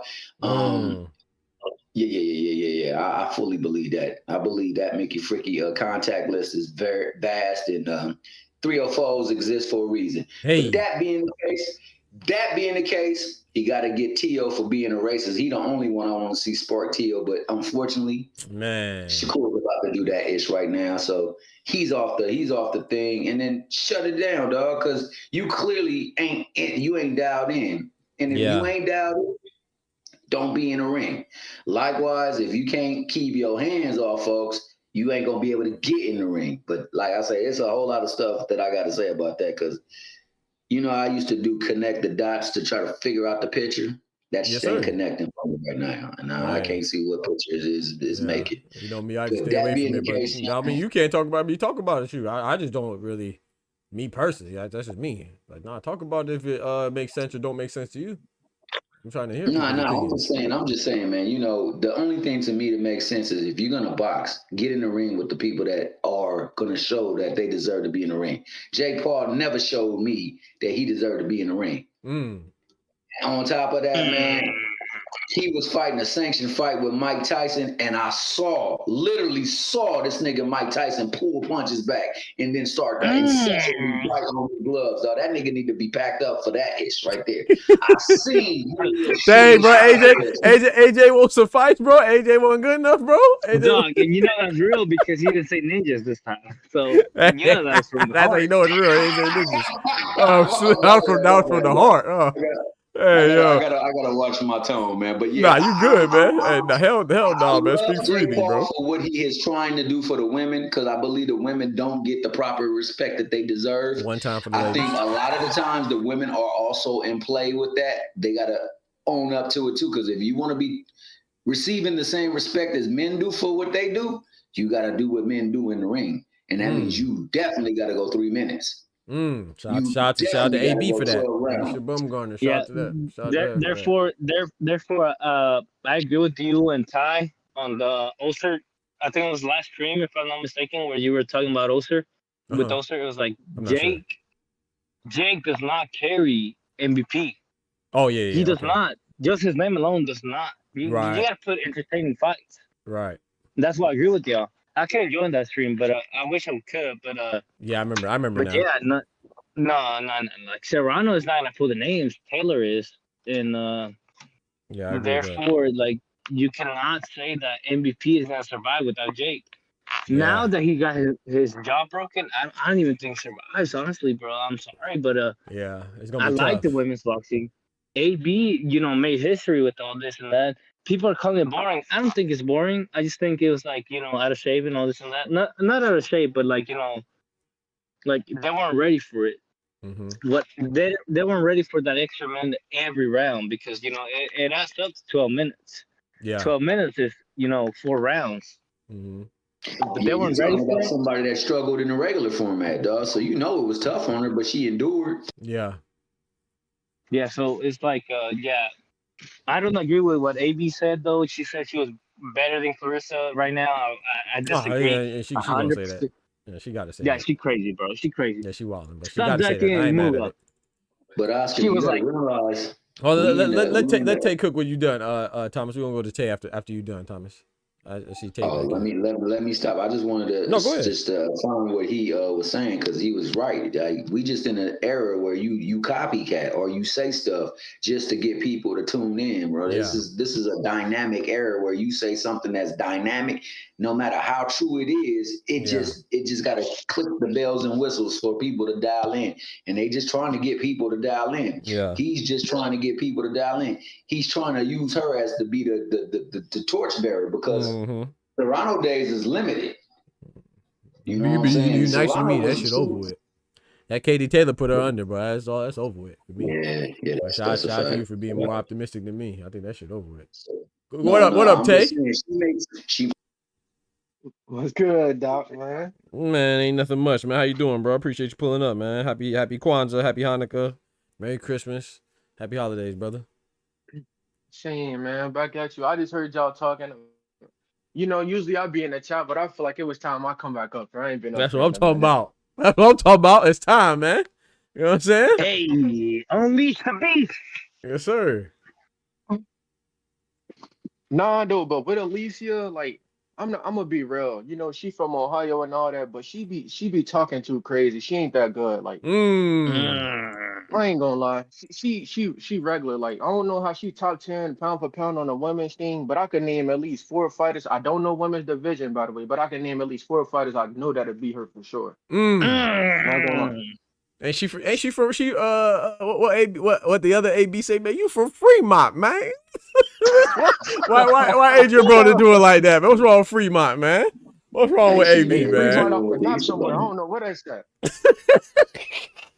I don't know where that's at. That's like Cleveland or Toledo. That's one of them, but she ain't from the big cities. She ain't from the big one, huh? Okay. Nah. Okay. I like AB. I ain't gonna lie, but I agree with you though, man. I think that my bad. Go ahead, finish. My fault. Sorry. Go ahead. No, you good. She's just a pretty face who people are overhyping. We seen she could, like, the way she was getting hit, she wasn't even holding her hands up in the clinches. She was just getting hit. And then the Jake Paul dude, man, I just can't stand him personally. He one of them racist people who they just let off the hook, start saying what he want to say, and they just keep giving him a pass. I don't care if he got knocked out. He didn't even prove he wanted to fight in the fight. He was running. Come on now. Yep. Come on now. Thank you. I've been saying it all week. Thank you, sir. Keep cooking. For real. You don't get no credit for running. They want to, he stepped in there with a boxer, this and that, but we don't care about all that. He should have fought. Tay, how many times did he shoot that double leg takedown? Hey, as many times I just stopped paying attention to. I stopped counting after the 5th round. Bro, that's the equivalent. I want to say something. That's the equivalent to the armadillo, bro. That's the equivalent. It was disgusting, man. I agree with Tay, man. Tay ain't here cooking, man. Hey, sir said you cooking too, but he said that guy who just joined the pedal. That's my boy Tay in the chat, man. He said he cooking. My boy cooking with grease. Okay, Ty got. Oh, let Thomas go and then let Ty go. Go ahead, Thomas. I say this before Ty go on and give his pushback because it's going to be between them two anyway, though. They deserve that. They deserve this moment. But I'm going to say this. Speaking of giving him credit for going longer than expected, my man, Julio Cesar Chavez, looked like he was about to pass the fudge out and need what you call that? Clear a defibrillator. And then in the 10th round, my ninja was like over there beating his ass like he stole something. Looked like he was fresh, refreshed, and got one of them energy damn mushrooms from Mario and got blah, blah, blah, blah. And then I'll say this. This is the guy posed with, you know, the celebration that he's getting for that and the acknowledgement they're giving him to congratulate him for being in there and doing whatever he did against Joshua. Remember, somebody walked into a church, asked Mickey Frickies to pray for them. And while they were praying for him, pulled out an automatic shot it up. and then sprayed the whole damn thing. And you know what they said he was? What they said? They said he was a victim. And they took him to something to eat. Talk about giving people credit. Come on now. Go ahead, Ty. Yes, hey, dog, somebody has to say happy. Somebody, hey, to the chat, Thomas, Ty, Kendrick, Tay. Somebody wants to say Merry Christmas to y'all. Hey, that's what I'm talking about. Feliz Navidad. Yeah, I had to think about it. My bad. I'm almost at Feliz Cumpleaños. Navidad. Hey, Feliz Merry Christmas, Navidad. man. Feliz Navidad. You're shy. Don't be shy. You know, you got to get used to the spotlight. You gonna be the next Yeah, you Presidente. a star El in the making, Presidente, you know what I'm saying? El Presidente Próximo. El That's what I'm talking Jefe. about, man. Or we gonna get you in the ring? Which one we gonna? Or you can do both. Why not? What's the name? Who was that wrestler that was a wrestler and a governor? One of them did that. Jake the Snake, I think. Was it Jake the Snake? It was Kane. Kane. Oh no, yeah, Kane too. Yeah, Kane's a mayor, right? I think Kane's a mayor of Tennessee. But wasn't there one that became a governor? Kane? Big Kane is a mayor? Yeah, he's the mayor of Tennessee or something like that. But Ty, wasn't there one that I think Jake the Snake became like a governor, though, isn't it? I think. I could be wrong. Yeah, he was politically inclined. Yeah, I think so. I could be wrong though. But yeah, Hey, is that's gonna what's up. I appreciate that, stop Oscar. through and say Merry Christmas. Yes, Happy Merry Kwanzaa. Christmas. Yes. Whatever you celebrate, you know, just be happy with your family. This is time to Facts. be with your family. I don't even give a fuck if you believe or not. Just be with your family. Amen. Be happy. Enjoy the time. Yep. With my family my family right now, you know what I'm saying? Boxing Talk family. I appreciate y'all fellas, man. Ladies and gentlemen, I appreciate y'all. Go ahead, Ty. Just 2 things I want to top it up on. Okay. It was the AB smoke. I knew my boy was coming for that. Well, I can understand your sentiment about her not being the best. She speaks a certain way, and some of her actions might not have actually justified it. But who is that 5? I need to hear that. I think he said 4. I'm gonna get. I think he said 4. I think he said 4. Man. I'm gonna give you a bone. Man. I think he said 4, man. Oh, my bad. If it's the foe, Yeah. you can't throw that out there and not name them names. Come on, Tay. Serrano. Come on now. Taylor. Ellie Scotty. Come on now. And the last one. What's that one girl name? Oh, and Dubois. Come on now. Carolyn Dubois, man. That's a strong foe right there, Ty. What you got to say about that? That's a strong. Hey, he ain't even say the quote. That's 5 right there. Oh, no, BTF. Ellie Scotty?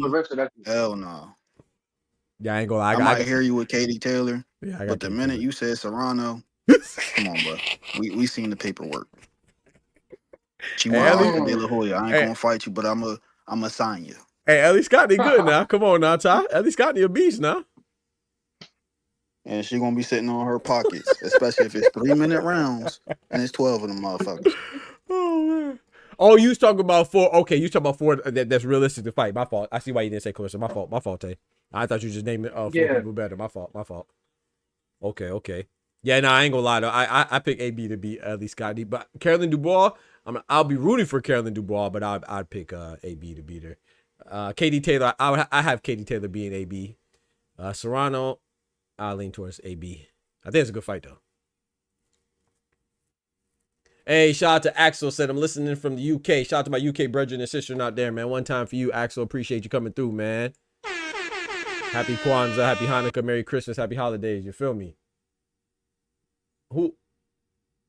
Dubois, if that happens next, AB might squeak one out. Yeah. But if it happens 3 fights from now, that's BTA. Ooh, BTA? She gonna smoke her? That's BTA.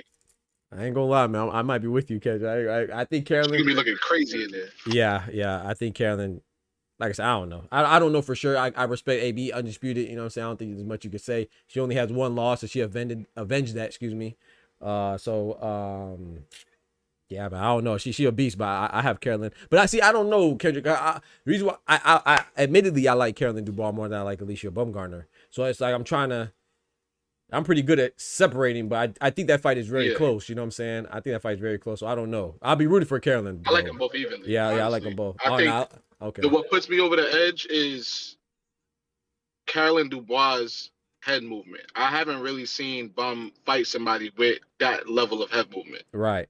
So I don't know if she's going to be able to land that big punch, and she's not active on top of that. So it's like, if she's going to be patient and be a counterpuncher, I don't really see her leading very well. But I know Carolyn can lead. and she could box off her back foot too if she wanted to. Yeah, yeah. I So think that's both what. have some. Oh my bad. Go ahead. No, my fault. Go ahead. No, I'm saying that's what makes me think like once she gets some experience, Yeah. she gonna be it's gonna be almost insurmountable for her to win. And she is a weight class, which don't mean too much, but she is a weight class above too. So there's that as well. So she's kind of naturally bigger. I will say this though. I would like to see Caroline Dubois before we see Alicia Bumgar. I would like to see Caroline Dubois at least be unified, because right now she has four champions in her division. Right, it's her, Alif Nur Turhan ain't no joke either. That lady from Turkey. You saw what she did to the young lady from Brazil, the undefeated Beatriz Fierro. Bro, I was not so expecting that. I ain't gonna lie. Alif Nur Turhan need to be tested. The way she knocked her out, boy. I feel bad saying that, but I ain't gonna. It's just a current. That's how boxing is, bro. That was like every time you see a devastating knockout, her chin was up. But gosh dang, she rocked her like she was supposed to, boy. I don't know. I think she need to be tested, bro. I got to see them tests, bro. Cause bro, I don't know, man. Just be careful with that one, Caroline Dubois. But I do want to see Caroline and Terry Harper. I think that's a fight that has to happen. They're both from UK, so I think that fight has to happen. That's another. What is it? Terry Harper, Caroline Dubois, Alif Nur Turhan, and I'm missing somebody. Who's the other champion? Alif Nur Turhan. Well, wait, Tierra Brown at and the Fundora girl. Oh, that's too low. Yeah, Fundora's at 112. Nah. Yeah, Gabriela Fundora's at 112. And who was the other one you said? Brown. That's like Tierra Brown. That's 122, I believe. Yeah, 122. Yeah, that's super bantamweight. Should be. They small. Yeah, they small. Mm-hmm. I'm trying to think who's the other champion, y'all. There's four. Is Caroline Dubois? I'm missing somebody. Caroline Dubois, WBC. Alif Nur Turhan. Terry Harper, and I'm missing somebody, bro. But anyway, there's 4 champions there. I would like to see her fight any one of them, but I prefer Terry Harper and Caroline Dubois. Let me look it up. I can't remember who it is. Who was the other champion there, bro? Oh yeah, Stephanie Hahn, the police. Yeah, I definitely don't like her. No disrespect. 5-0. I want to see her get knocked out. Yeah, she finna get. I hope Holly Holm put that wood on her, boy. That wood, knock her ass out, boy. I feel like she should have lost the last one. Against she barely won that one. Man, she got when that you was at, right? Yeah, that's when I was at. Yep, yes sir. That Tyron Woodley do need to call it quits, bro. Somebody got to tell him. Who? That Tyron Woodley dude who lost grandpa. He can keep getting knocked out. We good. Yeah. Yeah. That's crazy. Oh yeah, I forgot Kendrick don't like him. Nah, he gotta stop, bro. He gotta stop, bro. The man put the leg up and then knocked him out. Shout out to Edson Silva. Z Pachito says Caroline Dubois says she saw Turhan spar Willie Scotty. Oh yeah, Ellie Scotty, and she was getting out. Oh yeah. Also, she said she'd be down to fight Turhan. Yeah, I saw what she said. She'd be down to fight her. I missed the part where she said that she fought Ellie. Saw her sparring Ellie Scotty. Alif Nur Turhan, like I said, and like I mean, that's what Kendra just said, right? Beatriz Fierro in your defense, and I think that she didn't have the best head movement, and that's what Kendrick just applauded Caroline Dubois for. So there is that as well. But I just wasn't expecting that. I'm not gonna lie. I actually thought Fierro was gonna win. I knew more, but I knew more about Beatriz Fierro. I think I saw 3 of her fights at that time. I heard of Alif Nur Turhan, but I think that was the first time I seen her fight, maybe second. But I was expecting Beatriz to win. So that caught me way off guard. She stopped her, boy, and the way she stopped, I'm talking about she beat her the heck up, bro. Had her in the corner, bro. You know what would help Caroline a lot and make her really a savage. If she could get in the ring, maybe with like a Clarissa and learn a shoulder roll. Her and Clarissa cool because she got wide shoulders. Yeah, she does. You feel me? So if she could learn a shoulder roll with that frame, yeah, it's looking bad. Yeah. Who you got, Ty? Caroline Dubois or Alicia? I got DJ, and that's my DJ. DJ, and that's my DJ. Got a call. Okay, Tay. Beatrice, my girl, but she fought fire with fire. Yeah, and got burned. That's a fact. She was trying to thump with her.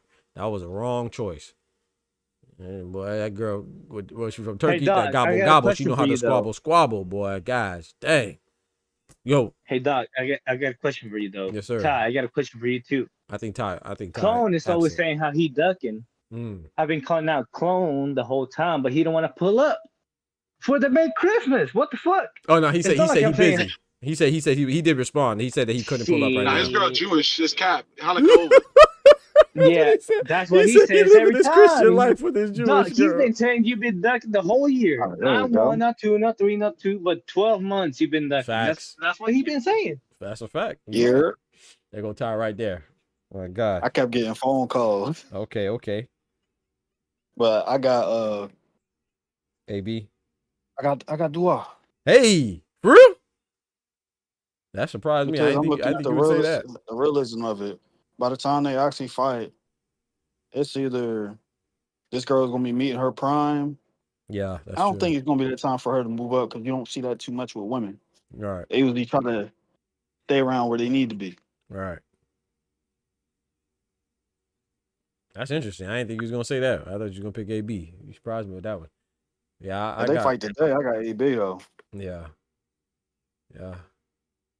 That's a good fight though, man. Like I said, I'll prefer for her to at least be unified. She ain't got to get undisputed, but I prefer for her to at least be unified first, and then I just think that's appropriate. AB got to respect that she's undisputed. And she only has one loss, and she avenged that against what's her name, Lenarditau, Christina Lenarditau, whatever. So I gotta respect. Got to at least be unified. You got to at least show that you are the man or woman in your division before you call out the undisputed champion in another But division. she ain't undisputed no more, though. Yeah, she's not anymore because of Remember WBC. Yeah, right. You're right. She's not Maurice undisputed Silverman anymore. trash, bro. Like, I don't know. Yeah. That's the biggest letdown to me. Like, you strip Bivol, you strip Crawford, you strip, everybody. Yeah, well, hey, man, let me see you strip, man. Here with Chris Brown. Let me see you strip. Stripping everybody. Yo, that Carolyn Dubois and AB to me could be one of the biggest pay-per-views if they build it right for women. Yeah, why not? I can see that being like a Katie Taylor, England. Serrano. Mm-hmm. That's what I'm saying. But that wasn't even pay-per-view, was it? No. That was Netflix. Yeah, so you got England and America. Yep. And they don't look bad. I mean, right. Yeah. Yeah, I you got agree all with the you. angles to me. I agree with that. I think that's a potential big one right there. I think it'll be even bigger, if Carolyn can get a couple belts or a couple more belts. Excuse me. Mm-hmm. Or at least one more. It ain't got to be, like I say. But especially what Z Pacino said, she ain't worried about it leaving her Turhan and go ahead and get all. I definitely know she could beat Stephanie Hahn. No disrespect. I know she beat Stephanie Hahn. I think she'll beat. The only reason I call Alicia Duck. The only reason I call Alicia Duck is because Carolyn got 3 other fighters to fight. Wait, who's ducking? Alicia? You think Alicia is ducking? No. People are saying that Alicia's ducking. Oh. So therefore, my response is I can call her Duck because Carolyn got 3 other fighters. Yeah, I can't call her. Yeah, it's not in the same division, And at least in Alicia's defense, when she beat Layla Bador, she said that she would fight Carolyn. Before Carolyn was calling her out, and she was telling her, "Hey, you need to fight Terry Harper," which I agree with Alicia Bumgarner. I'm not saying that Alicia should be saying it, but I do agree. Like I said, she should fight Terry Harper or Alif Nur Turhan or Stephanie Hahn. Well, I think I think Holly Holm's gonna beat Stephanie Hahn anyway, but she should try to fight the winner of that fight. Yep. Anytime somebody call your name, you should never defer someone that's calling your name to somebody else. That's Facts. never a good one. Facts. I'm with you on that. All the way back to the days of the hood, dog. When somebody called you, like, yeah, I hear you, but you need to fight my man right here first before you run it with me. That's lame as hell. But that being said, it is absolutely correct. Don't switch up. Let me tell you something real quick. Kendrick gonna get mad at me. No, he ain't. Not seriously, but. Hey, I agree with you. And that's why I thought Shakur was weak for saying that bullcrap when Foster was on his head top, man. Talking about you got to fight Ray Ford first. What you talking about, man? He talking about you, man. He got to fight Ray Ford, man. Come on, man. But go ahead, Thomas. I just want to add that part. No, absolutely. I agree with what you just said, but I also agree that, before you get to me, nigga, there's other work you got to handle. I agree. And I say that respectfully in regards to her. While I would love to see the fight with Alicia Bumgarner, because I believe Caroline Dubois is the goods. You know what I'm saying? I believe she is. She just does things in the ring that most resembles what I see before there were them in the ring. She has the acumen, the skill that I see from young amateurs that are men. So she definitely looks the part, but there is work for her yet still to do before she can get up in that ring with Baumgartner, because there are some people that are of her ilk that she should be putting to bed first. But make no mistake about it, if she called your name, you don't go saying, well, you need to fight this person first. But we can run it. We just got to handle business. When we handle our businesses, then we going to run it. But you don't say, no, you need to go fight this person first. It's just the way you say things, bro. And I mean, I'm not with that. Because back in the day, when you got called out, you couldn't just be, hey, nah, I hear you, but you need to go run with him first. Or things like, man, that stuff is played, bro. I'm sorry. So, yeah. But like you said, though, I do agree that he needs to fight. What's the name, though? I do agree that I don't think Shakur should fight Foster either. Not right now. I don't think he needs to, but I just didn't like that response. That's all. But go ahead, Ty. Absolutely. It hit a little different when you standing in front of somebody and saying, no, I'm talking to you. But if you sit there and you just won your belt in the ring, and the first thing you do is call somebody that's not in your division, that has a fight scheduled, I ain't trying to hear that shit. At all. It's a reason why in UK media, the biggest discrepancy with Miss Dubois is you got some domestic fights you need to handle. Yeah, Terry Harper. That's the reason why people were telling her she need to slow her roll. In her defense, she's been trying to get, according, I don't know, I don't pay attention that much, but well, that's a lie, I do. But I don't know who you want to blame, Terry Harper or Carolyn Dubois, but they both been saying that they've been trying to get a fight and it kept falling through. So they both want MVP now, though, so it should be, facilitated a little easier. Fast Eddie and Frank was trying to get that money, though. Nah, I agree with Ty, though. It's just and Hearns. It's like DLH and Hearns is who trying to get the bigger money. Yep. Shout out to Oscar. Shout out to Carolyn, Eddie. They definitely trying to get it's always money. proven, But in both cases, though, it's like, to me, the only two fights that surpass Junto and Inoue is Serdo and Alpataya and Boots and Berjo. That's it. There's no other fight that is bigger than Junto and Inoue in my looks. I think that's where you messed up earlier. But to me, there's no other bigger fight. Wait, so you think you don't think that they should have this fight on Saturday? You think they should just fight each other immediately? Or what you saying? Maybe I'm misunderstanding. No. Okay. I think it's a good build up. Okay. Yeah. Junto's coming up. Yeah, it's his debut at 122, so I think. Where I think you messed up is because you said Shakur and Tank is bigger, and I disagree. Oh, that's just, I think it's bigger in America. I got you. It's bigger in America, but Serda and Alpataya is bigger in the whole world. You think so? Boots and Virgil is bigger in the whole world. You think so? Junto and Inoue is number 3. I'm with Kendrick on that, bro. I ain't gonna lie, Oscar. I think we might be. I don't think nobody besides us care about cruiserweights. So I ain't gonna lie. No, Mexico does. Like whoa, yeah, like a few of us. But you think Zerto and Jai and Junto and Inoue are bigger than Taker Shakur? That's interesting. Yes.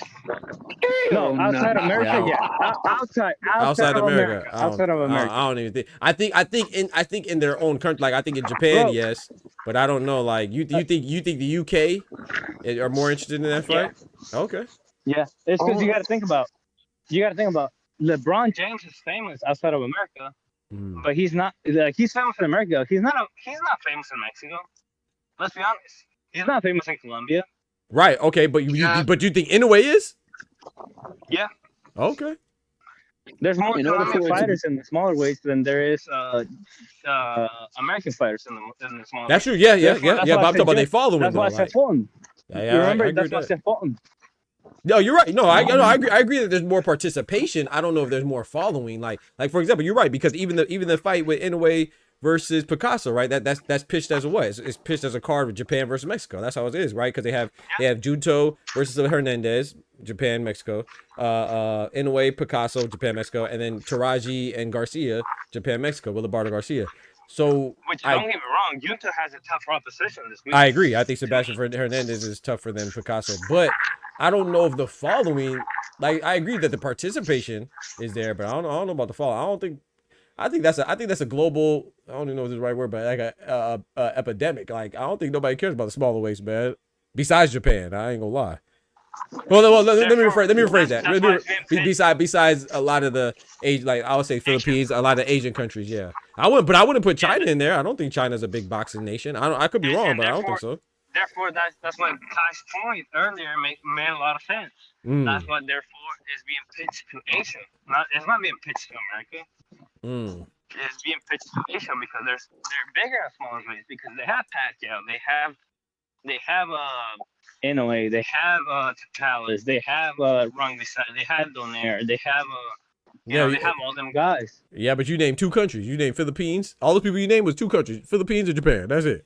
But I mean, they have the Cochinita Gonzalez, they have Finito Lopez, they have you know, they have whole Asia, you know, Korea, Kim Jong-un, whatever his name is, Kim. Yeah, he's Korean. Kim, the orphan. Yeah, Kim Jong-un. Yep. Are you not Kim Jong-un? Nah, you got me talking about the leader. Yi Jun Kim, man. Yi Jun Kim. Nah, Oscar messed me up. Oscar messed me up, man. He got me talking about the leader. No, that was Oscar's fault, bro. No, that was Oscar's fault, bro. I bet Yi Jun Kim, man. Yi Jun Kim, man. Lee Bouwei, right. Come on, man. Or like Oscar Colasso. You have Oscar Colasso and Puerto Rican, all three of them. Yeah. All 3 of them, because they're in strawweight, all 3 of them. But it's like, it's bigger in the whole world. Shakur and Tank is bigger in America, but it's not bigger in the whole world. I don't know, man. I don't know. I feel like global. I mean, I don't know. I mean, we'll have to see. But I think Tank and Shakur. I think more people would tune in globally than they would tune in for what's his name? Who you say? Junto and Inoue. But I could be wrong. I could be wrong. It's because if you look at it, it's like I think they should. I think it should be bigger. But that goes back to what we were saying with the letdown of the year. Like Kendra was talking about. You know, we talking about boxing, or we talking about impact. Like I think Tank and Shakur make a bigger impact. No, impact is Tank and Shakur all the way. I think that's one of the biggest fights in whole boxing. Honestly, I think that's number 4. That's no shame though. It's number 4 in the whole like from. Yeah, no, I don't think you're saying it in the wrong. Yeah, I don't think you're saying it in a negative way. I don't know. I do think Junto and Inoue is bigger just because Inoue has been ducking Junto in 4 years, or at least that's what Japan claims. You know, right? He's been ducking Junto in 4 years. Yeah, people are saying that. Hey, speaking of which, man, I know my man Mari, he been trying to say something too, but your boy Mari also said, yeah, shout out Mari next door. Hey, your boy Inoue told Junto to fight his younger brother. Come on now. Coming in. Come on. But I will say this, though, Thomas. I will say this. I wanted that to happen, though, so I was cool with that because I thought that would have been so fire. Like Junto, I know Junto would have smoked Takuma Inoue. She would have smoked him. Yeah, but that would have made the Inoue or the Nai Inoue and the Junto fight so much bigger, bro. I wish, but this man messed around and lost to Seiya Susumi, bro. Said, Naoya said was like, beat my brother first, and then Seiya Susumi was like, oh, give me a minute. Yeah, exactly. Seiya Susumi went and said, man, let me beat him first, man. That just made me so mad, bro. That'd have been like a movie anime arc, man. That would have been fire. Shout out to Z Pachita. He said people outside of boxing don't know who Zerto or Apataya is. Yeah, I mean, outside of Australia, I think Zerto's a bigger name than Apataya. But even then, yeah, people don't really watch the cruiserweight. I agree with Kendrick on that. Like, shout out to Zerto, but outside of unfortunately, like Zerto, I like Zerto a lot. One of my favorite fighters to watch, actually. But I think people know Zerto as a guy that fought Bivol a lot of times. A lot of people, not everybody, but a lot of people, like, you know, I don't think they see him as like a cruiserweight unified champion. You know, I don't think they know what belts they have, or even with Jai Apataya. Like, I mean, that's kind of Jai's fault, though. I mean, who has Jai been fighting? Like, he fought Claudio Squeo, nobody knows him. Hussein Sakar, nobody knows who he fought. Who's David Naika before that? It's like Jai's been on the stages, though. And don't forget, Doc, he got Jack Massey. Like, who's he been fighting? His chinny, Doc. Come on now. He got rocked by Naika and he got rocked by Sin Cara. Which is not a problem, but it's just Jai hasn't, whether you want to blame it on him or give him issue, he just hasn't really, he hasn't been fighting the guys that make people want to look at him. You know, I mean, even if you say Zerto hasn't fought any known people either, at least he's been fighting. He's been grabbing belts, right? He's been fighting. He fought Chris Billion Smith for the WBO. His last fight was mandatory for WBA, Junior Dorticos. Before that, he fought Arsen Goulamirian for a WBA belt. So even if if you don't recognize Arsen Goulamirian's name or CBS's name, you know that he was fighting for for belts. You know what I'm saying? Apataya is not fighting anybody. He's not gaining any belts. He had the IBF for how long? And if we're talking names outside of Australia, or coming from Australia, Kambosos is the biggest name, man. Facts. I agree with that. I agree with that. Hey, and by the way, man, I know before Mari get to going, I know he want to talk. That light been popping green left and right. Shout out to my good brother KD the Great, aka KD the Goat, my main man, the Bodega one, the Bodega one, Ty Morissette, man. Hey, always keeping us with the voice of reason up in here. Shout out to the El Jefe. El Jefe. Mi hermano carnal. Is that what you got? Yes, sir. Mi hermano carnal, man. That's my blood brother right there, man. And the future face of anything. Yes, sir. The youngin. Go ahead, Marty, man. It's on you. Cook. All right. All I'm gonna say is. Hold on. Let Mari get some in real quick. Oscar, please. What's up, Mari? I wasn't really gonna sing it. Oh, you just want to listen? If you just want to kick it, you can chill. Yeah, I was just listening. Okay. You smack that like button? You smack that like button for me, bro? Huh? You smack that like button for your boy?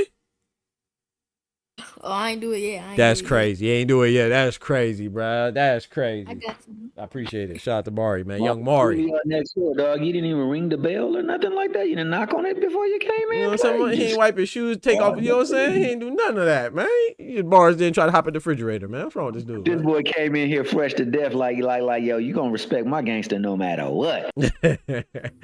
Pat Bandero in the building. What's good, mi hermano? Yes, sir. Big member in the building. Big member in the building. Yes, sir. Shout out to Z Pacino, big member in the building again. My guy.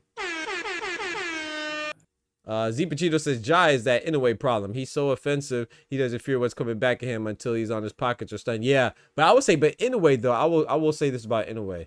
I think he's hittable too, but he does adapt. I don't know how much Jai really adapts, or he just turns up the heat. You know, like he just goes, like you said, he doesn't fear what's coming back, and he trusts that his shots will do more damage. He could take your shots better than you could take his.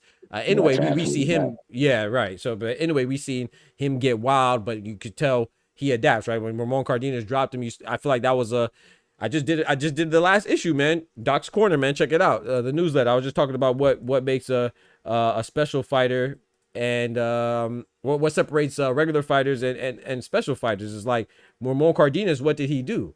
You check out the Doc's Corner. Right? Ramon Cardenas kept spamming that left hook after he dropped him with him. After he dropped Inoue with it, and then Inoue he adapted. He got off his pockets, and then he didn't get hit by it again. And that's the difference. You know, there was no adaptation from Ramon Cardenas. No disrespect to him, shout out to him, but it just is what it is. You watch that fight, you can see one fighter adapted, the other fighter didn't.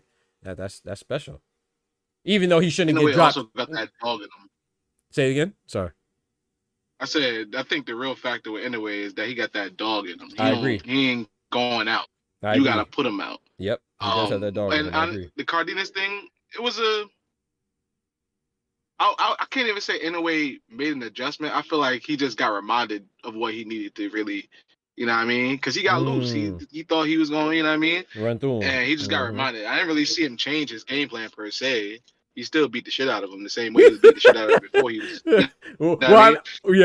I mean adapted like to be more like you said, just be more wary, be more cautious. You know what I'm saying? Adapted not even be as what's the word I'm looking for? As reckless. You know what I'm saying? Like he just changed something up to he wouldn't get hit by the hook anymore. You know what I'm saying? Not necessarily switch his whole game plan. So yeah, I'm with you on that. Yeah. And he just played all up. It was like I was telling Ari the other day on his stream, you know, because he has Apataya out of everybody. He has Apataya. I said, you know, Avatar, but I was like, bro, before Soto show up, nobody was unifying. Noel McKalen, Jack, come on now, Apataya, come on now. You know, no, in the base title, like nobody was unifying. Yep. CBS, nobody was unifying. Yeah. And Soto show up, and Soto's the biggest stuff. That cannot, like, I'm sorry, but that cannot be it. That cannot be true. Soto is the only one unifying, the only one fighting champions or Bacons, you know. Bro, I will take it a step further. Zerto is the only one that's fighting meaningful fights, bro. None of his fights have been insignificant. He debuted against Joe Smith Jr. at cruiserweight. Joe Smith Jr. been in the ring with B-Vol, B-Hop, and Baturbia. All the B's. B-Hop, B-Hop, B-Vol, and Baturbia if he's been in the ring. You know what I'm saying? All the B's. So he fought him on his debut. Then he fought the WBA title holder, Arsene Goulamirian. Then he unified with the WBO holder, belt holder, Chris Billion Smith. And then he just fought a WBA mandatory in Dorticos. So I'm not saying that people can't duck, but like Oscar said, you got to give credit where credit is due. This guy is doing stuff. You know what I'm saying? He's not just fighting guys that never fought out of Italy before, like John Patai. He fought Claudio Squeo. Who's Claudio? Nobody knew who. And that was not a mandatory. Like people try to say, oh, he's fighting all these mandatories. IBF. Oh, no, all those fights have not been mandatories. Jack Massey was not a mandatory. Claudio Squeo was not a mandatory. It was a voluntary. David Nika was a mandatory, and Hussein Zakar was a mandatory. Actually, Zakar was hurt. That's why Nika got a chance, because Zakar was hurt, and then they let Nika fill in, and then he had to double back, you know. But he fought a couple voluntaries in there as well, which is nothing wrong with that. But I'm not saying Jabatai is scared either. But don't tell me that Zerto was scared because the fights aren't happening. I mean, before Zerto got there, Jabatai wasn't unifying either. So, I mean, I guess it's CBS's fault. I guess it's Zerto's fault, it's Badu Jack's fault, it's Noel McCain's fault. At some point, it can't be everybody else's fault. Like, even if Jabatai is not scared, he got to look at his management. Maybe the Tasman fighters and Mick Francis aren't giving out enough money to get him a fight, whatever it is, or Eddie Hearn. You know, he's not working exclusively with Eddie Hearn, but maybe Eddie Hearn's is failing at getting him these fights or whatever it is. But it can't be everybody else's fault, bro. I'm sorry, it can't. Not if you're trying to be honest. If you wanted to say, oh yeah, everybody's ducking from my guy because I like this guy, then that's on you. But we're being honest. Everybody's not running, bro. It got to be something else. Shout out to Z, but she said CBS wasn't ready. Yeah, he wasn't ready. And to be fair, I think Jabatai beats CBS too. I'm not saying that, oh yeah, he wouldn't beat these guys. I would favor him, but he's not fighting. He's not fighting the WBC champion Badu Jack or Noel McCain. He's not fighting the former WBO champion CBS. He's not fighting the current WBO champion Zerto. He wasn't fighting when it was just Arsene Goulamirian, the WBA champ. So I don't know, man. I mean, Ryan Rozicki called him out, and then when I made a video about that, you see all of Australia. All of Australia's on my head top telling me that I'm a fool because I'm reporting that Ryan Rozicki called him out and called him a fake boogeyman. I didn't say he's a fake boogeyman. That's what Ryan Rozicki said. But you know what they also tell me? In addition to calling me a fool, they also say, oh, Ryan Rozicki ain't got no business in the ring with Jabatai. So who do you want him to fight, bro? You don't want to fight nobody? Oh, you want him to keep fighting guys like Claudio Squeo? It's like, bro, you can't like, it don't make no sense. Bro, you cooking, bro. I mean, shut up, but because I respect you, bro. I appreciate it, bro.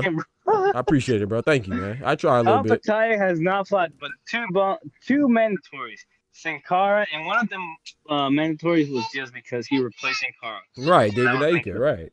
And Nika hurt him. Sankara hurt him. Mm-hmm. That's what didn't stream the fight. Now, I was like, if you're Australian and you want to watch Pattaya, you want to gloss him, and if you want to do something else to him, if you want him to be your boyfriend, I'm not it, but Sankara and Nika hurt him. Yep. And there's more holes to explore from Sordo to Apataya than Apataya is to Sordo. I agree. That's the sad truth. I agree. Ryan says, yo, they came at me too. I was like, with all these jobs, bro, they be on my head top, bro. Hey, I ain't gonna lie. I'm gonna need the Boxing Talk family. I can't go to Australia by myself. I might get put down under. Like, down under. Bro, I'm gonna need the homies with me, boy. What you say, Kendrick? They're gonna put a crocodile in your whole. Right, what they call the salties? They gonna put a big salty on me, man. The big salty crocodiles on me, salty crocs. I rock with Australia, man. You know, one of my heroes growing up was Steve Irwin, man. Rest in peace, man. I used to want to be a zoologist, man. Be out there in the wild, man. Steve Irwin's my guy. You know what I'm saying? The crocodile hunter, man. For those of you that don't know. Shout out to Pat in the back. Let me pull up Pat. I'm gonna holler at y'all. All right, Merry everything to y'all. You feel me? Happy holidays. Thank you, bro. Same to you, man. Hey, man, your first Christmas as a husband, enjoy it with your families. Be safe. Yeah, you too, man. This your first Christmas as married, huh, Kendrick? Being married. We don't even celebrate Christmas. We celebrate Hanukkah. That's what I'm talking about. One time. Hey. So we'll celebrate Hanukkah and Kwanzaa. You know what I'm talking about? But Nah, I was gonna talk, but it wasn't my turn to talk. I apologize. No, you got. I think Kendrick's skipping out a little bit. That's what it was. I thought he was done too. My bad. I didn't mean to interrupt. He's skipping out. Oh, my bad. No, you good. Yeah, you skipping out. That's why I No, thought y'all you was good. done. Shout out to my brother Kendrick. Man, how the heck I told this man I'm about to get off when he was pulling up, and he leaving before I am. That's crazy. See, that's why I be like I'm finna leave because I be getting caught up in the conversation, man. I be getting caught up in the conversation, man. I appreciate y'all though. Nah, that's not a bad thing. That's a good thing. I be trying to hear me? Pat Bandero, yes sir. We hear you now. Pat Bandero, what's up, baby boy? We hear you now, my brother. Don't be on that BS. Oh Lord, here you Christmas go. to all y'all, man. Oh, Man, Merry Christmas, man. already Happy on it. Kwanzaa, Happy Hanukkah, man. Happy holidays, my brother. And that's nice to hear you guys. Like, nice to hear you on the time. Hey, bro. Kendrick, he's about to tell us about arm skill. Oh my God. What happened? No, leave it, DBT. I believe it. I actually didn't hear, but I believe it. Actually, I have a question though for all Yes, sir. y'all. Like, Yes, sir. It's not like a trick question. I just want to know your perspective on that. Yes, sir. The winner between Shakur and Teofimo. Yes, sir. What do you think if one of them, if the winner vacate the belt to go do something else in 147 or whatever, or to just go back to 135? Do you think it's fair? Do I think it's fair for that? Yeah, I mean, if Shakur, I don't see why Teofimo would do that. I'm not saying it's not fair for him to do that. I just don't see why he would do that because he hasn't really shown us any signs of going to 147 or going to 135. So I don't understand that. But if Shakur won, yeah, I don't have a problem with that because I don't see, and that's just my opinion now. I don't see this fight as a significant fight as far as the belts go. I think it's more significant because of the rivalry there, and the fact that they're both big names. So I don't think that Shakur's doing it to fight at 140. He's doing it because Teofimo is the biggest name that accepted a fight with him. You know, so I think that there's a little nuance there. So I don't I wouldn't be mad if he vacated and went back to 135. Now Teofimo, I wouldn't be mad if he left either, but I would hope he would stay because I feel like there's a whole lot of legacy there at 140, man. That's the hottest division. If he could beat Gary Anton Russell, the WBA champion, if he could beat who's the IBF champion, Richardson Hitchens, that's a good fight right there. All native New York fight. Even though they say Teo's not from New York, but you know he was born there. And then the WBC champ is who? Super Matias. That's a fight we wanted for a while. If he beats Dalton Smith and if Gary Anton Russell beats Eddie Hiroka, right? But yeah, I don't see why he would leave. But yeah, I wouldn't be mad. What about you? Or anybody else want to answer? My fault. Hey, I'm gonna be honest with you, bro. I think, like I said earlier, we are living in a time of a copycat society that's out here doing challenges to see who could do it better. So I can get real rap, bro. I'm not even trying to be funny though, Doc. It is funny in nature, but I'm not trying to be funny. Out here doing TikTok challenges. And that's what the ring has become now. It's become a TikTok challenge. So what's the newest thing? Get a belt and then go somewhere else. You know what I'm saying?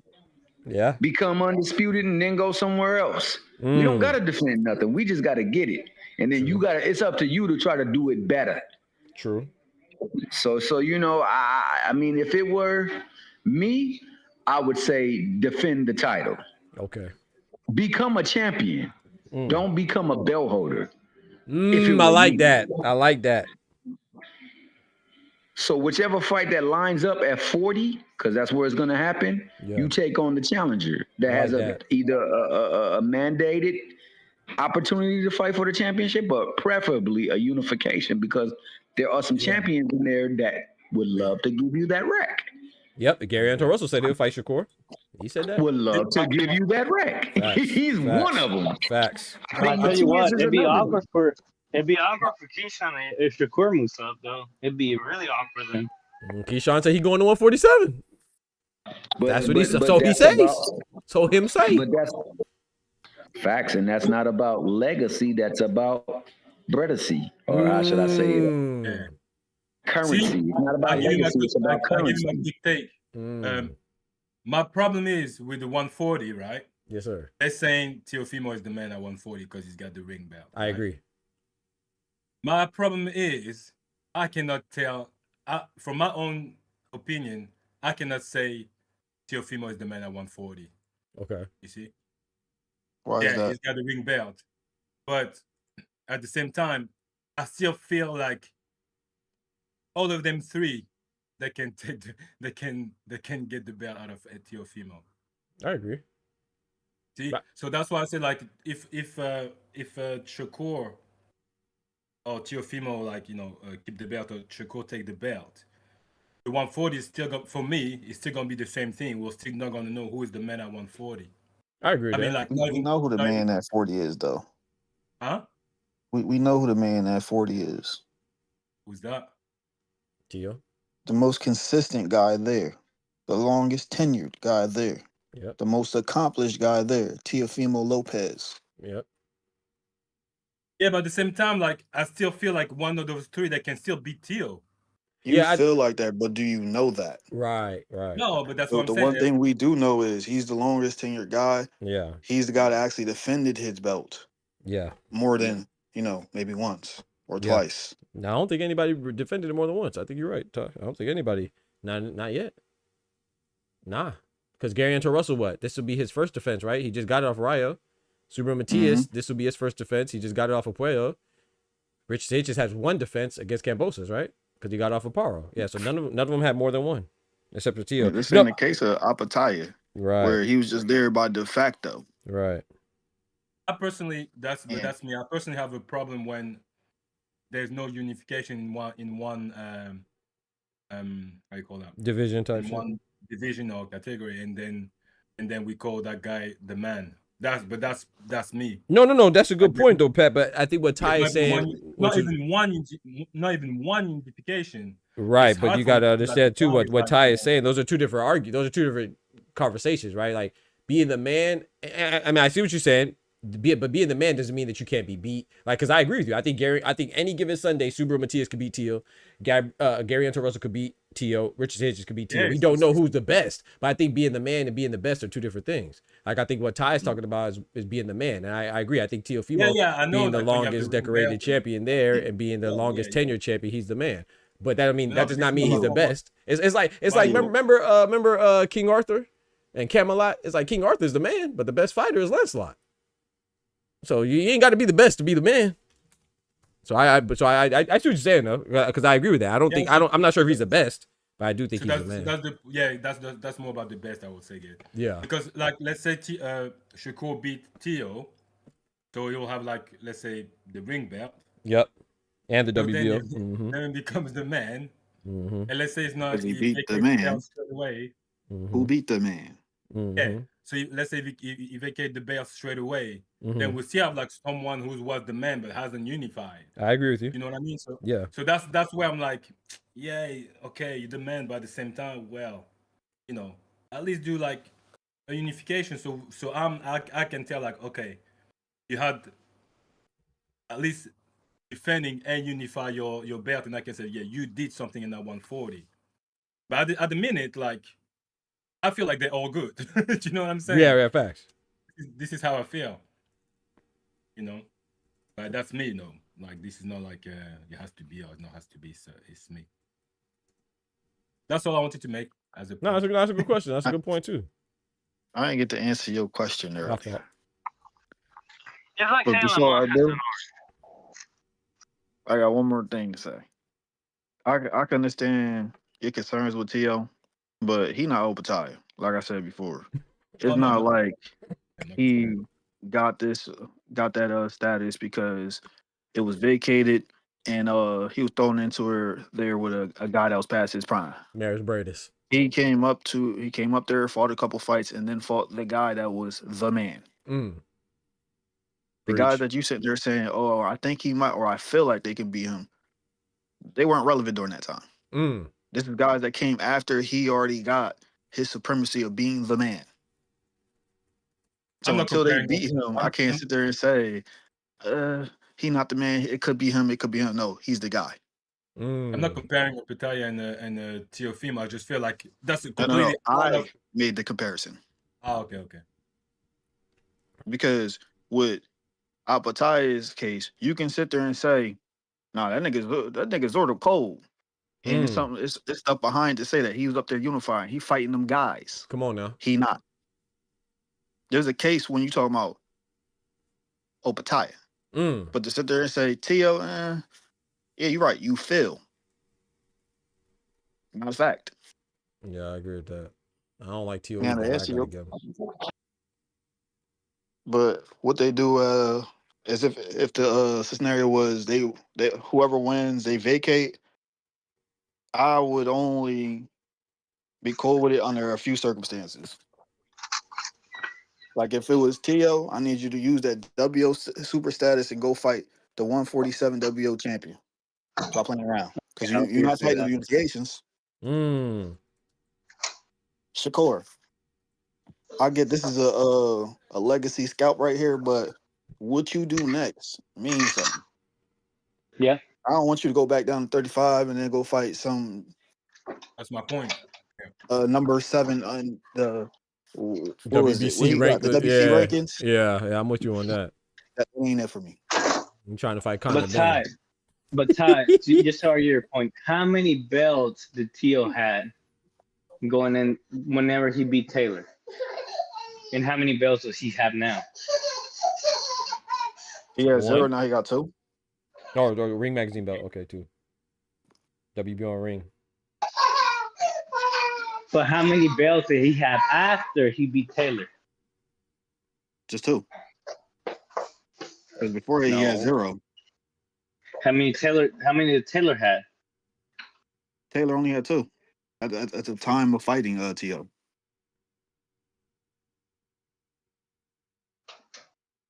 Wait, did he? He had the WO belt and the ring belt. He only had 2. What you trying to say? Yeah, he had all 4 because you saying he was undisputed, and then he lost, and then he lost 1, so he had the 3.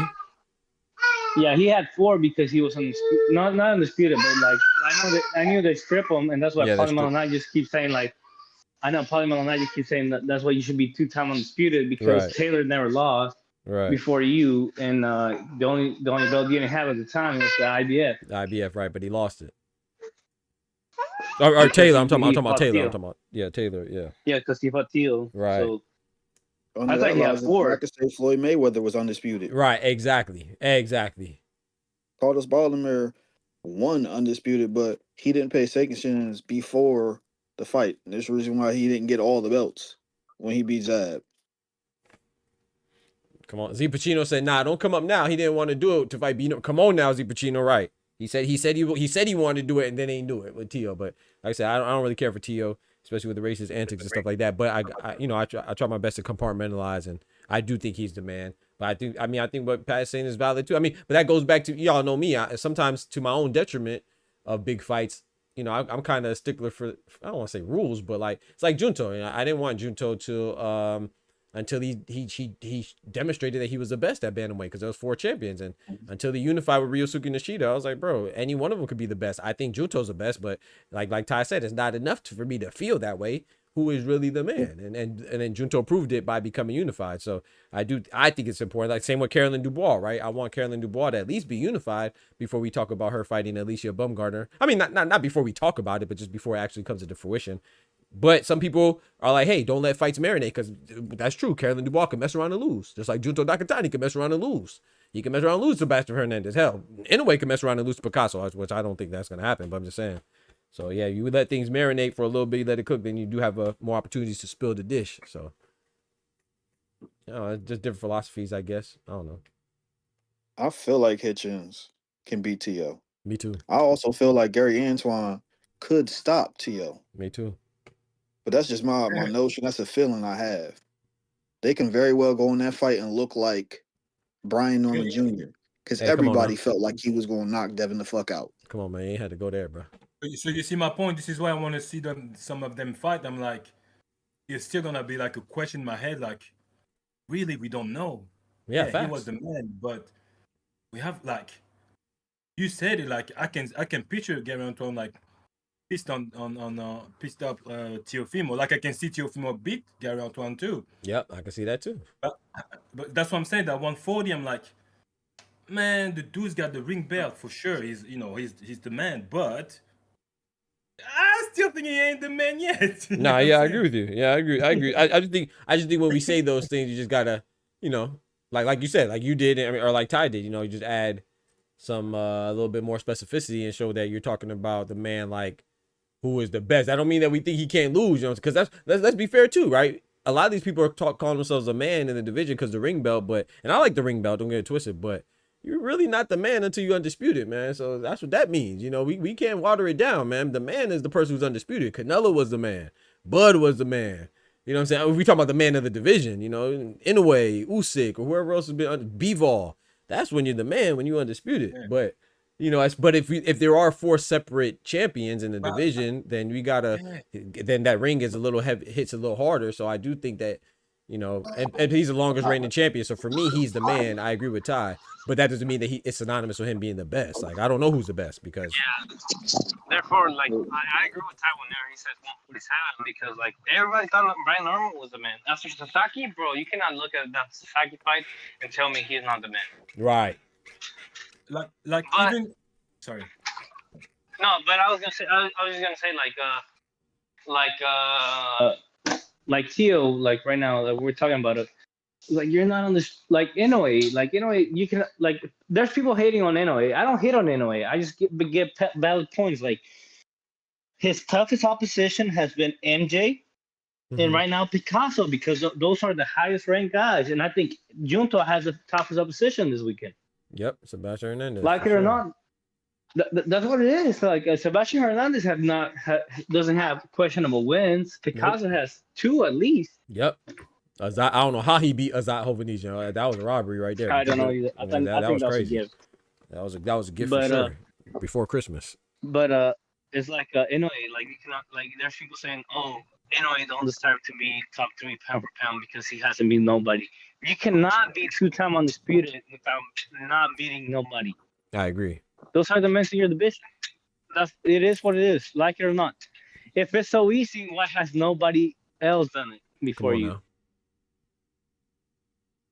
That's why I give a lot of credit to Devin Haney. If it's so easy to beat Brian Norman right now, why hasn't anybody else done it till then? Until him, right? Exactly. I agree with that.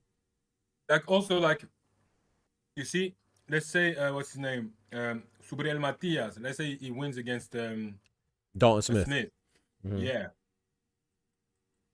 You see, the styles makes fight, and let's say Shakur beats Teofimo. Okay, I'm gonna take Shakur over Matias, but at the same time, I don't know because of the style. Yeah, fact. You know what I mean? Like, I still don't. I cannot say, oh yeah, no, he beat Matias. Sure, no. I'm like, well, I could. That's my opinion. I could say, yeah. I think Shakur beat Matias. the former WBC. Puello, and so that's me. But the Subriel Matias, because of the style, I'm like, it's hard, bro. I don't know if I've seen really like Shakur in that situation. Hey, yeah, like, Alberto Puello, Shakur Stevenson would be a good fight. I know, yeah, Man, I didn't think about that one. I mean, it may not be a fun fight, but it'll be a good fight. Competitive. You see my point? Like the 140 is so like, you know. Yeah, to me, it's the second best division. That division. Yeah, it's hard for me to say like, yeah, this guy beat this guy, because I look at them style. I'm like, I can see this guy like, you know, like beating this guy, but also I can see like this guy beating this guy. Like, it's hard for me to say this guy is the man 140 at the minute. Yeah, I actually scored Puello to beating Matias on my scorecard. It was a close fight, but I had Puello beating. Yeah, it was a good fight though. Yeah, I'm with you though. I can't say that. Yeah, like 140 is has the most parity, man. Like, I think it's the second best division after 154. I think it's I'm with you on that. But I will say that I would like to see some unifications. I mean, I like to see unifications everywhere, man. 126, 130, 135, 140. Gosh dang, 154. At least we getting some with Barao and Zayas, so that's good. But there's a lot of divisions. Man. Whenever you say letdown of the year, dog, can you say 2025 is a letdown of the year? Because we were expecting all these unifications. Come on, man. Come on, man. Because Benavidez was asking for this shot, but then he moved up to fight Sardo. Come on, and then we were expecting 118, 126 to unify. 126 didn't do shit this year. Nothing, bro. 126 did nothing, bro. Oh, Rafael Espinosa included. Though I think he's the best, he hasn't proved it. It's like Legend of the Year should be 2025 because that was the year of unifications. Everybody fought their mandatory, and yet they didn't fight it. They didn't fight for unification. I second that one. It was a letdown year. After 24 was a bang bang year. Facts. I don't even understand like what they're doing at 126. To be honest, I mean, I know Stephen Fulton just beat Brandon Figueroa before he lost to Foster for the WBC, and then we have Shushu about to fight for a vacant WBC title, right, against Carlos Castro. But it's like, yeah, the WBO champ Rafael Espinosa. What the heck? WBA champ, we already know he's full of shit. Gosh dang, Nick Ball. His last 3 defenses have been against 122 pounders, which I don't even know how we let that ride, but you know how that goes. And then IBF with Angelo Leo. He did just fight his mandatory in Tomoki Kameda, but his next fight is a homecoming in, where's he from? New Mexico, I believe, right? New Mexico? Yeah, New Mexico. Shout out to him. He has said that I've been talking to a guy, full disclosure, that was claims he's close to him and stuff like that. Shout out to him if he's in the channel. But I've been trying to see what we could do with that. But he's supposed to be getting a homecoming. We'll see for Angelo Leo. He said he's down to fight unifications, but everybody says they're down, man. We got to see it. You know what I'm saying? Everybody down to fight him, but we ain't seeing no gosh dang fights. Everybody down, man. 126, yeah, that was, I don't know what the hell was going on 126 this year. That shit was. Outside of Fulton, you know, becoming a champion again, 126 is pretty trash this year, to be honest. Is 126 the Inoue's division? No, I second that. 126 was ass at best. Yeah, 126 was ass It's- at best. Right. Now, Inoue's below. Inoue's 122. That's a division above Inoue.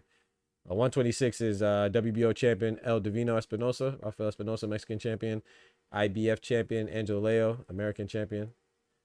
That's the 126. Okay, so what? Yeah. Okay, 130 is WBA is Nick Ball, English champion, and WBC is who?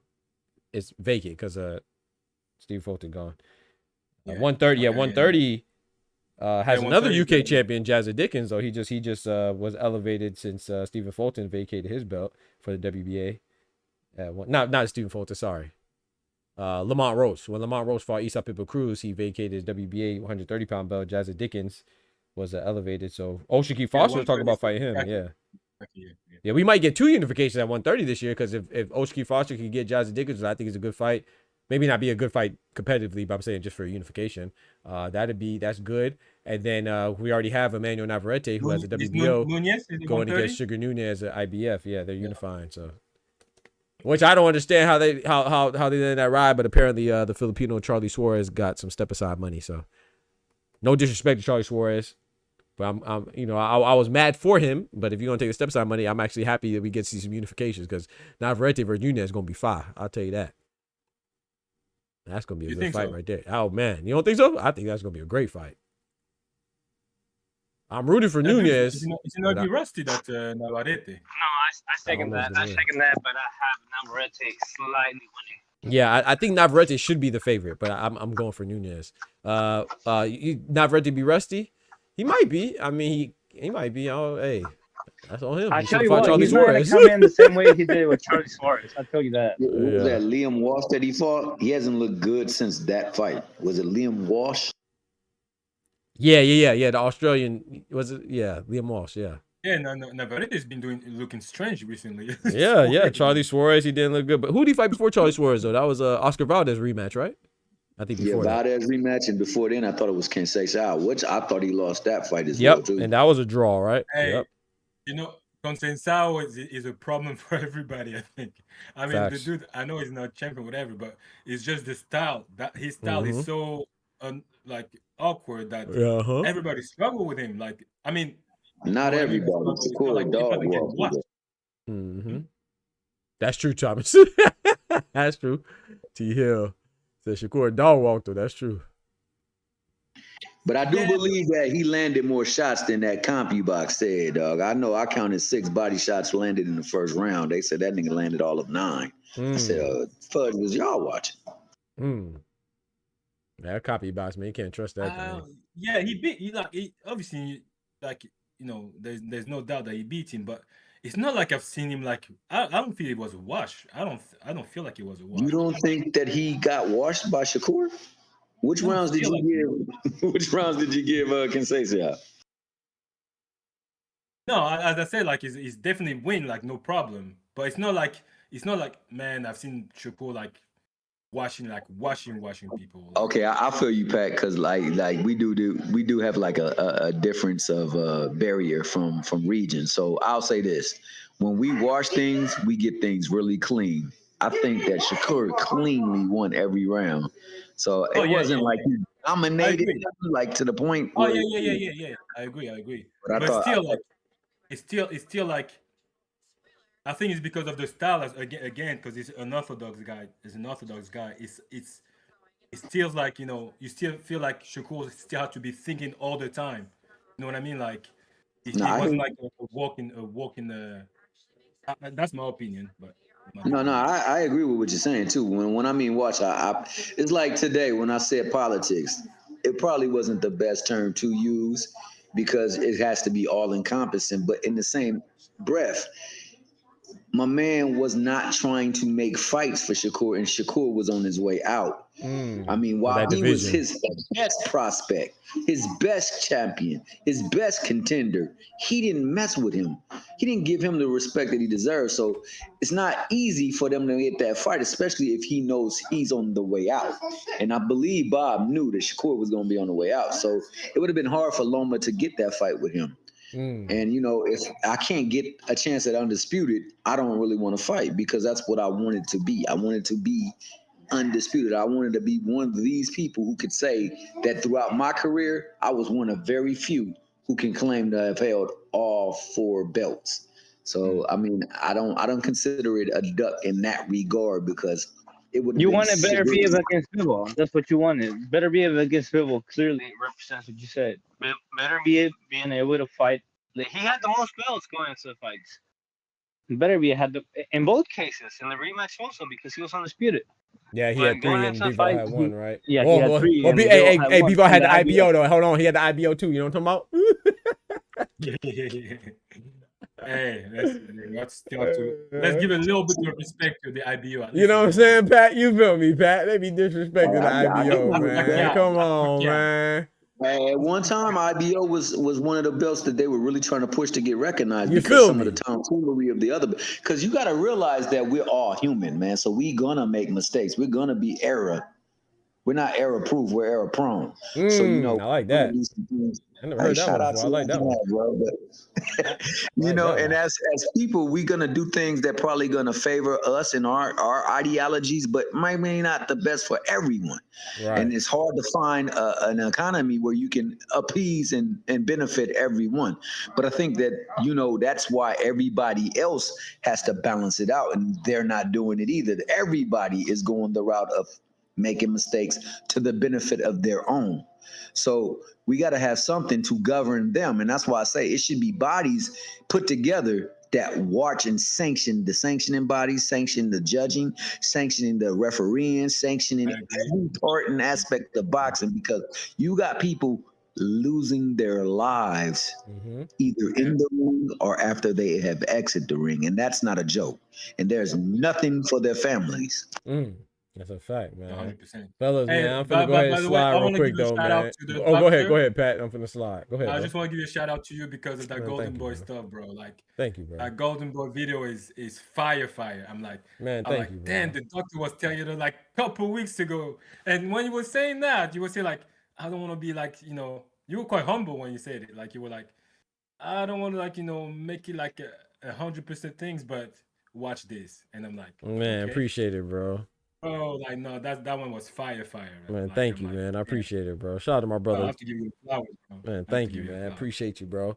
Shout out to my brother Pat, man. Thank you, man. Hey, let's normalize that, man. Give each other flowers, man. You know what I'm saying? And I appreciate that, bro. Thank you, man. Well, nigga, what you want? You want roses? You want tulips? Nah, not for me. For each other, man. I'm telling you, nah, man. I appreciate it. I'm trying to get caller of the year because I'm not of that. Nah. Just know, when I come through with the gift like Saint Nick, dog. Yeah, feel me? Nah. I'm talking for all of us, man. We gotta. Especially us brothers, no knock on the sisters, man. Shout out to the sisters, but I feel like, us brothers, we don't show each other enough love, man. You know what I'm saying?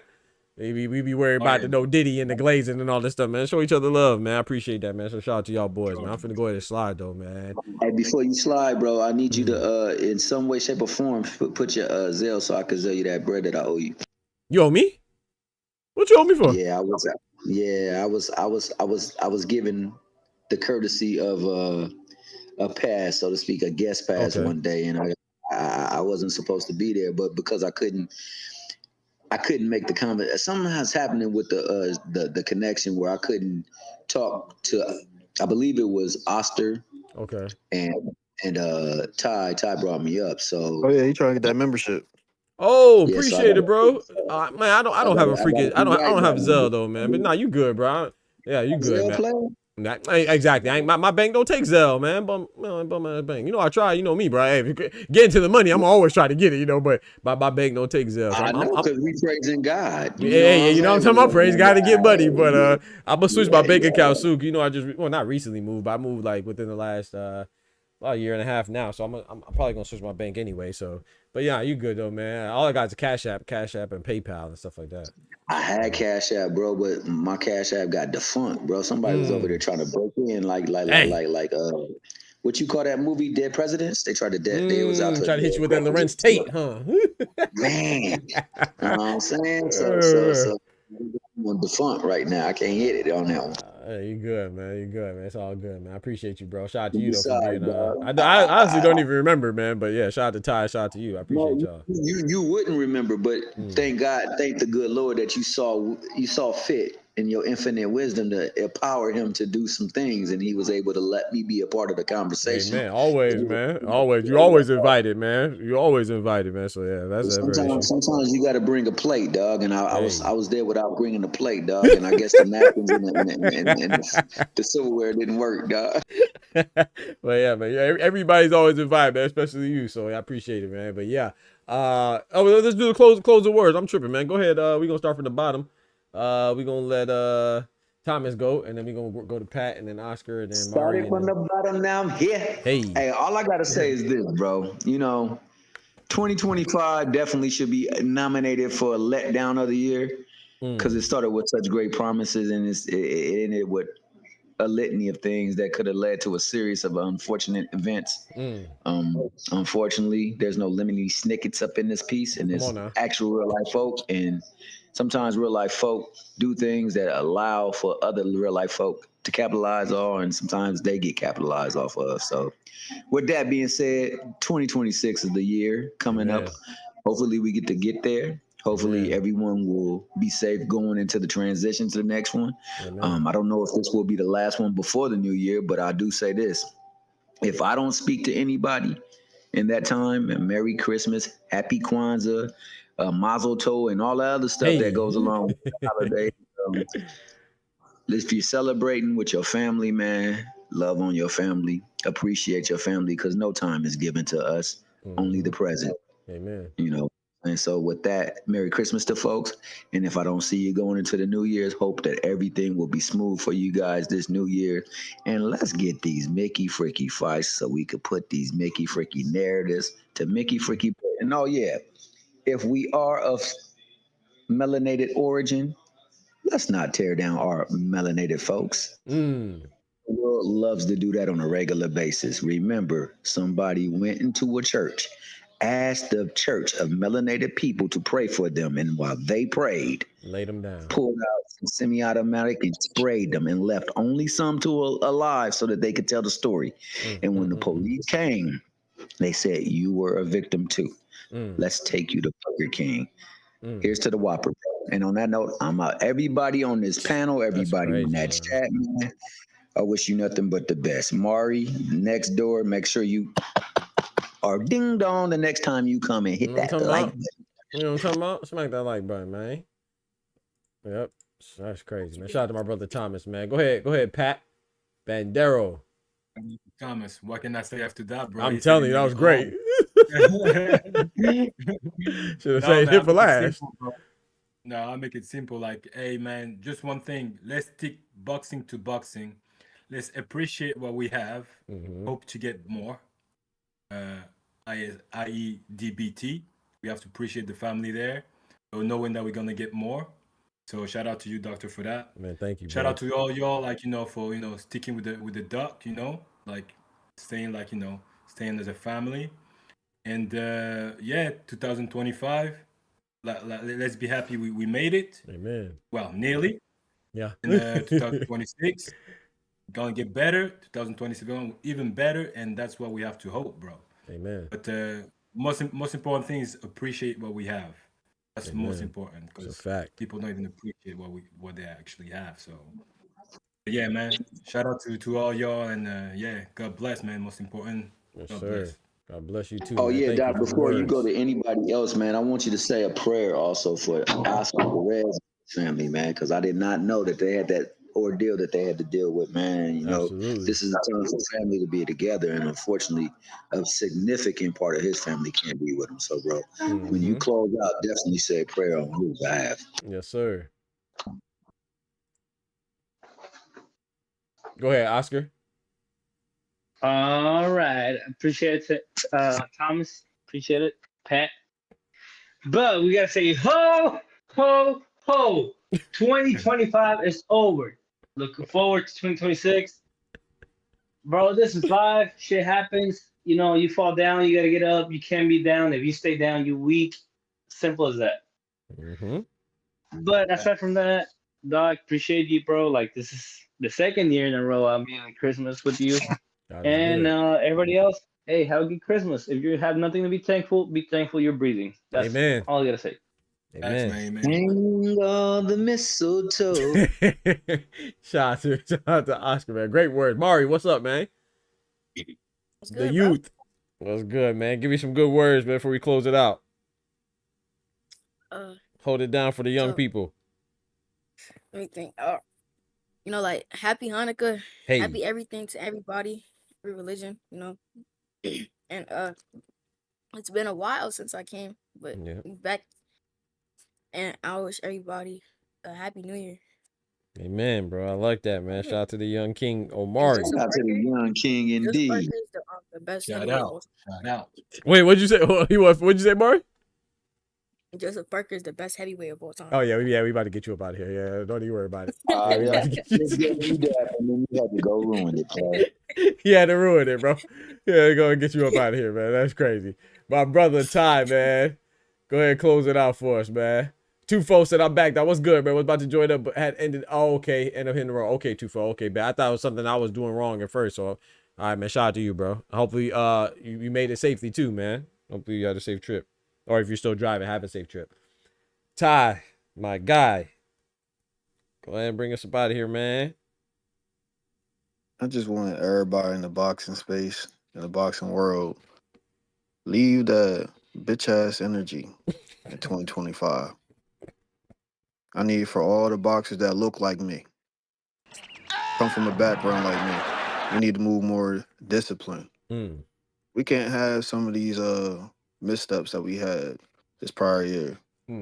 If it means changing up your team, getting more like-minded individuals around you, people that's going to bring you up rather than dragging you down, you need to do that. Preach. I don't care about the cousin that want to pop up to the airport with the peas on him. Yeah. Nah, he shouldn't be around. Facts. I don't care if it's around Thanksgiving and your baby mom tripping. You need to put the phone down. Yeah. Stop putting your hands on women. Yeah. And worry about your legacy. Yeah. My boy preaching. What about Tootsies, bro? You gotta stop hitting Tootsies. I'm trying to go to Tootsie's for the new year. You know what I'm talking about? I'm glad. Go ahead. Right. Make sure they got security up in there and make sure they got cameras, bro. You know what I'm saying? Because we got to get everything on tape, dog, and make sure you take your camera too. You feel me? Because TMZ is a bit. Right. Go ahead, Ty. Keep camera in that cooking, man. stairwell. What you said, Ty? Ain't no camera in that stairwell. Come on now. If you know, you know. If you know, you know. Old girl pull you off to the stairwell, you know what time it is. Hey.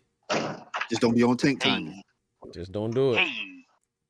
I guess Ty don't like Thanksgiving Day. Hey, but it made somebody a celebrity, dog. Happy Thanksgiving. Happy Thanksgiving, man. Hey, dog, can I say something? Hell no, I'm out, Is- man. No, you can't say No, nothing. Go last ahead, thing I'm gonna say. Last thing I'm gonna say is gonna be. No, go ahead, bro. It is a given that you're gonna fall down, but Mhm. as a man and as a person, as a human being, it is a must to get up and keep going, no matter what you're going through. Amen. It's a given you're gonna fall down, but you gotta get up and keep going. So fact. So in the infamous words of "Don't be a menace," if you fall, you better pick your punk up. You're right. That's a fact. That's a fact, man. sure. Fellas, man, Thanks, I'm gonna man. go ahead and slide. I appreciate y'all pulling up as always, man. Y'all know what time it is. Y'all be safe out there, man. About to go get these closing words, especially with the prayer at Thomas's request. So appreciate y'all, fellas, man. And I will be back on too. This ain't the last one. Good Lord willing, we're gonna be live for the Nakatani and Inoue fight. Good Lord willing. And then yes, so we'll be there. At least for that. I don't know if I'm gonna be on the Friday show, but I'll definitely be there for Saturday. Good Lord willing. But yeah, man, y'all be easy. Oh man, I hey, if I'm mispronouncing your name, I apologize. Ahejos says, I'm Afro-Venezuelan. I know Virgil's ducking boots. Hey man, yeah, man, we just got to talk real boxing, man. You know, shout out to you, shout out to Venezuela. You know, had me a little chica from Venezuela back in the day, back in my college days. You know what I'm talking about? So we just keep boxing. We just try to talk real boxing around here, man. You know, everybody has their preferences and stuff like that and their allegiances, but we try to keep it boxing around here, remain objective, and some people gonna like it, some people not. But yeah, I think I don't know if Virgil himself is ducking boots, but his team is. You know, they're setting up a lot of hindrances and obstacles to overcome in order to make this fight happen. And a lot of the obstacles that I see that are documented so far have been coming from Team Ortiz. Now, is Virgil himself scared? I don't think Virgil himself is scared. Just like I don't think Boots is scared. But sometimes the business of boxing gets in the way of the boxers actually boxing. You know what I'm saying? I think this is an example of that. But I do think that I think it's a good fight. I'm leaning towards Boots to beat Virgil, but I think it's a good fight though. But yeah, man, shout out to my guy Ryan from the 67 word. Can't wait to see y'all in 2026. Amen. Yes, sir, man. So I appreciate y'all rocking for real, man. Let's go ahead and say a prayer. I was actually surprised that Oscar shared that, man. You know, hey, we really a family around here because I know that for a long time. You know, Oscar knows a lot about me. I know a lot about Oscar. Ty, likewise, some of us talk behind the scenes and off the camera and stuff like that. So this is something that I've repeatedly prayed for. And we even have a prayer request in the Discord. So if you join the Discord, you have something that you want to be given to God, you know what I'm saying, and have us pray for it. And maybe that's one of the biggest compliments I could receive, that somebody would even ask me to send a prayer for them. So yeah, there's a prayer request section, always been there for years. So if you join the Discord, you could tap in with that. But yeah, so yeah, but shout out to Oscar and Ty. They were there for me in some tough times, you know, just to talk about some things, and hopefully I could do the same for them. You know, I have done the same thing for them, hopefully. So we're gonna go ahead and say our prayer. So please, we're gonna close out the prayer, and yeah, please join me and bow your heads.